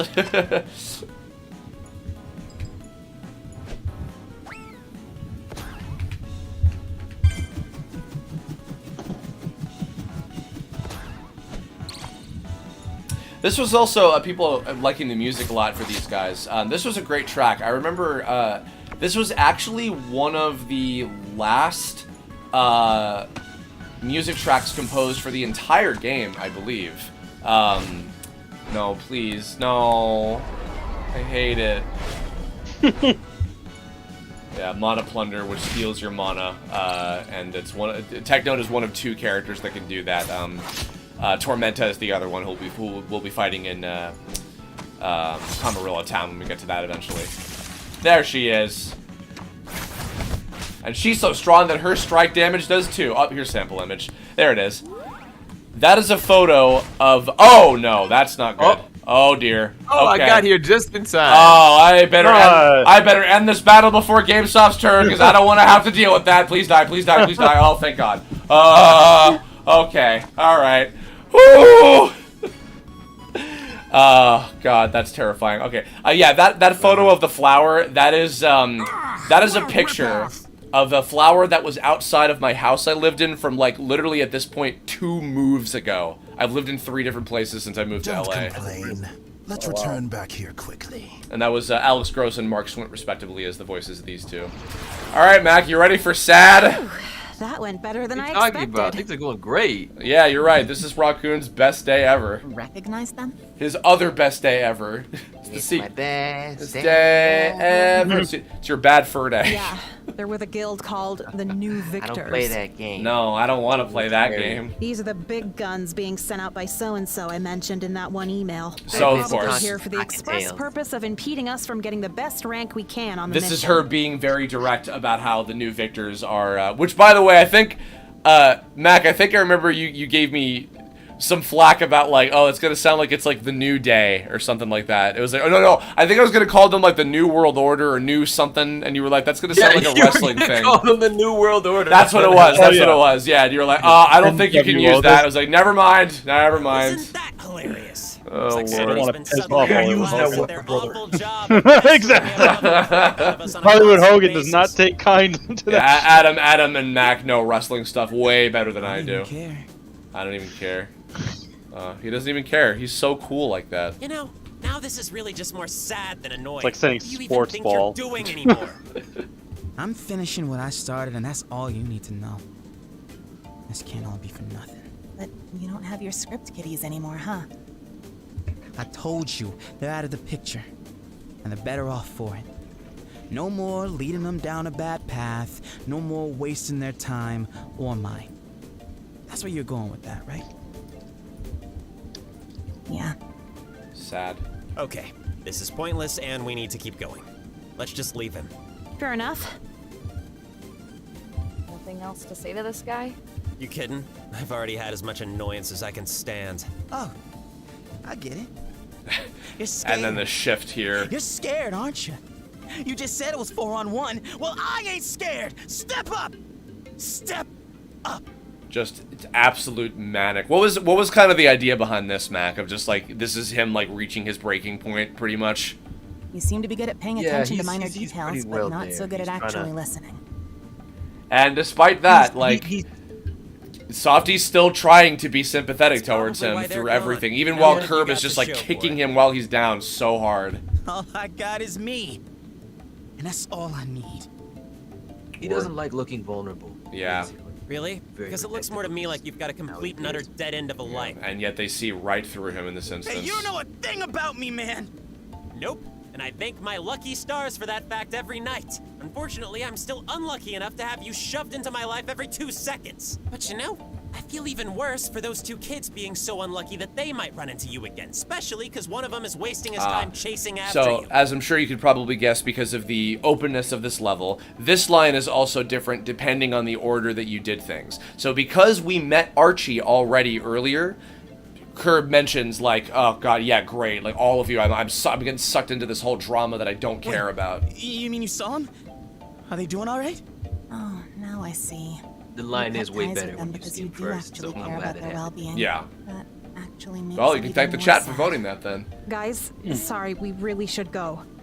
Agreed. Now stay out of our way. Yeah, I think I usually, when I play, I do Archie, then Skate, and then All Raccoon. things considered, I still feel sorry for you, because you're clearly in a lot of pain. Maybe you need to sit down and ask yourself if misery and selfishness really are the only things you have left to offer anyone. Call it a gut feeling. I just don't think that's you. You wrote that line for GameSoft. I did write that yeah. line, and Melly absolutely nailed it. Yes, and I'm very glad you did, because I felt it was so encompassing of her character. It was so appropriate for this moment, and it was really good for leading Rock to what happens shortly after this level too. So yeah, also he needed to know that. He needed to hear that. He was really at that place where he needed that voice to tell him, "Hey, you can actually do it," and I know you can. Yeah, absolutely. By the way, just to take the piss out of myself a little bit, if you looked super closely and you frame by frame, as the scene is fading out, previously when he starts walking away, you can see him blip out, like the cutscene tells him to disappear before the fade out is done, unfortunately. Never tried snail meat. I feel like I've only ever seen it in cartoons and stuff. Like frogs. This is true. I've still never tried either. It's okay. Both the taste and the fact that you haven't tried it. And of course, Tiger Lily is a connoisseur of good food. Good thing it's all just imaginary snail meat being given to imaginary people, all for the purposes of our unimaginary reward. Life is weird. Anyway, let's go kill some gastropods. Silly. That's a $10 word. Cha-ching.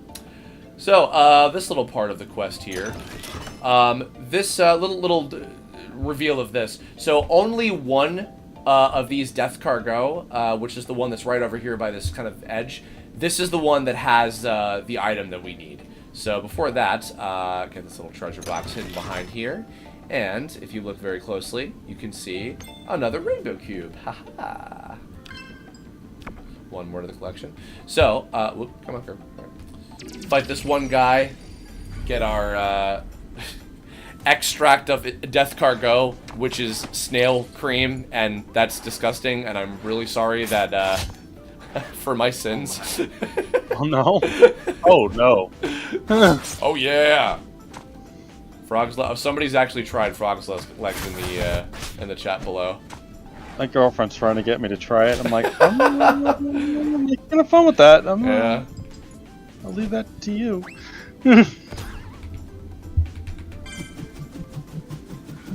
These enemies were fun to do. They're all really frustrating to fight, but they were fun to animate and come up with moves for and stuff. Yeah, dude, I don't know if it's been said that often, but the amount of different movesets you did for all these characters and is insane. Yeah. Oh, yeah. Yeah, it was a lot. I wanted to give everybody at least like 3 different techniques to start with. Here we go. So once again, kind of like this is a glitch, but it's funny. They're all doing like a synchronous dance where they're just like running through their animations, looping infinitely. They're just like, ooh. They just like, they love the BGM so much. So once again, kind of like with Pilate Park earlier, they are teleported to this area out of the way of the other Death Cargo, and they just act out this scene real quick. So I forgot, it's not even snail meat. It's like snail cream. Hey, as long as the NPCs eat it up when it's mixed in with the other stuff we're picking up, it's a sugary, sweet delicacy as far as I'm concerned. Whatever floats the tourist boats. Funnily enough, I heard once in school that like making purple dye was very expensive, and it was reserved for royalty. Like purple was the color of royalty, which I referenced also in the building the car thing, because they would make purple dye by crushing a bunch of snails together. I don't know if that's true, but I remember distinctly hearing that in like a history class many years ago, and I was like, that's kind of funny. And I think that was a little bit of a throwback to that. Probably one of the only things that I actually remember from like elementary and middle school. god. Very bizarre. Very good. Alright, let's heal up again. Now we're gonna be seeing a couple of jerks again that we've already been introduced to. So of course, the troublemakers were, or sorry, the Soupy Slime siblings. Originally, they were intended to show up for the first time in this stage. It wasn't until a little bit later on in development that I threw in an extra side quest earlier on in the first chapter to establish them. And of course, of all people, as folks know, in the 2011 series, Skate and Doubling were actually dual identities of a single person. It was part of a kind of an unplanned subplot that Mac and I developed quite a bit over the course of the 4 years that we did the 2011 series, where Skate was actually an alternate account that Doubling created because he missed hanging out with Raccoon. and he was too much of a coward to admit it. Yep. And of course, you know, we all know how that very, very, very sad story played out in the end. So we changed that up a little bit with the dynamic of having the three troublemakers, and I decided to, in most instances, any character that was a dual identity of a single person, I decided to split into separate entities. So I did that, of course, for Kirb and Zeto. I did that for GameSoft and Softy and Motherboard, which were all sort of connected in different ways, basically. And by the way, shout out to anybody who's been to beaches like this. So, alrighty, Mimicrap should be hiding out in one of these. So let's make some mincemeat out of it, and we should be good. Now I want actual crab meat. I want sushi real bad. This mission's making me hungry, and I can't decide if I love or hate how effective that is. You know, I might literally get sushi after this. What are you talking about? It's not real. But animated food looks so good. I've been in the mood for ramen. I might do that tomorrow. Oh god, don't say that to me. I'm gonna die. Get ramen and like get some boba tea with it and be like, oh. So, all of these Mimicrabs are hiding here, of course. And I was a dick and I put like a real treasure chest next to each of them. I'm not gonna do those. I'm just gonna skip straight to fighting the Mimicrab. This is the one that we need to fight. Same thing. One of these is the right one, and this one on the far right is the one we need to fight. So, it's quite simple. They're disgusting and terrifying. But thankfully, they are weak to electricity, so a whoop-am. Once again, I wish that if I had the foresight, that's me doing a gross like fart noise, or a barf noise, not fart. Excuse me. I don't. My farts don't sound like barfing. Jesus Christ. Anyway, I wish that I had made. That's the thing I never needed to hear. You know what? You're right. I wish that I had mimic enemies for all of the regions.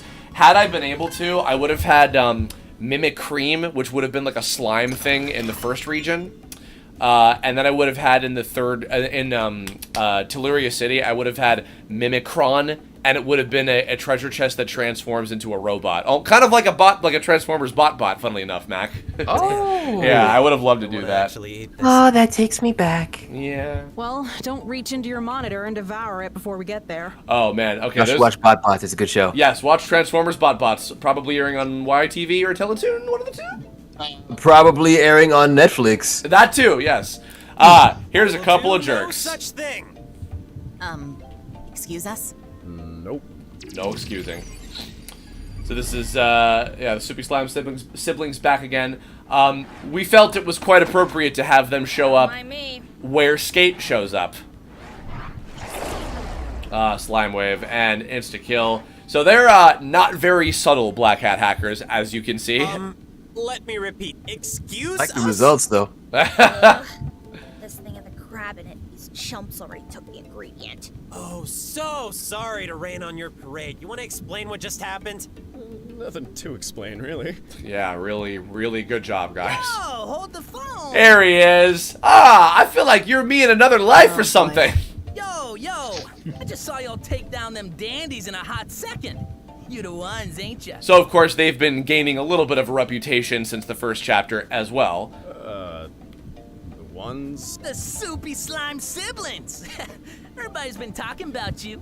I know what's up. Y'all the script kiddies too, ain't ya? I want to point out too, I loved phonetically writing out the way that Skate speaks. Like to make it look like it's what he's saying, like with the apostrophes and cutoffs and all that stuff. I love doing that. I don't know what you're talking about. We're nobody special, man. That was a weird. This is some obscure thing. It was a reference to an old interview with Billy Bob Thornton, who was all like being all pissy and divish, and he's like, I don't know what you're talking about. When like the guy was asking him like about literally anything. Nah, bro, it's cool. I get ya. I know you know the lingo, but I've been looking for y'all because I want in. You know what I'm saying? Just barely. Enough already. We Okay. gotta run. Okay, so here's the story. So, I had mentioned in the first stream we did that originally Splat was voiced by my sister Allison, who I also talked about earlier in the stream today. Allison did record all of her lines. Y'all looking to get that last for the campaign, Allison recorded all of her lines for Splat when I would come to visit her during Christmas, right? I gave Mac her entire recording session, and he used literally even outtakes and bloopers and just other things that were said in between her lines to use them as actual dialogue. I have no idea. By this point, I have long forgotten what the context was of a lot of them. But so he added this line to this interaction. Go home, kid. You don't know what you're talking about. This was always there. Can't y'all just let me get in one more word? And then Yeah. this line. So Brittany Lauda, who took over for Splat when I went with a different cast, I had to direct her very specifically to do the interaction in the way that Mac had envisioned, based off of this line that you're seeing was my sister just like responding to me, giving her direction, and Mac made it into an actual line. And then he did with this too. And then it gets even more insane. You might remember in when we did Moonstone Mines a while ago, there was a part where Serpentine was like trying to follow a path and he like kind of spazzed out and went the wrong way. She's about to do that. I couldn't for the life of me make it work. She like runs backward and then runs forward. In this line, Mac also put in a sound that my sister Allison made where she goes like bleh, just because it was funny. And Splat is a disgusting individual. And because I couldn't get the fixing the path thing to work, I was like, I know, I'll cut the bleh from the end of this line and just put it there, and then it made sense, and it justified it. Game development. Great. The fact that there were like 10 stories in this one moment, I'm like, good lord, man. I think she kept stumbling on something like that, and then when she messed it up, she's like, "That was one word," and then she's like "I'll do it again, bleh."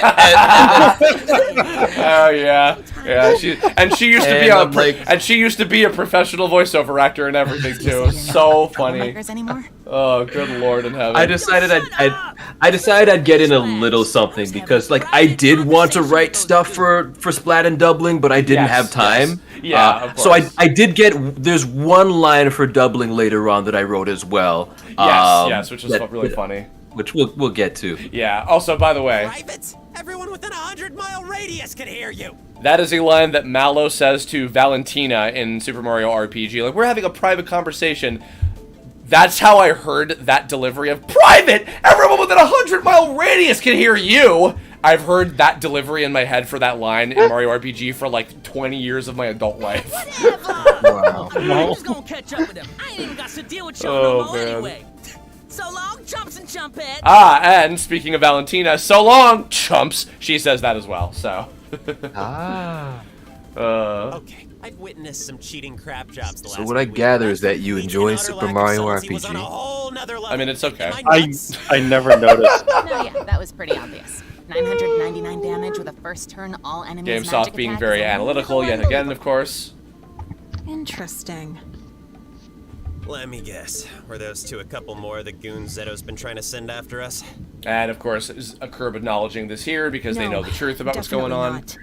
I've never But, heard of these guys before. yeah, I wanted to make these guys must free be, agents that are because their separate from methods are everything completely and just, amateur. yeah, completely, they're amateurs. And they're gonna get themselves in major trouble. anything, I'm And their surprised they're not ultimate already purpose banned, to serve is especially if they're trying to humbling the enter the troublemakers competition. at the end of this level, so. Would be real nice if some karma came. Well, from the way that kid was talking, it sounds like that happened with our other... Yeah, too bad for them. My heart bleeds. Important thing is... And we teleport back. So, with that, a little behind the curtain thing again. So, each of these 3 different paths that we went down, excuse me, they each had a story flag that was, you got the bananas, you got the crab meat, you got the snail extract and all that stuff. And then there's a cutscene trigger here, an unseen one, that says when you get all 3 of those story flags, the blocker that was preventing you from moving on here goes away, and then you can go here. So that's at least the first 3, but no sign of any coconut trees. Plus, we checked out all 3 of the Game paths design. around this area. I say we take the telepillar over to the festival area. Yeah, and it's see if very we can track that interesting last to think of, because I've considered it a few times. Yeah, thankfully I had, despite not being a programmer or a designer and not Yeah. having any real experience, I had enough general understanding to, like, because as I've said many times, I love to make people's lives easy as humanly possible. So knowing that certain things would make my own life easier as well, I tried to, you know, keep it, so. Yeah, makes sense. This is a single object that I think is placed in front, yeah, it's placed in front of everything that you just can't interact with it, so. Okay, now that I'm thinking about it, there might have been a little extra All right. So of course, Softy is feeling very empathetic Everything okay? about I'm fine. you know, about what's going on with the troublemakers and thinking about everything. those kids. Funnily enough, Mac, I know I you do shouldn't, remember considering what they've done, there was a but I day really do feel many bad. years ago where you were visiting, and you and Casey Mongelo were both over my place, and we were working on some of GameSoft's scenes, actually, and Casey, I remember, wanted feedback from you on how some of the stuff was going, because I think at that same time, you were doing rewrites to the Troublemaker stuff. Right. So it was interesting how the 3 of us, like, as original cast members of the 2011 show, and just, you know, being familiar with these versions of the characters, knowing very clearly what we wanted to do with this, it was really cool, a really cool collaborative process. By the way, also this bit here, Tiger Lily reinstating, like, the kind of danger of what could happen if those if troublemakers drop out of the competition and everything. But still trying to be nice to GameSoft about, you know, why she's feeling bad about them and everything. So. I mean, In honesty, with Casey, I didn't even really input much of anything at all. I'm just like, you know what you're doing. Go do. Yeah, thing. take off every zig. It was great. Exactly. And they know exactly what they're doing and that it's wrong. My sympathy only I have goes so definitely far. felt like Herb in this I know, situation I'm as sorry. well when I've been I wronged don't by wanna hold us people. up I anymore. feel like now Let's just get back to I'm the a mission. lot more It's okay. in the realm of like Trust me, you're GameSoft a and better Tiger Lily person in than terms I of believe being in sympathetic Maybe. and understanding of people. I do hope things... We'll see. It's really not A lot of easy work to do if they want to turn anything around. to properly be empathetic. Yeah, let's go find that last ingredient. So, funnily enough, I placed a few other player characters around this area on this specific day. So you can see a few of the $350 guys here. You can see Okra just kind of chilling out, relaxing, maxing all cool. You know, we used to be But he's not shooting any b-ball outside of school. I know. Well, this isn't quite the place to do that. There's sand. Right. Maybe volleyball, but not basketball. That's They have basketball that's true. courts at beaches. achieve immortality. We couldn't help but want to share in Oh, this is Chiplock, by the way, as this guy again. Oh. Yeah. I can never decide between the sweet crimson love or the bursting cheesy delight. They're both so good. It's an eternal battle of sweet. I think this was a slight reference to Gravity Falls. There's a moment where one of Mabel's friends is like caught between like sweet and savory choices or something like that, and I think that was a little bit of a throwback to that. I think can you go on that? No, you can't. I moved it away. Oh, this guy, Chef Boo, and his little cooking pot. This is Mike Pollock doing his one of his favorite celebrity impressions of Ed Wynn. Taste the ingredient. I'd be happy to whip up a delicious dish to share with the festival goers. And I made his little scarf over his face look like a pair of lips because he loves eating stuff so much. So. Yeah, that always freaked me out. I could tell. Placing another moderator here, of course, for later in that cutscene. The festival is going non-stop this week with the impending doom of a volcanic eruption. I am reminded again, this NPC and a few other ones, they change their dialogue after certain things have happened. So if you talk to them again, like this girl right here, the volcano has already erupted and everything's been fine. So, you know, you can see the little differences if you go back and talk to them and they say some other stuff, so. I think I am okay. I'll be seeing you again. Alright, let's progress. We have a couple of very, very, very difficult battles to do. Oh boy. Oh boy! Let's save real quick. I hate sand. It's so coarse and rough and irritating, and it gets everywhere. Kudo Tsurugi, actually, I think your character's about to be coming up in just a minute. Sometimes I come out here to catch a glimpse of the wild platypus. They may be dangerous, but God, they're annoying to deal with. These three are fun.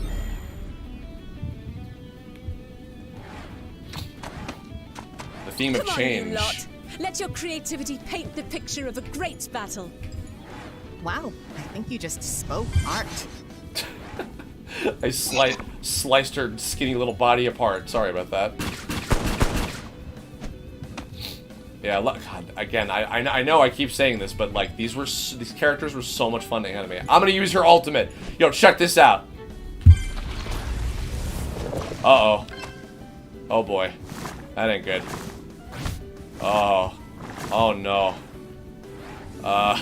Oh boy. Oh, well that works. Oh, we got another one. No, that's okay. That's a normal one. That is correct. Alright. Alright. Oh boy. Well, Nathan has more to do, I suppose. Oh boy. These two look like they're related. They could both be like purple-gray slime things. Oh dear. Yeah, did I mention Flower was the biggest bane of our goddamn existence? Because, oh lordy. Yep.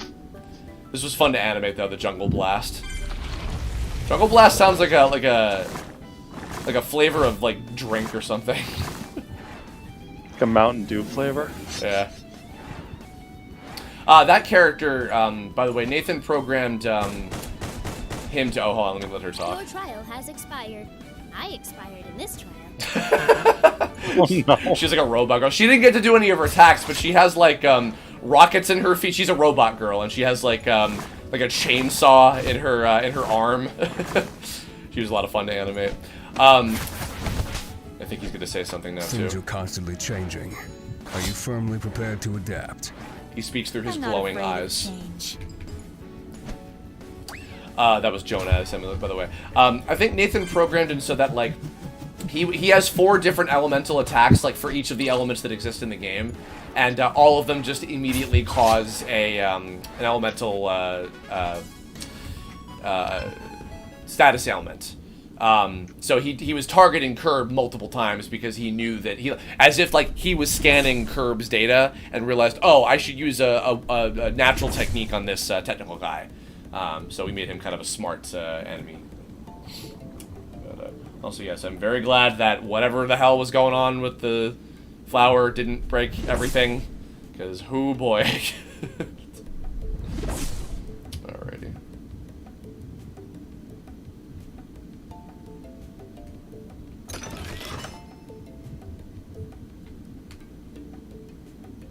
Hey, Mac. What? This has nothing to do with anything relating to Tome, but just wanted to say, we're all very excited about Sonic Prime. I don't know what you're talking about. What do you mean? Shouldn't we be talking about Tome? I know. Well, I know. I just wanted to say that. That's all. I mean, I mirror that sentiment. That's totally unrelated to things. Oh, okay. Well, thank you. Going somewhere? This character. Charlotte. Yeah, let's talk about Tome. Okay, good. Your sarcasm is just Jesus. Let's talk about Tome. Okay. Left and only so many spaces left for the competition. Not gonna front. I was waiting days to see who was gonna bring that up first. So Charlink, this character down here, another longtime Tome fan, done a lot of fan art. I remember throughout the development process of this, I think I redid the color scheme of that character probably about 3 times. No, it happened again! Looks like I chose the wrong color. A stupid flower! There's Efede Tsurugi, who's created by Kudo Tsurugi in the chat. Sorry we murdered you so quickly. Yeah, Charlink, I redid their colors quite a bit to match what they were hoping for. And funnily enough, I had Kieran Strange also voice them and make them like snobbishly British, much like the voice that they have. And I remember they were very, very satisfied about that, which was nice to hear. So. Stop. No, stop slapping me. Stop it. No.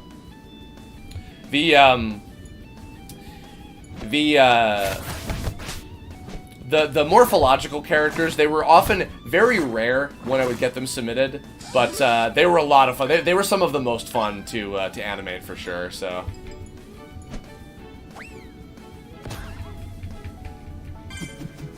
Oh, there's a great melee delivery coming up in just a second. I see you guys have got a lot of pent-up aggression. Did you write that one with your entire arm? Oh! And the little, like, at the end, oh! Like, laughing at her own show is so funny. Raccoon would be proud. Absolutely. Oh, no. Can you turn back to normal, please? I don't know why this is happening to you. I'm sorry. Oh. Revive Kirbopher from the Pilate.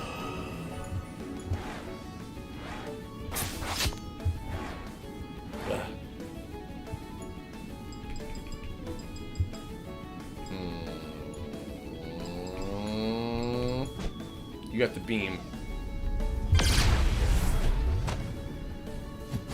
Ow, ow, ow.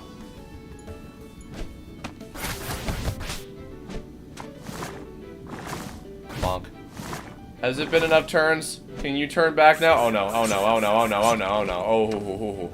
So, what I was also starting to do by this point is I was beginning to equip a lot of the enemy characters. Oh wait, no, I can just revive them with Kirby. What am I talking about? I was beginning to give some of the enemy characters more power-ups, so that... Hold on one second. Clear! There we go. To give them stuff like the ability to... uh-oh. Oh, a little camera glitch there. That ain't good. To prevent status ailments, most of which were for the sake of them not having to deal with being turned into flowers, which was a whole problem, as you're continuing to see right now. You need to die. And like this writer character whose name I've forgotten, sadly. Sorry about that. I gave him a pair of power-ups, one of which would give him fire damage to his attacks. So, with him boosting his powers, his attack stat with the sharpened pencil thing, he could basically one-shot Tiger Lily with how strong those shots are, all kind of in a row. So, try to come up with different strategies for things. That was a big collaborative process between me and Nathan and Scott as well, so. Ow, ow, ow. We're so close. Please, God. End my suffering.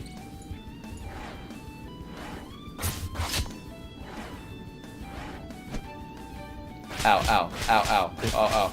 Hattie, it's up to you. Hattie, it's up to you. Hattie, please. Oh, thank God. Okay.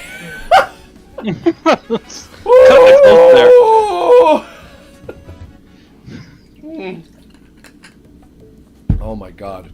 All right. Okay. Now, welcome. I'm crazy over you. Oh, this. Anybody else know that song? This BGM, really?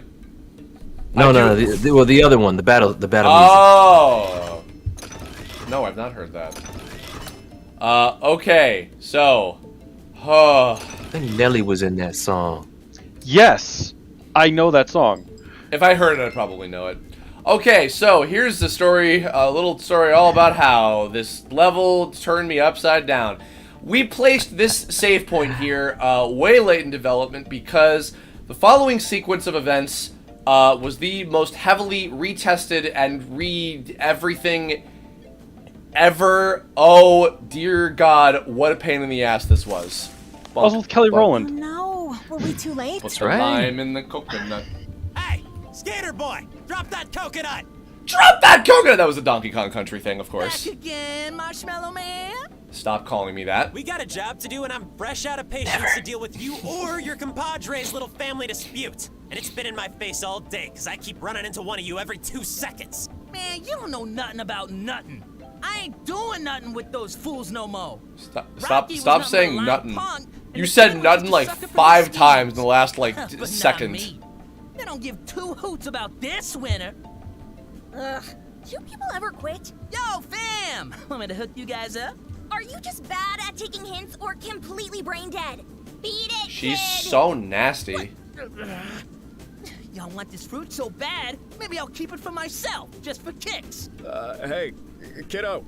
You still want to join the good old soupy slime siblings? You want to become one? When you're in. Yo, for real? Quit playing me. Wait, don't listen to them. And Softy finally has had enough of this. I can't take this anymore. Listen, your real friends are here. Both of them are in this level, and that's no coincidence. You might all be a bunch of screw-ups, but they still care about you. Think about it. Here they come. Alright, so here we are to lose again. Same deal. Not that it mattered, because we're almost dead anyway. So, how serendipitous. Ouch. Bye-bye.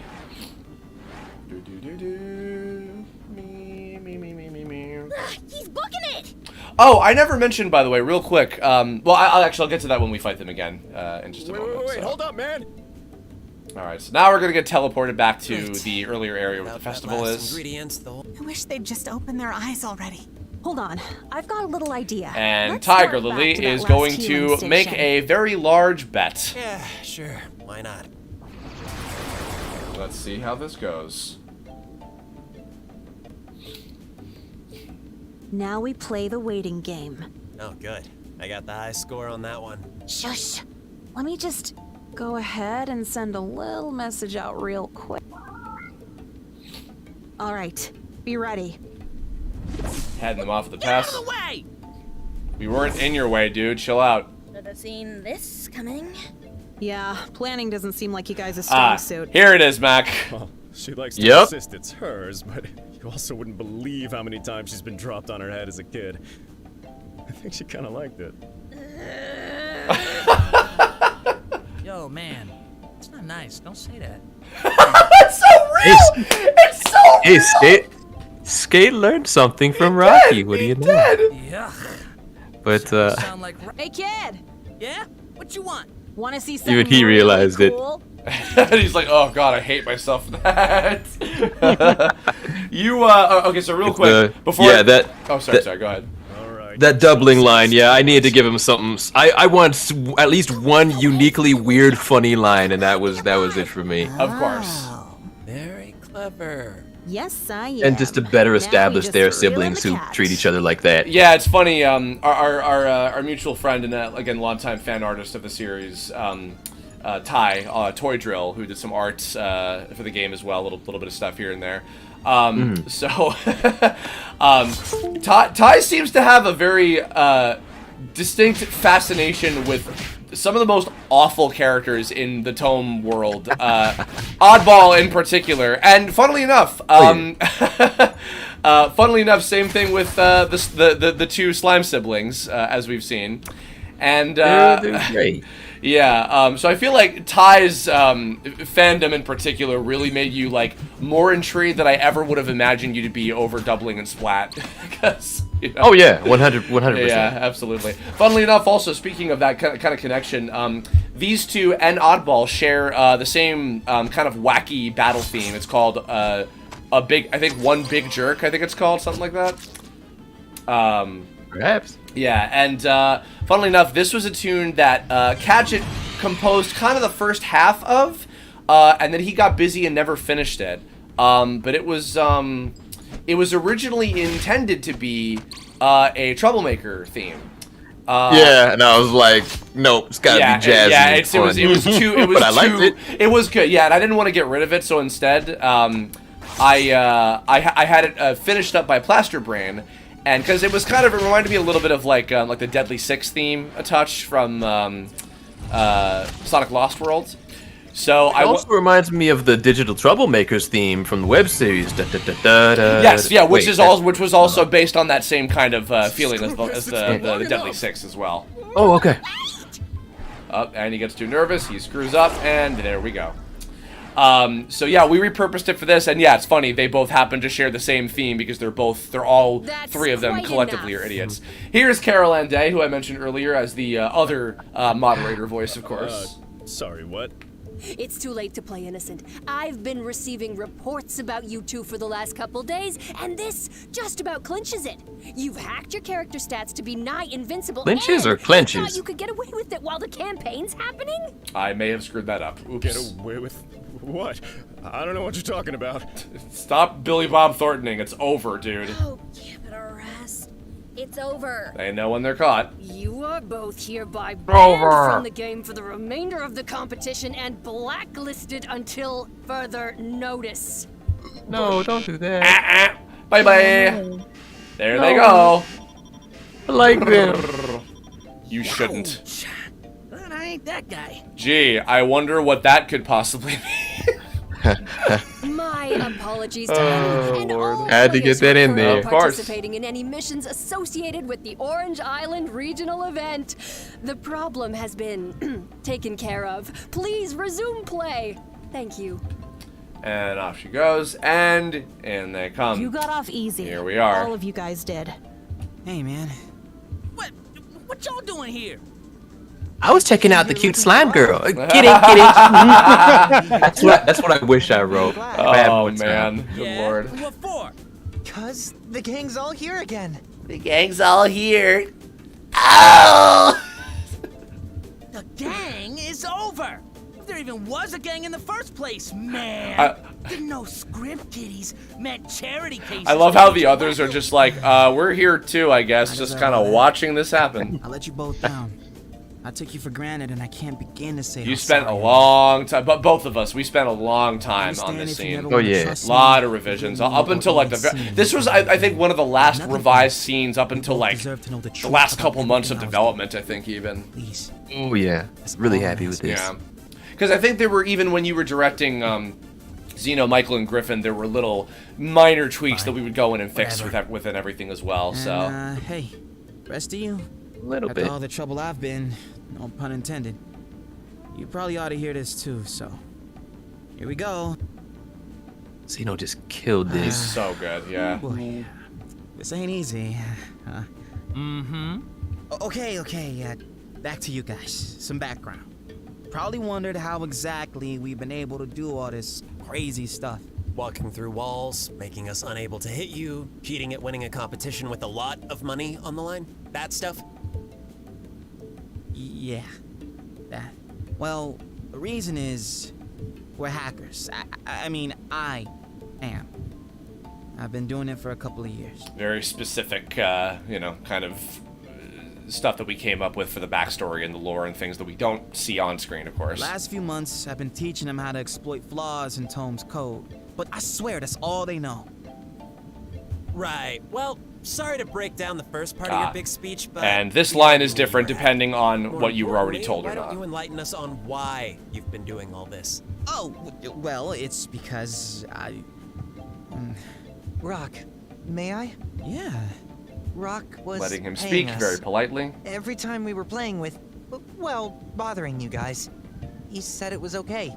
To be honest, I didn't really get what was going on. We just trusted him. The first time I met Rock was also surprised and impressed with it. Yeah, like, oh, you're stepping up. Yeah, I was like, you're handling yourself very well in this situation. Sorry, Skate. Didn't mean to be a tattletale. We good. It's true. And first sign of Skate being like, all right, you're not as bad as I thought you were. Well, after that, Rock said as long as Skate and I learned to get along, we could both hang out with him and he'd teach us all these cool moves and secrets in the game. I shouldn't have been so. I think he afraid to respects ask him for questions. actually standing up to Rock. Some things Yeah, didn't yeah. always feel quite right. But no one here had ever been so nice to me before. I didn't want to ruin my friendship with him. Don't sweat it. Can't ruin a friendship that was never even real. Hey, yo, Rock! Wanna finally tell me something I don't know? Listen, I always wanted to do right by you both. This all started when I found a listing on a message board. And of course, this is shouldn't be on referencing the debuggers.org site. Well, everyone gets a... You added this joke. I was surprised you added this joke, Mac. It was so not the usual humor I'd expect from you. Now and then I surprise you. Well, again, I do it in a subtle way. Sure. Yeah. I wasn't supposed to recruit. I don't say all the gross words Yes, that of course, Oddball of might course. use. Yeah. And he's referencing Zeto here without revealing his identity either way, whether our heroes know that Zeto's the one behind everything or not. You expect me to believe you perfectly split the dough between us three? I love this Fitty line. fitty? Fitty. That's not quite how the math works. Aha! I knew you was holding out! I can show you all. I get way more laughs at the adult website joke than the math joke, and that really upsets me. I'm so proud of the math joke. That's my pride and joy. Oh, Lord. I did also like... Between three people, 50-50, that's funny. Yeah, I know. I also did like, on a character sense, the subtle idea of, like, I wanted to give you guys a bigger cut, both of you, than I would have gotten. Like, my way of telling myself that this was okay when I knew it really wasn't deep showed down. me so much respect and trust. I never had that before, and I was so scared of losing it. I didn't feel like I didn't know what it was like to be a leader and to be a cool person that people liked. No matter how confident I am in myself, like, it came unexpectedly, and he didn't fully know how to handle it. Hacking's pretty much the only thing I've ever been good at. When everything finally came out, I thought the best thing would be for me to leave you two behind and just keep all my bad ideas to myself. I couldn't even pull this off on my own anyway. Pardon my language, but it sucked. Sucked once again. Just low level enough of a bad word for him to squeeze in. And that's the honest truth. So that's why you come crawling back. It was just a sloppy jalopy you couldn't Sloppy deliver jalopy in the is clutch. great, thank you. Who freaking who? I do enjoy That's that. not why. Hey, I just thought of something. And That this is person an who important hired you, element as well. You said they wanted to rig the tournament? Does that mean you were just gonna have us throw the final match at the end? I think this is an idea I brought up to you. Yes, because so this is in reference to, and this was tricky to do because if they don't know the truth, it had to be expressed just subtle enough that like they don't try like digging into it too much deeper than it is. But this is talking about what's really going on. No, so. you don't do this. No more secrets, Rock. But for their own reasons, the three of them are not so directly brave now. and they're not directly referencing Zeto, especially Raccoon is not. They might not even know who Zeto is. So. Wow, Rocky. Wow. You a real one. Dragged your boy Arch all the way here just to do him dirty like that. Want to make yourself useful again? How about you let me know who is paying you? Now that I'm the hottest free agent in Tome, I'm finna take my talent straight to the real boss. That's straight from LeBron James when he was a free agent. Really? I'm gonna be taking my talents to the Miami Heat. That's what he said. Wow, that's funny. Guys, sorry to interrupt, but you're missing something incredible. Hello, voice of reason here. Involving your friends Oh yes, there is a reference to LeBron James in here. I'm so happy. The mod that just Space Jam 2 is canon to this universe. Those two literal slime buckets will likely be so followed up sorry. with some sort of legal charges being pressed by NetKing Software. Translation: there's a very Stop real being mean to possibility them. they could do jail They're time. cool. No. She's just telling it like it is. They have to know. You guys have put yourselves in even hotter water because you cheated your way into a competition with several $1,000s as the prize. If they Hotter find water. out what That's you fun to guys say. did, Hotter water. well, And not you water. can figure out the rest. Oh no, man, please. Oh no, I can't. My parents will. Hey, don't worry. You're gonna be all right. And Archie's a scared little kid again. I got this. Look, you have every right to turn me in, and I'm willing to cooperate. I'll spill everything I know and everything I did, but please, just promise me you'll leave Archie and Skate out of this. He didn't know all the risk involved. I did. I'll pay everything back. I'll find a way, please. This is all my fault. And I need to own that. Rock. Whoa, hold on. Let's not jump the gun here. Yeah, I never said anything about turning anyone in. What? Huh? After everything I did? That's a good face for that. That works so good. We all make a few mistakes when we're young and stupid. Sometimes even when we're older and stupid. I love that line too. I was believe proud in of that second one. chances. I believe in second chances. That's why I believe in you. Take it for granted.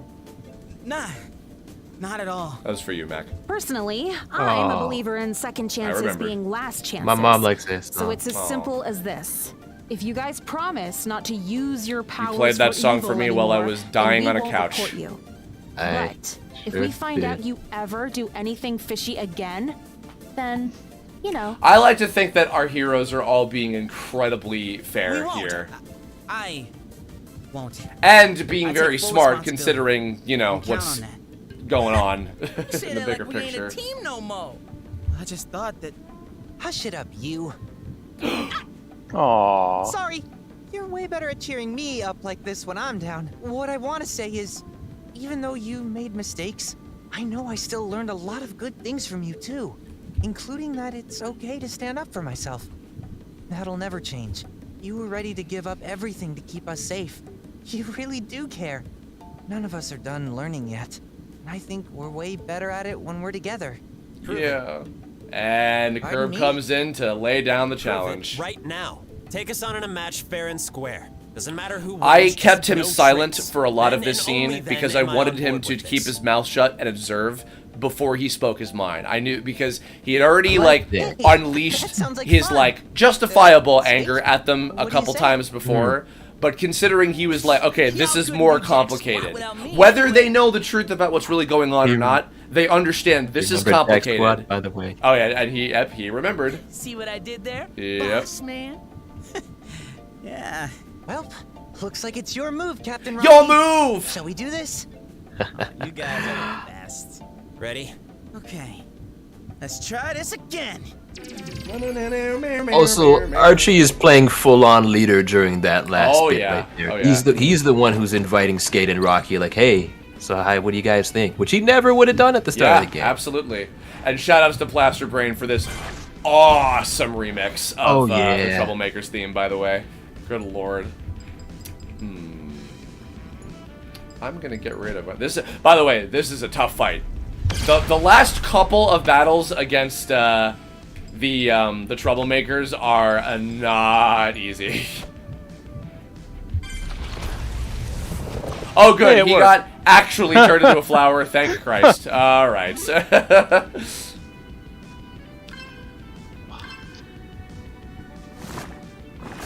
Bonk. You a flower. How's it feel? Got all sorts of different kinds of arrows. Sleep arrow. There's Thunder arrow. There's no sleep. There's no sleep in this game. Come on now. I don't know. I don't remember the exact quote. I didn't write the shit. Oh, you know what? Let's use Miracle Cure. Hell yeah. Get vaccinated, everybody. Hell yeah. All his stats were boosted. Yeah. Flip. Me me me me me me me me me me me me me me me me.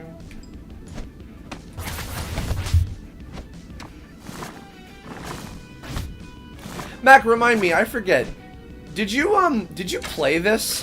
Did you play this part at any point? I can't recall. No, I played the demo, but I never. And my computer did not like it. Yeah. Different system back then. He keeps. Oh no! The track didn't repeat. Oh no! Oh, that's new. Yeah, that I believe is a result of unfortunately. You know what? Actually, hold on. I think I can fix this. Give me a moment. Give me just a moment. You are no longer a flower.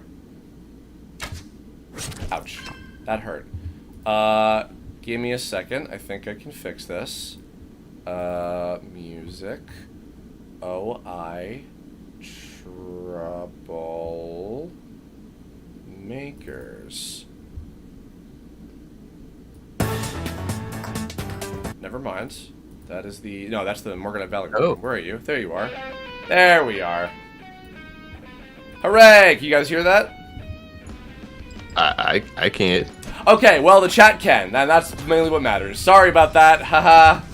I think the reason is because, for some... I don't know why, but when the max volume is lowered down to, like, 25%, it does weird things to some of the audio for some reason. Like, particularly, whenever you exit to a different room, it resets the music when it's actually supposed to be like keeping it continuous from room to room. So I know that that's the reason why, but I think that was another thing that was like, this is like not high priority enough to be worrying about, sadly. The game. Yeah, but you know. Let's see. I will destroy a U. Is it enough? Is it enough? Is it enough? No, of course it's not. I'll never bring you down. There's Red Hot Trucking with its weird, inappropriate name. Rise from your grave. Oh no. Oh no. Oh no. Oh no. Oh no. Oh no. Oh no. Ooh. Okay. Okay. Alright. Alright. Ow. Oh, thank you. Bless. You.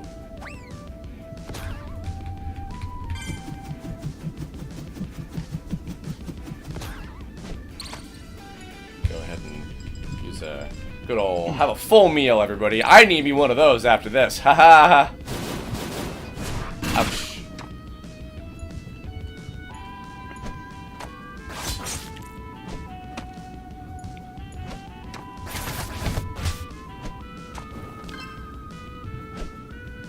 Oh, this move! Hey, this is a certified Raccoon classic. Yeah, Beyblade. That's fine. And epic battle. It was worth it just for that. Let's fight an epic battle, guys. Oh my god! I think you can do that. Really can take an epic battle. Oh my god! What happened? I was waiting for that. Yeah, of course. I was waiting for that. Of course. Oofa. No. Ooh, Survivor. Ooh. What a Survivor. I think I wanted to call it Tornado Buster, because that's one of the moves. With Shining Tornado Buster is a Beyblade. Ah, yes, that's right. That's Tsubasa's move. Go now, Eagle! I won't forgive you ever!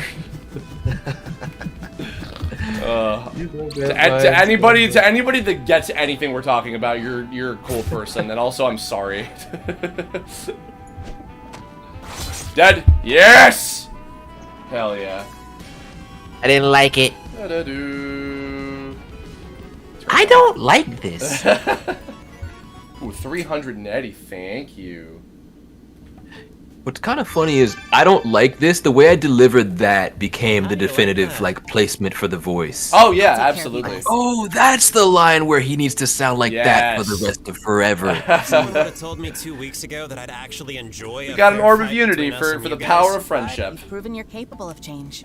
Now the real It test is now an making sure anime. you follow through. And so forgiveness happens. And we're gonna be keeping Hooray. a close eye on you guys. We're friendly So rivals better now. not let Everything's you causing any more cool. problems for any. No thanks. And now, if anything, they're actually sort of allies in the bigger picture of things because they're not going to intentionally throw the magic in It's a Zeto. done deal. Yep. Archie, you don't need to be good. You just need to be the exact same as forever. Well, I am the exact same. Now that we can take you on with an even playing field. Don't count us out just yet. We may be playing by the book from now on. But chapter 1 is called How to Kick Butt and Look Good Doing It. Alright, team? You guys up for some training? I remember you particularly wanted to split up certain lines, even if they were all short. Friendship, hooray! Because you wanted to have particular faces for each of them to be displayed during certain lines and stuff. Never in a million years, fam. And at this moment, Skate hacks the coconut back into Kirbopher's inventory. Goodbye for now. See you soon. BRB. Don't wait up. This joke was silly. Seriously, thanks for all this. I promise I'll never forget it.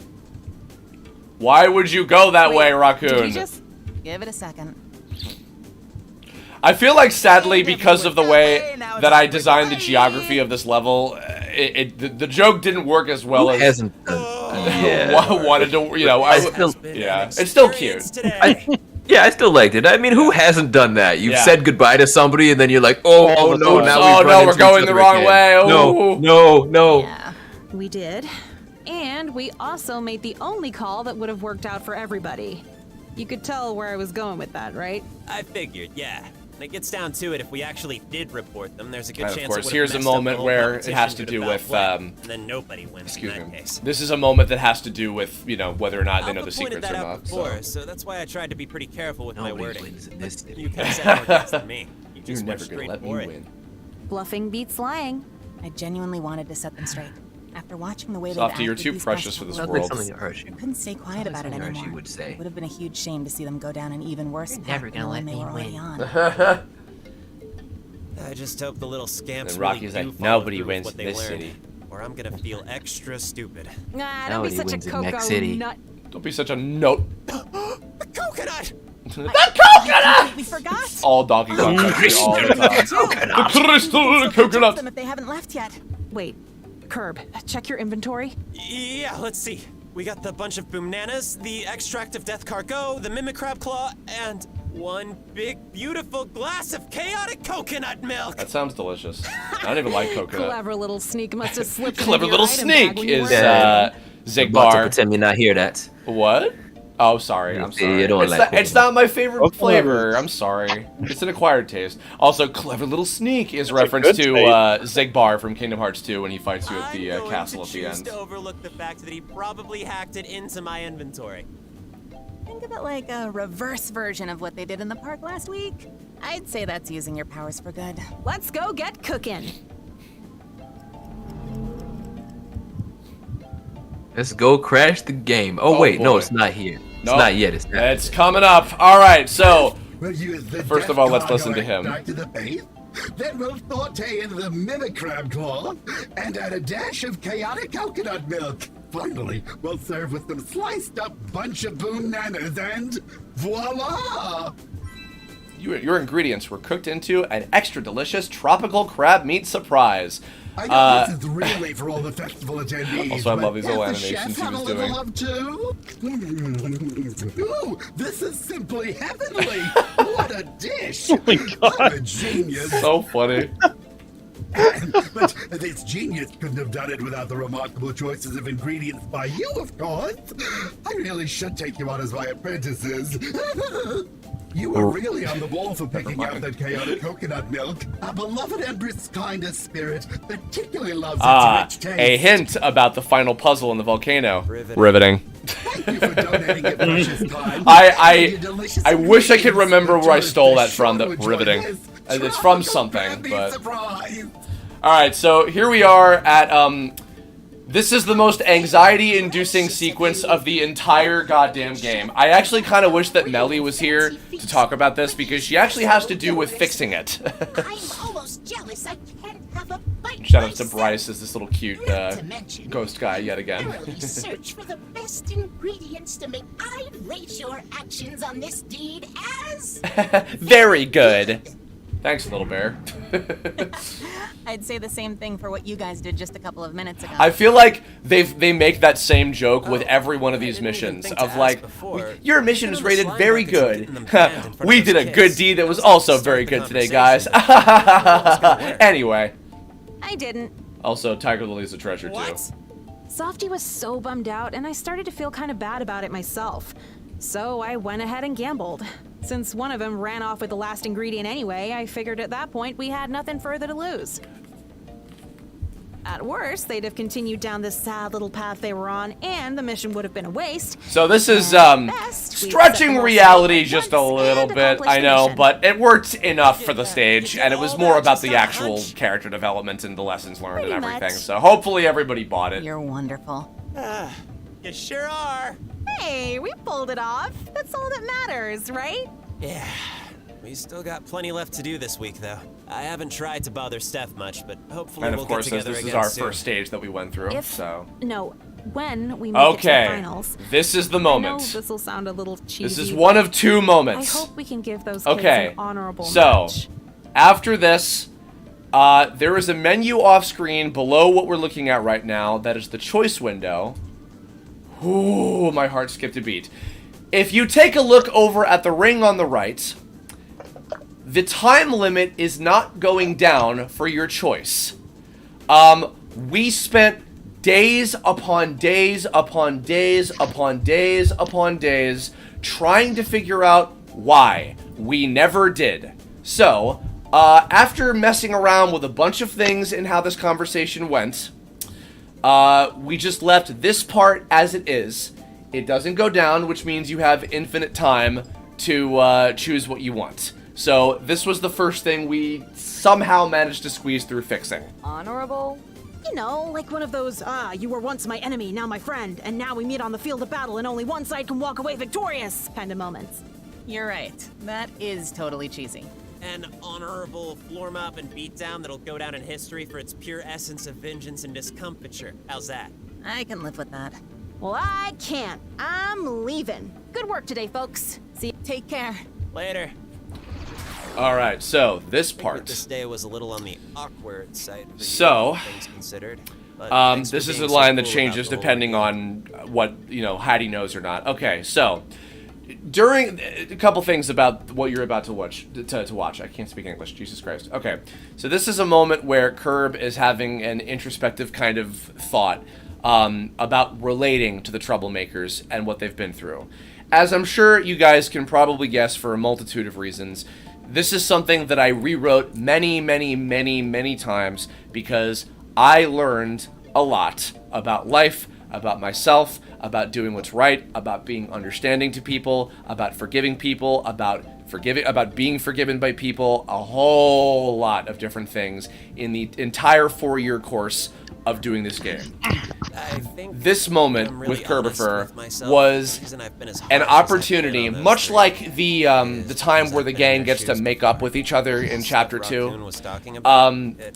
This was a moment where I was able to use that as a learning moment for myself and also for everybody experiencing this story. Similar position where However, on top of that happening and me rewriting the scene and trying to add to it and making it as perfect as it could be, at this moment, You and Steph right were willing to here. forgive each other for what happened in the fight a couple weeks back. Maybe you can find it in your heart. To So forgive the three this down, line too. that GameSoft is saying right now was originally one of 2 different lines that Hattie could say in response to Kirbopher talking to them. However, after that last glitch that I mentioned where the menu was popping up but the time limit wasn't going down, the problem that was going on was the choice menu that is always off screen to the bottom of everything at all times was not popping up after that last line that Kirbopher said right before this one. So Nathan and I tried everything, nothing was working. So, what I decided to do instead was to keep GameSoft around. I didn't have her log out during the scene. And I chose this of the 2 lines that Hattie could speak. I don't remember what the other one was, but it was, relatively neutral in the same way.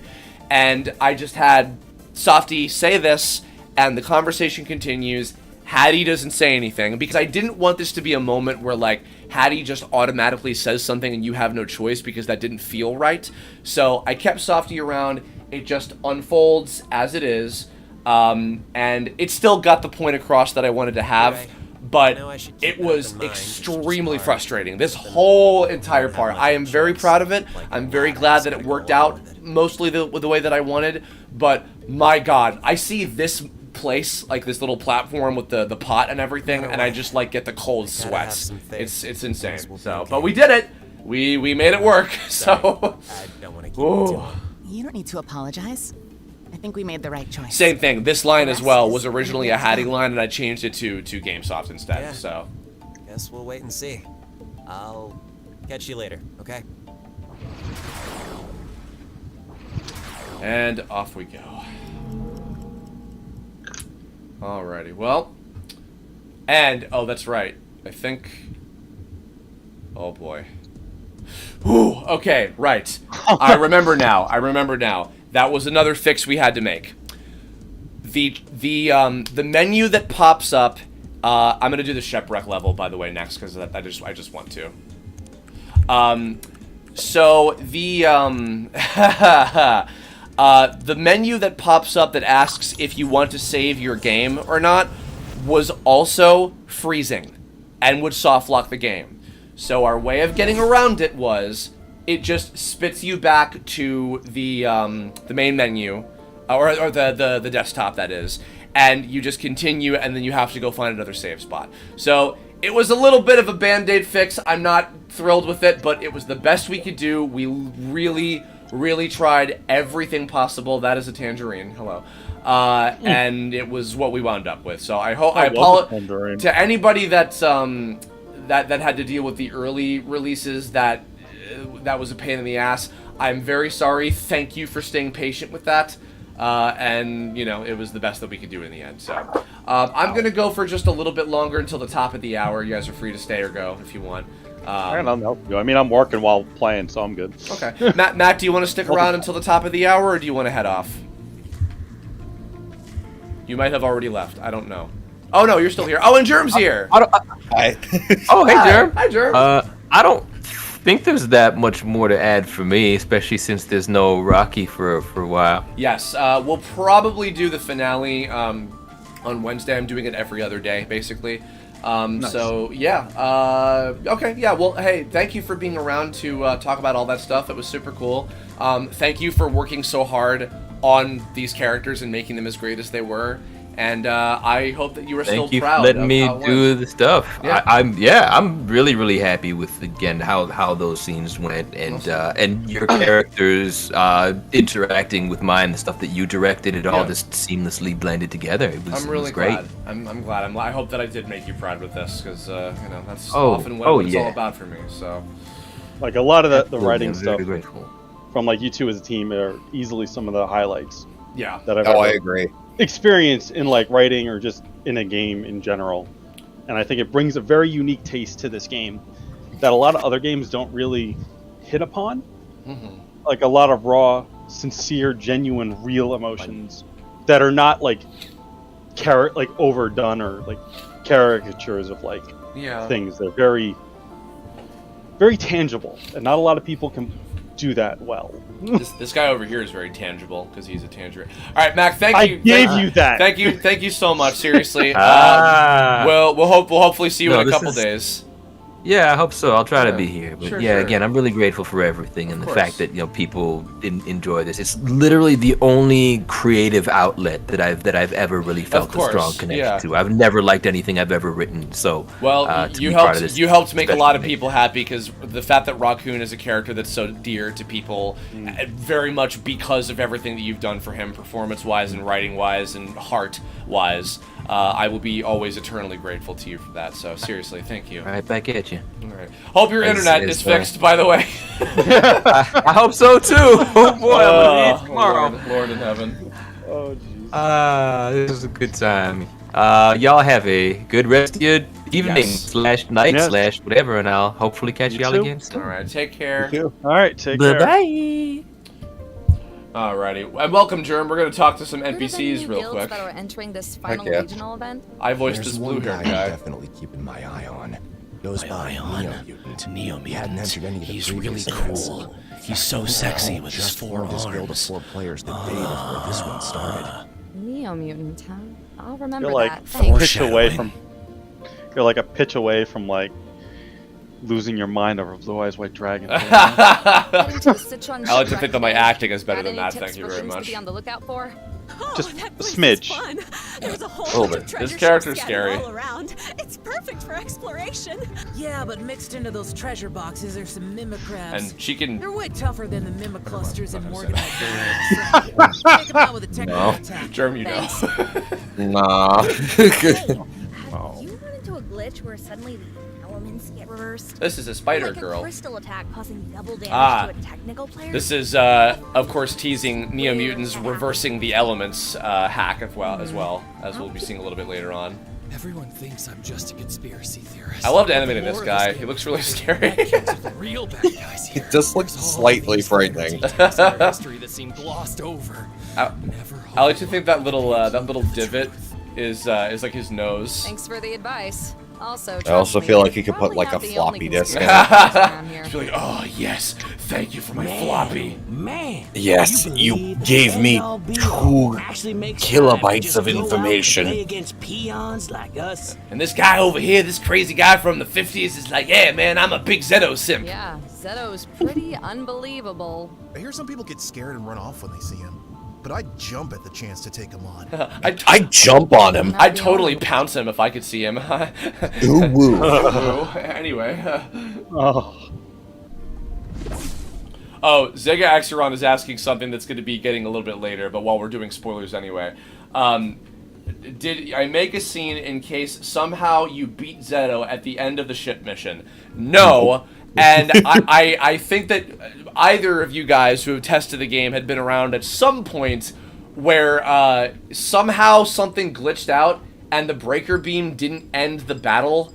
Yep. And then the battle just loops infinitely and it never ends. And I mentioned that last stream. Yes, you did. Yes, you did. Yeah. Finally here. Yeah, good lord. Yeah, I hope that doesn't fucking happen because I'll be sad. So. All right, let's see. What are we going to equip our boy with? Dun, dun, dun, dun, dun, dun, dun, dun, dun. Sure. And we'll give... Ooh. No. How about this? Yes, that's good. How about this? Get that. That's good. I haven't gotten any of the reaching Zens yet? Motherfucker. Whoops. Bad gamer. I gotta shut up. I don't know. Bad gamer. Bad. You don't know. That is on game. You don't know. Shut up. Oh my god. Let's go with... What do I want for you? I'll give you a heart plus. Sure, why not? Ooh. You know what? Yeah, why not?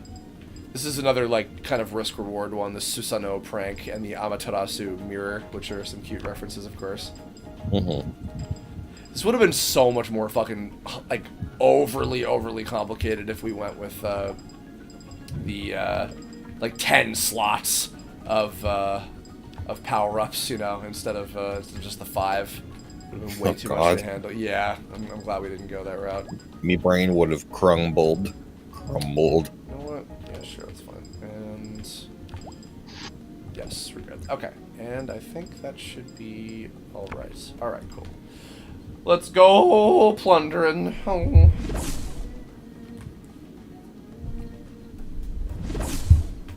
Hey ya. Boo! Yes, I this theme for Citron Shipwreck was actually composed also by Plasterbrain, and then it was later reverse remixed by Kadget to be the Ludius Labyrinth theme. So, it's a very nice, whimsical little theme. Yeah, of course. Just came from a quick mission I tried to do on my own to add a little more. Tried to have some world building with the characters going off and doing their own missions in the meantime that you don't see off screen. So. Oh, hi there! If you're curious to explore the ruins. So this is a level I'm also very the chapter 4 stages in general I think just turned out so incredibly well, and I remember you guys I think had a lot of fun with this stage when we were testing it too, even with some of the I thought this was a really interesting stage. Yeah. Oh no. Oh boy, it's Dickhead. I mean, Daddy. It's funny when, just when you think you've seen whenever we get to it, there's actually What are you doing this is slicking a around group here? thing. There's actually a level in Psychonauts 2 that reminds me of this level. Oh, really? Exploring around on a raft? Oh, cool. Yes, on like kind of a pirate area. Is this how you get your kicks these days? Rolling with amateurs. That's him making fun of what Tiger Lily was saying to him in the second chapter earlier. So sorry to disappoint you. No disappointment, really. I just think it's so hilarious. smarmy. Here I thought we were So sorry to disappoint you, but this does make me very horny. I better watch out. Can we just go? God, it's so hot that I'm with these nerds. So this is Flamey's first direct interaction with Zeto, of course, and I wanted her to just be completely like in power socially. Plus, I apologize for my old pal's horrendous. And pal being kind of a connected thing between Zeto and Tiger Lily's former whatever was going on with them. Okay, I won't. Bye. Oh look, a raft. I'm also very glad that I put the compass in there because I figured that for an isometric game that would be like a very helpful thing to have. Here we are. This level is so much fun.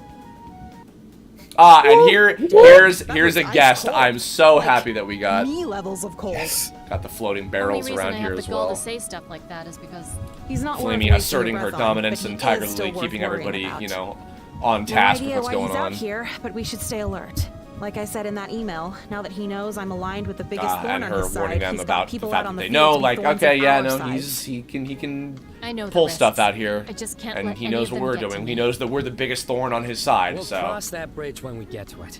yeah, the Dandy Alliance are basically the last obstacle for Zeto to take care of for what he's trying to do. Captain Gas. Captain Gas be my name. This is the one and only Grant Kirkhope, composer of Donkey Kong 64, Mario Rabbids Kingdom, Banjo-Kazooie, Viva Pinata, so many great video games, and also the voice of Mumbo Jumbo and many other Rareware characters in video games. I led a fleet of ships carrying supplies for the uncanny forces of the Net Kings during the Great War to conquer this land. And he is very super. This is not his natural voice, but he loves doing Scottish accents, so this is perfect for him. Lurking in the sea. I know not what happened to me crew. Great guy. I actually got to see him in person for the first time a few years ago at the one and only E3 that I ever went to. There's just one thing I'd love to have returned to me. A precious pendant I kept locked away in a treasure chest on this ship. My memory's a bit fuzzy, but it bore a symbol kinda similar to the crest of the Net Kings on it. So I intentionally made the crest on the ships, and particularly with his hat and everything, similar to the Net King symbol, but not exactly like it. So that was a key difference in terms of looking around for all the clues and stuff. I'm begging you, kind landlubbers. Off you go. That ought to have triggered the mission's start. Now let's get looking for that pendant. We'll search all 8 ships if we have to. Aye, Captain. Lead us to the X on that there treasure map. Dude, spooky ghost adventure and we get to be pirates? I realized the voice actor for Alpha accidentally sounded like a fucking clone trooper for a second. A weird impression of that actor. I'm very glad that Alejandro really played into, because I talked before about how I wanted to make Alpha a lot cuter. Oh god, I have to remember which are the Mimicrabs. Yep. Oh, buddy. Oh, my fucking favorite. I want to go around and collect the I want to get the items that are in this level real quick and kind of swoop around and shit, but yeah, making Alpha cuter and funnier was my big goal for his development here. Oh god, she's stuck. Come on, Flamey. Here you go. Yeah, Alejandro just really playing into the comedic aspect. Here's a little hidden treasure, by the way, over here. Haha. A warrior. Yes, I'm going to sell those because I actually don't like those items too much. Oh god, I gotta dodge the something dark. We're not even in the we're not even in the mansion yet. Oh boy. Oh. So, little pro tip for you guys: if you are in any kind of area where they have something darks, and when they disappear, if you hug a wall, they might disappear forever, and then you won't have to deal with them, because they might be appearing like off the edge of the wall and fall into the abyss, and then they won't be able to come back, actually. So little hint for you there. Also, you can't talk to this guy, but he's very butthurt. Other little things. So this is, of course, kind of a big remix on the sunken ship level from Mario RPG as well, which is a very cool and memorable level. It's also one of the most fucking aggravating. Like, every time I get up to it, I'm like, oh god, the sunken ship. But it's got a lot of cool stuff to it. This idea with the raft was a little bit of a complicated thing to come up with. But basically what we did was, we set up this here, and we have a little interactive block where you can touch it and then ask, where would you like to stay? Or stay here. And each direction leads to basically a different place that you may or may not want to go. God damn it. Why? And the deal is, that little animation where it's like it's just them hanging out on the raft. They are basically they have been teleported to another area where there are many different cutscene triggers that are activated by different things that happened right before with like whatever brought you there and everything. Oh god, oh god, oh god, oh god. Hello. Treasure's all yours. Not much a ghost can do with it. Yar. That's Sean Chipluck again. Yar. Oh god. Oh. Yeah, and so it takes you to another scene where they're standing on top of an invisible like floor with the raft underneath it to make it look like they're standing on top of it, and the flag animation and the water flowing animation underneath it is flowing in whatever direction that you are sailing towards to make it look as if you were going there. So that's kind of the way we program the system and everything. Here is a fake out clue, of course. You can bypass this entirely and just go to the purple ship and you'll be on the path of beating the level and everything. Is this really it? That was almost too easy. Wait. You're right. This is too easy. That's not the captain's pendant. How can you tell? He said the symbol was kinda similar to the crest of the Net Kings. This just flat out is it. Oh, yeah. Plus, he sounded like he was kind of resentful towards them. Since so maybe he the grand majority of levels in the game are linear, like start here, go to the end, fight a bunch of guys, and that's it. I wanted as much as possible. Oh, and this is like you kind of realizing like, oh, either you know what to do or So, what do we do now? We'll just have to try the rest until we can The track fuck?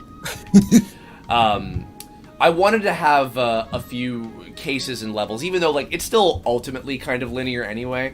I wanted to have cases where there could be exploring and reasons to go back to levels and that kind of stuff. So this level, originally it was just going to be a single pirate shipwreck.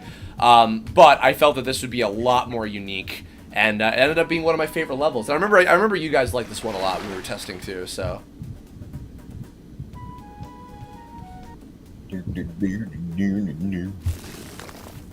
I love that song. I'm gonna hit every single goddamn one of them, I swear. Yeah, you are. It's gonna happen. It's gonna happen. I don't want to fight the snails. Go away. Oh, we're gonna get to the ship with the fast snails coming up. Yes, you are. Yeah. Jerem, what's your most memorable moment of testing on this game? It might be when Zeto used Breaker Beam and then everything broke. Actually beat him, yeah. And then it just stopped. Yep. Ah.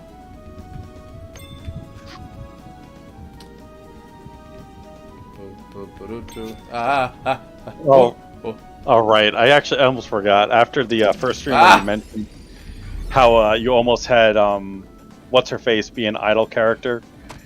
Janie apparently did a fan art of that. Oh yeah, I saw that. Yeah, that was really funny. God. Bailey, that's the one. Okay. Yeah, Bailey Smith. Oh god, no, not you. You weren't supposed to fall. He was. Oh no. I can't talk to you. I can't talk to you. Ah! Did it just reappear in front? Yeah, they always do that. Oh god. Oh lord. Oh god. Yeah, the I forget what those things are called. The big turtle guys were also fucking terrifying. I remember the noise I did for them was like the iron knuckles from Ocarina of Time. That turret. Oh god. He was like, no, I'm never gonna let you leave. You're my friend forever. Yeah. Alrighty, let's head to the east. I thought it was funny to have like the compass on there, like as if like it's a giant like world map and you're seeing it like from overhead. You know what I mean? Yeah, it's cute. Most of us. No! My god! I didn't know that could happen. Most of us. Oh, in fact, actually, I think that near here is... Yes, it is. Here's the rainbow cube. Got it. Yeah. No! Everywhere I turn. Oh, Teratetsu. That's what those enemies are called. That's right. Welcome back.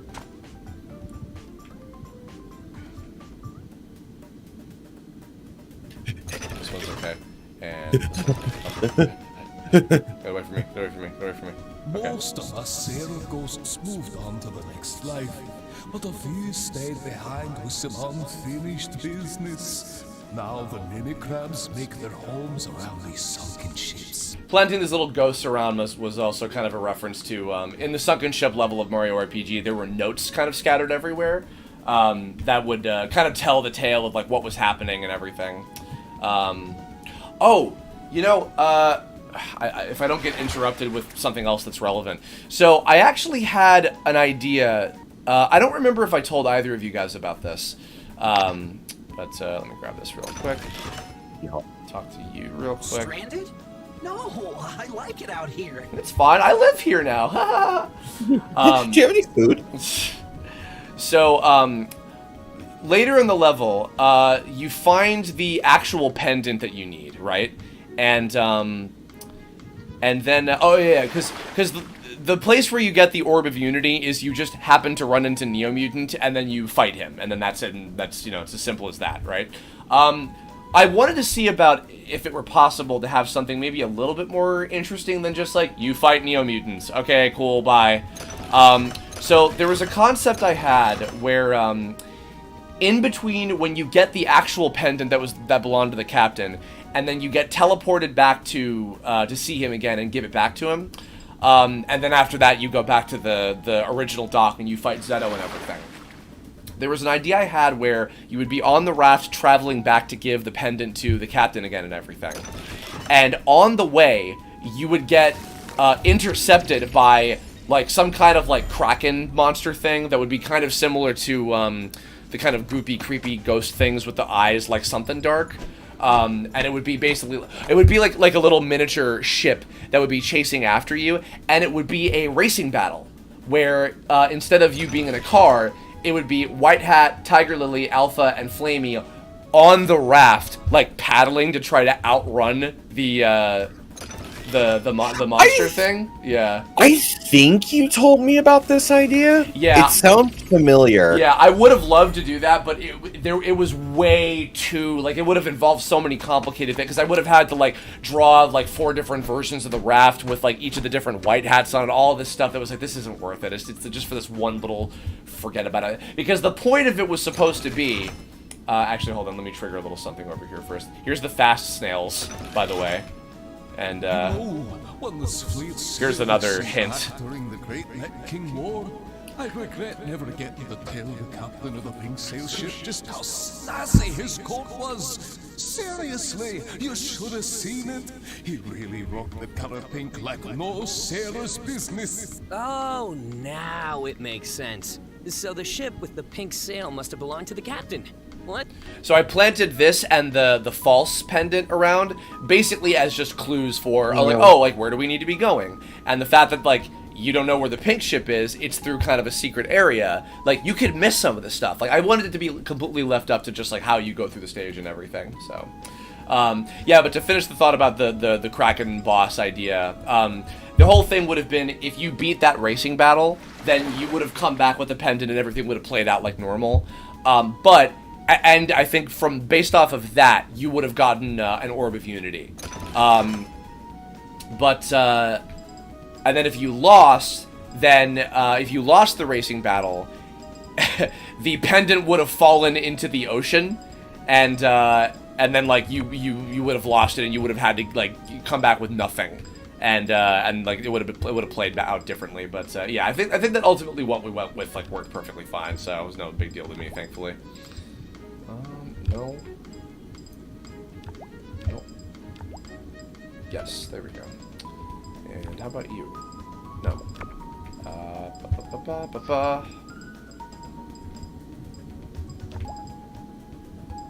Ooh, hell yeah. And how about you? Would you like Ocean's Wrath? No, you would not like that. Haha.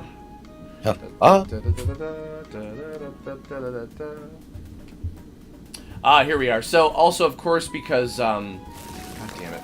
Why do you do this to me? Why do you do it to you? Because I wanted to make sure that all of the backer fights were, like, necessary.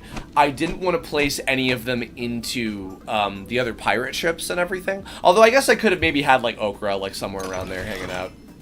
Oh yeah, I had like an... Oh, you could still kind of see remnants of it. There's kind of like a weird glitch that happened with the staircase tiles of this part of the game, where like you can fall off this one. There's like little divots that for some reason were coming up like this. Like I can't move past here from this side. Yeah, so it was fine, but there was a time where it was preventing me from being able to go up the staircase, and it was a little strange. But we're fine, so it's good. All right, let's fight these guys. Whee!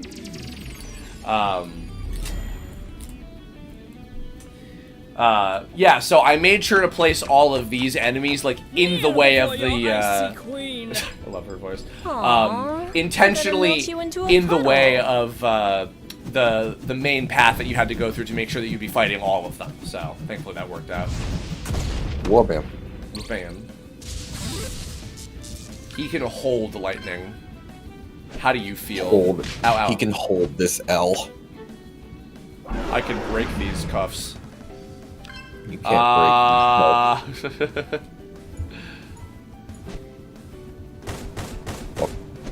Fuck you. Fuck. Yeah! No, my queen, I failed you. That was a reference to My Emperor, I failed you from Star Fox 64. Funny, so we got a green dragon guy with I think I voiced this dragon guy. Oh yeah, I'll bet my sword's bigger than his. Oh yeah, that was me. Always gotta be about comparisons. Penis. Fuck you. Oh, dead. Just absolutely destroyed. Oh, God, I remember like fucking just walking around my room constantly on Discord with either of you two guys, constantly playing these fights so many goddamn times. Yep. And I'm like, all right, just use this and try this and whatever. All right. And now to finish you. Boink. Dead. Tiny child. Die, tiny child.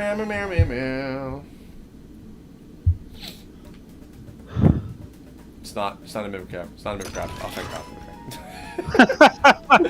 God. Listen, I have mimicrab anxiety, alright? It's your own fault. You gave it to yourself. It's a good idea. Why do I have such creative ideas like, mimics? Because I totally came up with that. Oh, it might be a shame that these ships were wrecked. But it could be worse. This is a reference, of course, to the sunken ship level of Mario RPG, and there's nasty sharks in reference to Jonathan Jones, who is the shark boss of that level that becomes friends with Mario after you beat him. So, I'm reminded, by the way, with the tiles of this one, I really liked constructing the stage, like just making it look like it's rotting and gross and disgusting, like holes everywhere and shit. It was really fun to make the stage. All right. And now, we have our first real appearance of Neo Mutant. Yep. Here he be. My first experience with him, and he broke. So, this is, of course, another TTA reprisal in the form of, this is Chris Zito, known for the Unexpectables and Unabridged and things like that. And the Wombat from DBC Abridged. And I've worked with them on many of my animation projects. He's been in pretty much everything I've ever done, more or less. And, hard to believe we already have a reputation. So he was the voice of Neo Mutant in the original TTA from way, way back. This one's already ours. And with 15 years of acting experience, he came back to reprise the role and do something a little sexier. Pendant. You're not getting off this ship unless it's through us. Ugh, such a pain. Should we take him out? And here's Kaylee Mills as Kilamaria, one of our other $500 boss characters. Obviously. Let's make this quick.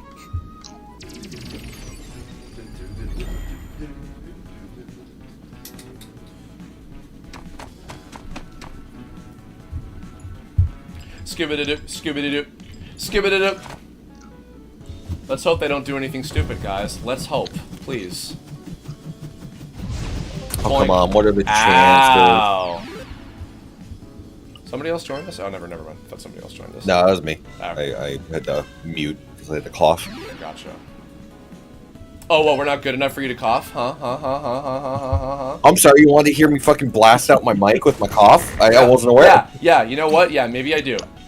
Next time I'll do it for all of stream to hear. Oh, good. So you'll all feel my fucking cough cock on your ear. All right. Jesus. I didn't do this. And I felt bad for saying fuck once on the stream, and I'm like, yeah. Never mind. Oh god, this attack was so aggravating.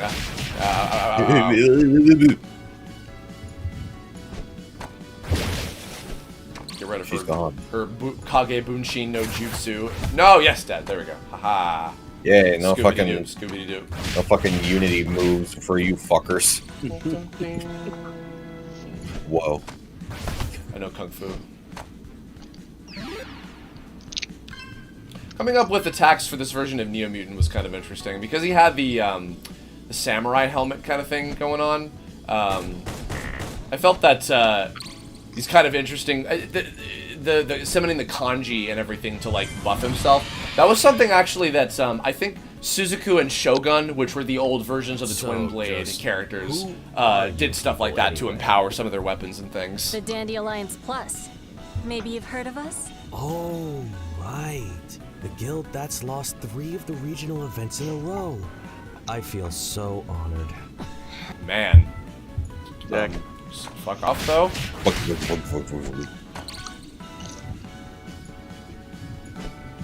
We'll have my sun gun. My sun gun. Don't talk to me or my sun gun ever again. Uh-oh. There it goes. My sun will Opposite day for the elements. This was a fun hack to come up with. Fuck you. Oh, fuck you. Oh, fuck you. Yeah, switching the type advantages of the elements was actually one of the more simple abilities to screw around with. Oh god! Ow! Ow! Ow! Ow! Ow! Ow! Ow! Ow! Oh god! Oh yeah, god! All right, and now here we go. Okay, and now the hacking mini game, which I think this was Scott Gowan's suggestion of. It's dinosaur game, except it's Neo Mutant chasing after you, and it's hard. It is hard. Especially the other hack that he uses, where he makes himself like he gives himself the ability to never be defended against when he uses his strike attack, which is pretty brutal. So,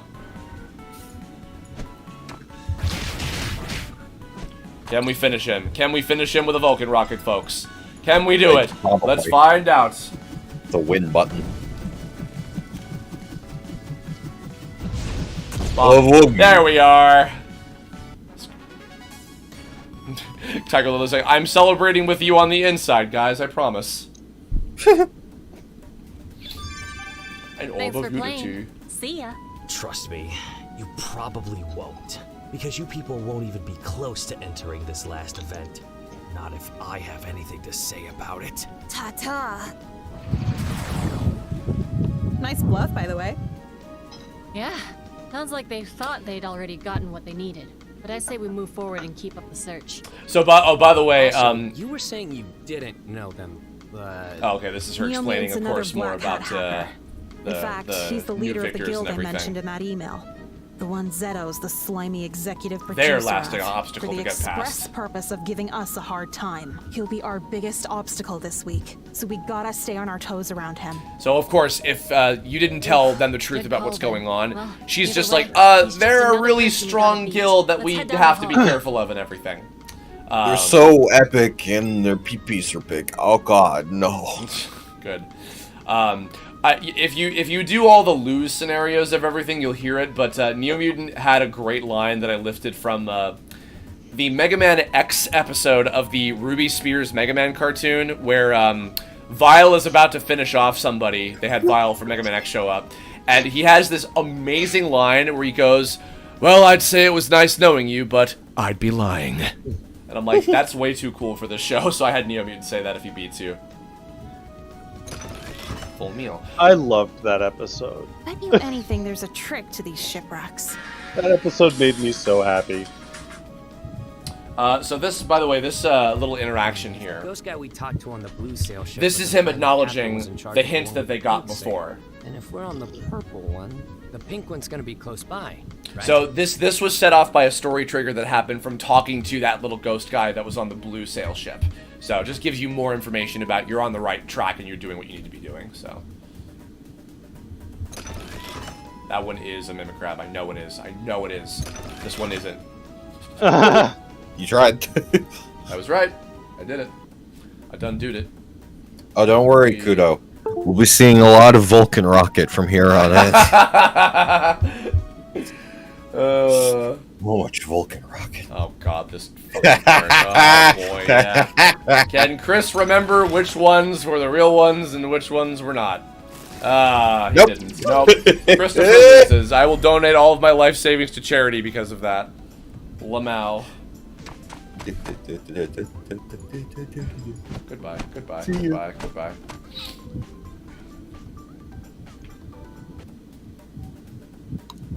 This one is correct, yes. And this one is correct. It was interesting also using the assets to kind of make the ships look like they were bigger, like, interiors than they appeared to be, you know? Like having stuff kind of underneath them and everything. Oh, we have a Homestuck fan character voiced by Octopimp. Hell yeah! Oh. With a great reference to throw in. Here we are. You guys are going down with this ship. How long you been saving that one for? Since we first got here, I saved it just for you guys. You're welcome.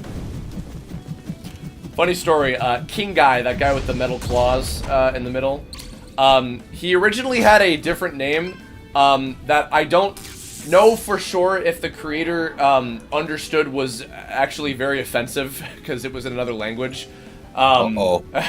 Which is okay, it happens, you know. But I changed it because I was like, hey, creator, just so you know, that word means this in Japanese. And they're like, oh, oops. Oh, here's the Homestuck reference. We're gonna send you tumbling down those stairs. This keeps happening. That was Octopimp doing his big bro Dave Strider voice for that character. And Flamey's response of that this keeps happening is, of course, in reference to cool. What is it, like Sweet Bro and Hella Jeff, something like that? It's the comic that the characters read in there, which of course was a hoot. So shout outs to all the ham sticks.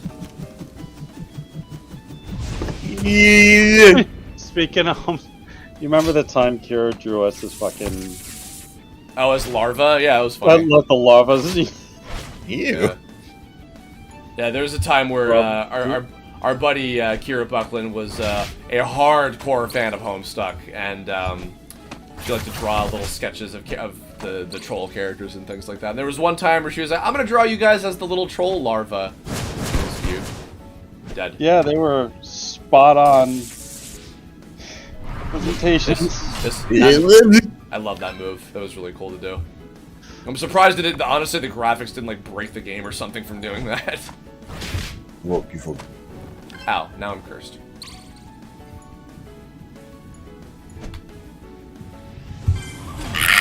Ow. Why? That was her attack. But why, though? I'm not too I don't know why she screamed. Ow. Oh, that's right. He had water element on there. Forgot about that. Well. Ouch. No! Alpha, why? Here we go, setting up the trap again. Oh boy. Here I go killing again. Here I go getting sliced again. Bye-bye. Endless loop of pain. Meow, meow, meow, meow, meow, meow, meow. Yes, thank you. Beautiful. Wouldn't it be so funny if that was actually... Wouldn't it be so funny if shut the hell up? Would have been amazing. These guys. To get some mana. All right. You're gonna hear Evil Germ in a minute as the turkey guy. Bastard. I'll find you. Crap! It never ends. We've dawdled for too long, men. There he is. I'll fucking kill you! Just power on through. Just hit them all with water. Pendant too. Then this is all or nothing. Yeah, I'm an anime boy. Wow. Oh. Ah. Kick. I remember Chainsaw Cat. I remember the guy, the wolf guy at the top. I think like Spectre. I think. Oh yeah, Spectre. That was his name. I remember I changed his design a couple times because the creator wanted to give him like some different outfits or something.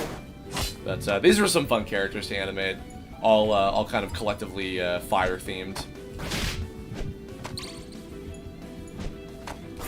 Cat versus wolf, or dog. I don't know.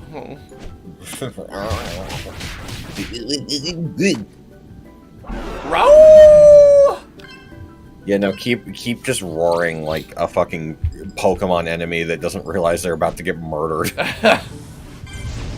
Boink. Ow, ow, ow. Do not, please. Don't baste me! Also, yeah, anytime I had a character with a crazy, weird, stupid weapon, like a chainsaw or a turkey baster or, I don't know, an accordion, I was like, yes! This is the shit that I live for! Oh, yeah. Canadians are weird. But I'm gonna get you back twice as hard. That's fine. We'll get you back infinitely harder. No backsies. How dare.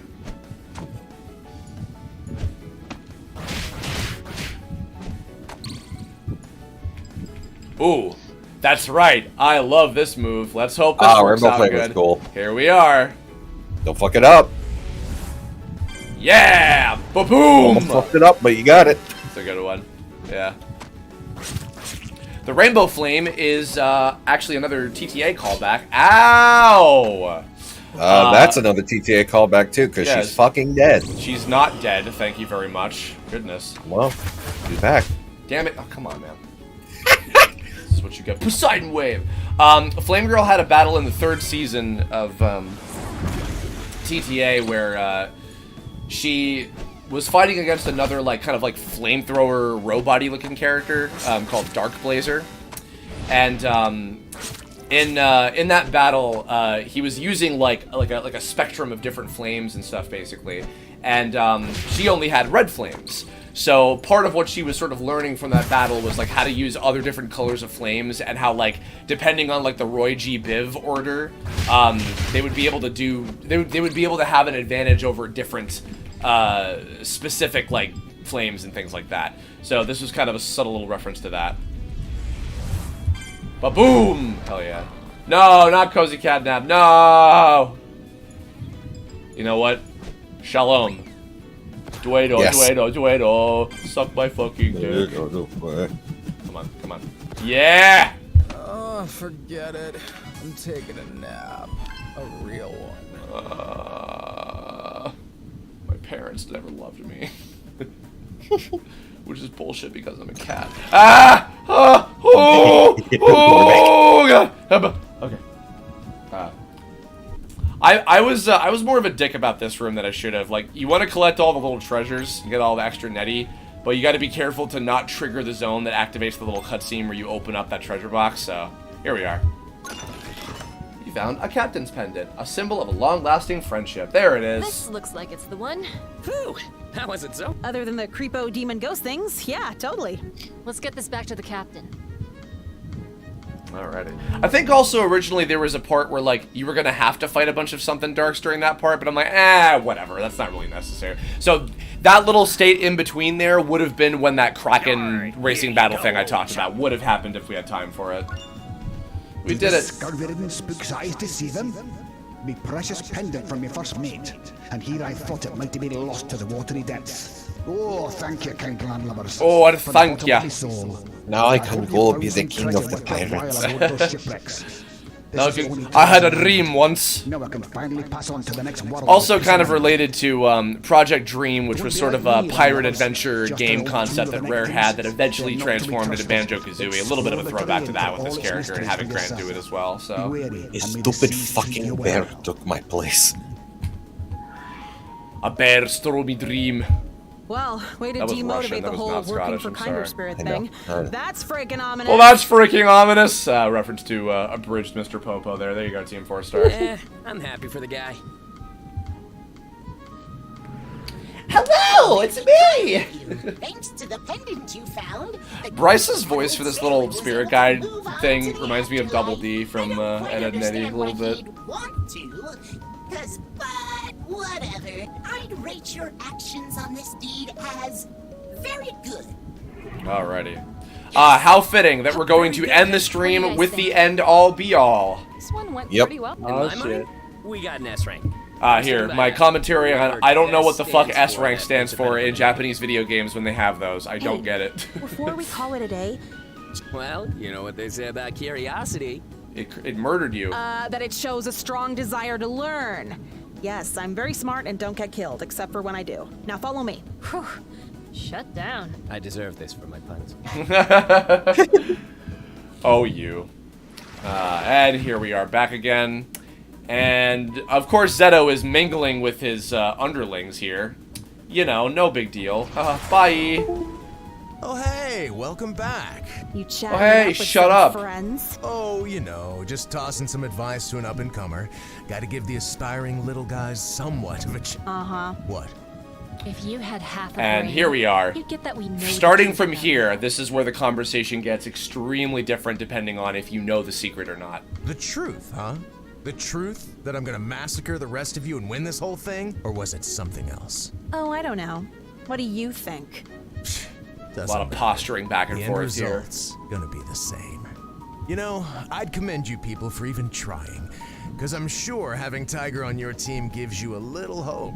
Tiger, little cute nickname left over from him. But honestly, you really shouldn't be wasting God, your just time. fuck again Not already. mine. No! Seriously, go have some fun. Don't even worry about the campaign. It's already in the bag. Tiger Lily deserves better, fully much better.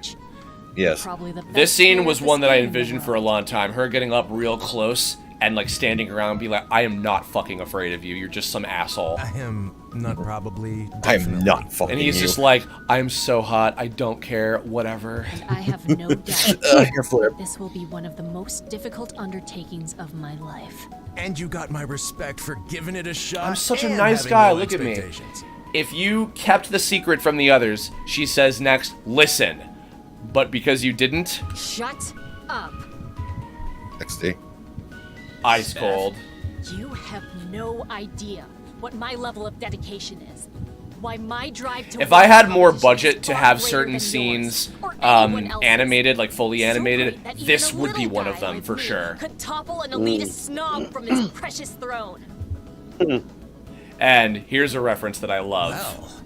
Well, Well, Kakarot, allow me to show you a wall that no amount of dedication can help you climb. Is what Vegeta says to Goku as right before they strike those poses up on the cliffs in the Saiyan Saga. That's a famous moment. So, Hattie and I already know how this goes. As much as I'd love to virtually punch him in the teeth, Steph, we've got missions to do. I can Probably spare a could few minutes. I have something to prove. oh, people keep asking like, oh, what would you have done if you could beat Zeto in this? The whole point is that you cannot. There is no other like, you know, secret whatever like that there because it was never designed to be that way. It is designed to be that you lose here as part of a story beat, so that you can inevitably beat him at the end of the game. So. Trust me, I asked him like 40 times when going through this part. I think I think even you and Michaela suggested like, what if there was something? It's like no. Yeah, like what if it was just really hard to do and it was Yeah. like a joke ending or Yeah, something? but it would. But the thing is, it would kind of take away too much of the story that I'm building up in the first place. And I'm like, you know what? That's not worth doing just for like what might ultimately be like a gag. You know what I mean? So I just kind of, but it was still funny to think about because when it happened, and dear Christ in heaven, I hope it doesn't happen here because I don't really want to deal with that. If it does happen here, I'll re-beat the level again off screen, and then we'll pick up from there. So.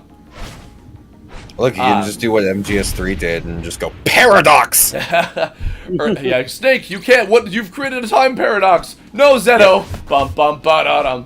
By the way, that move, Earth Shatterer, that he used, where he like crashes down on the floor, that is a reference to a move that Base EXE from Mega Man Battle Network uses called the Earthbreaker, which is funny because when he uses it in the anime and he has the Japanese accent, he goes Asubreaker, and I'm like, don't break my ass, please.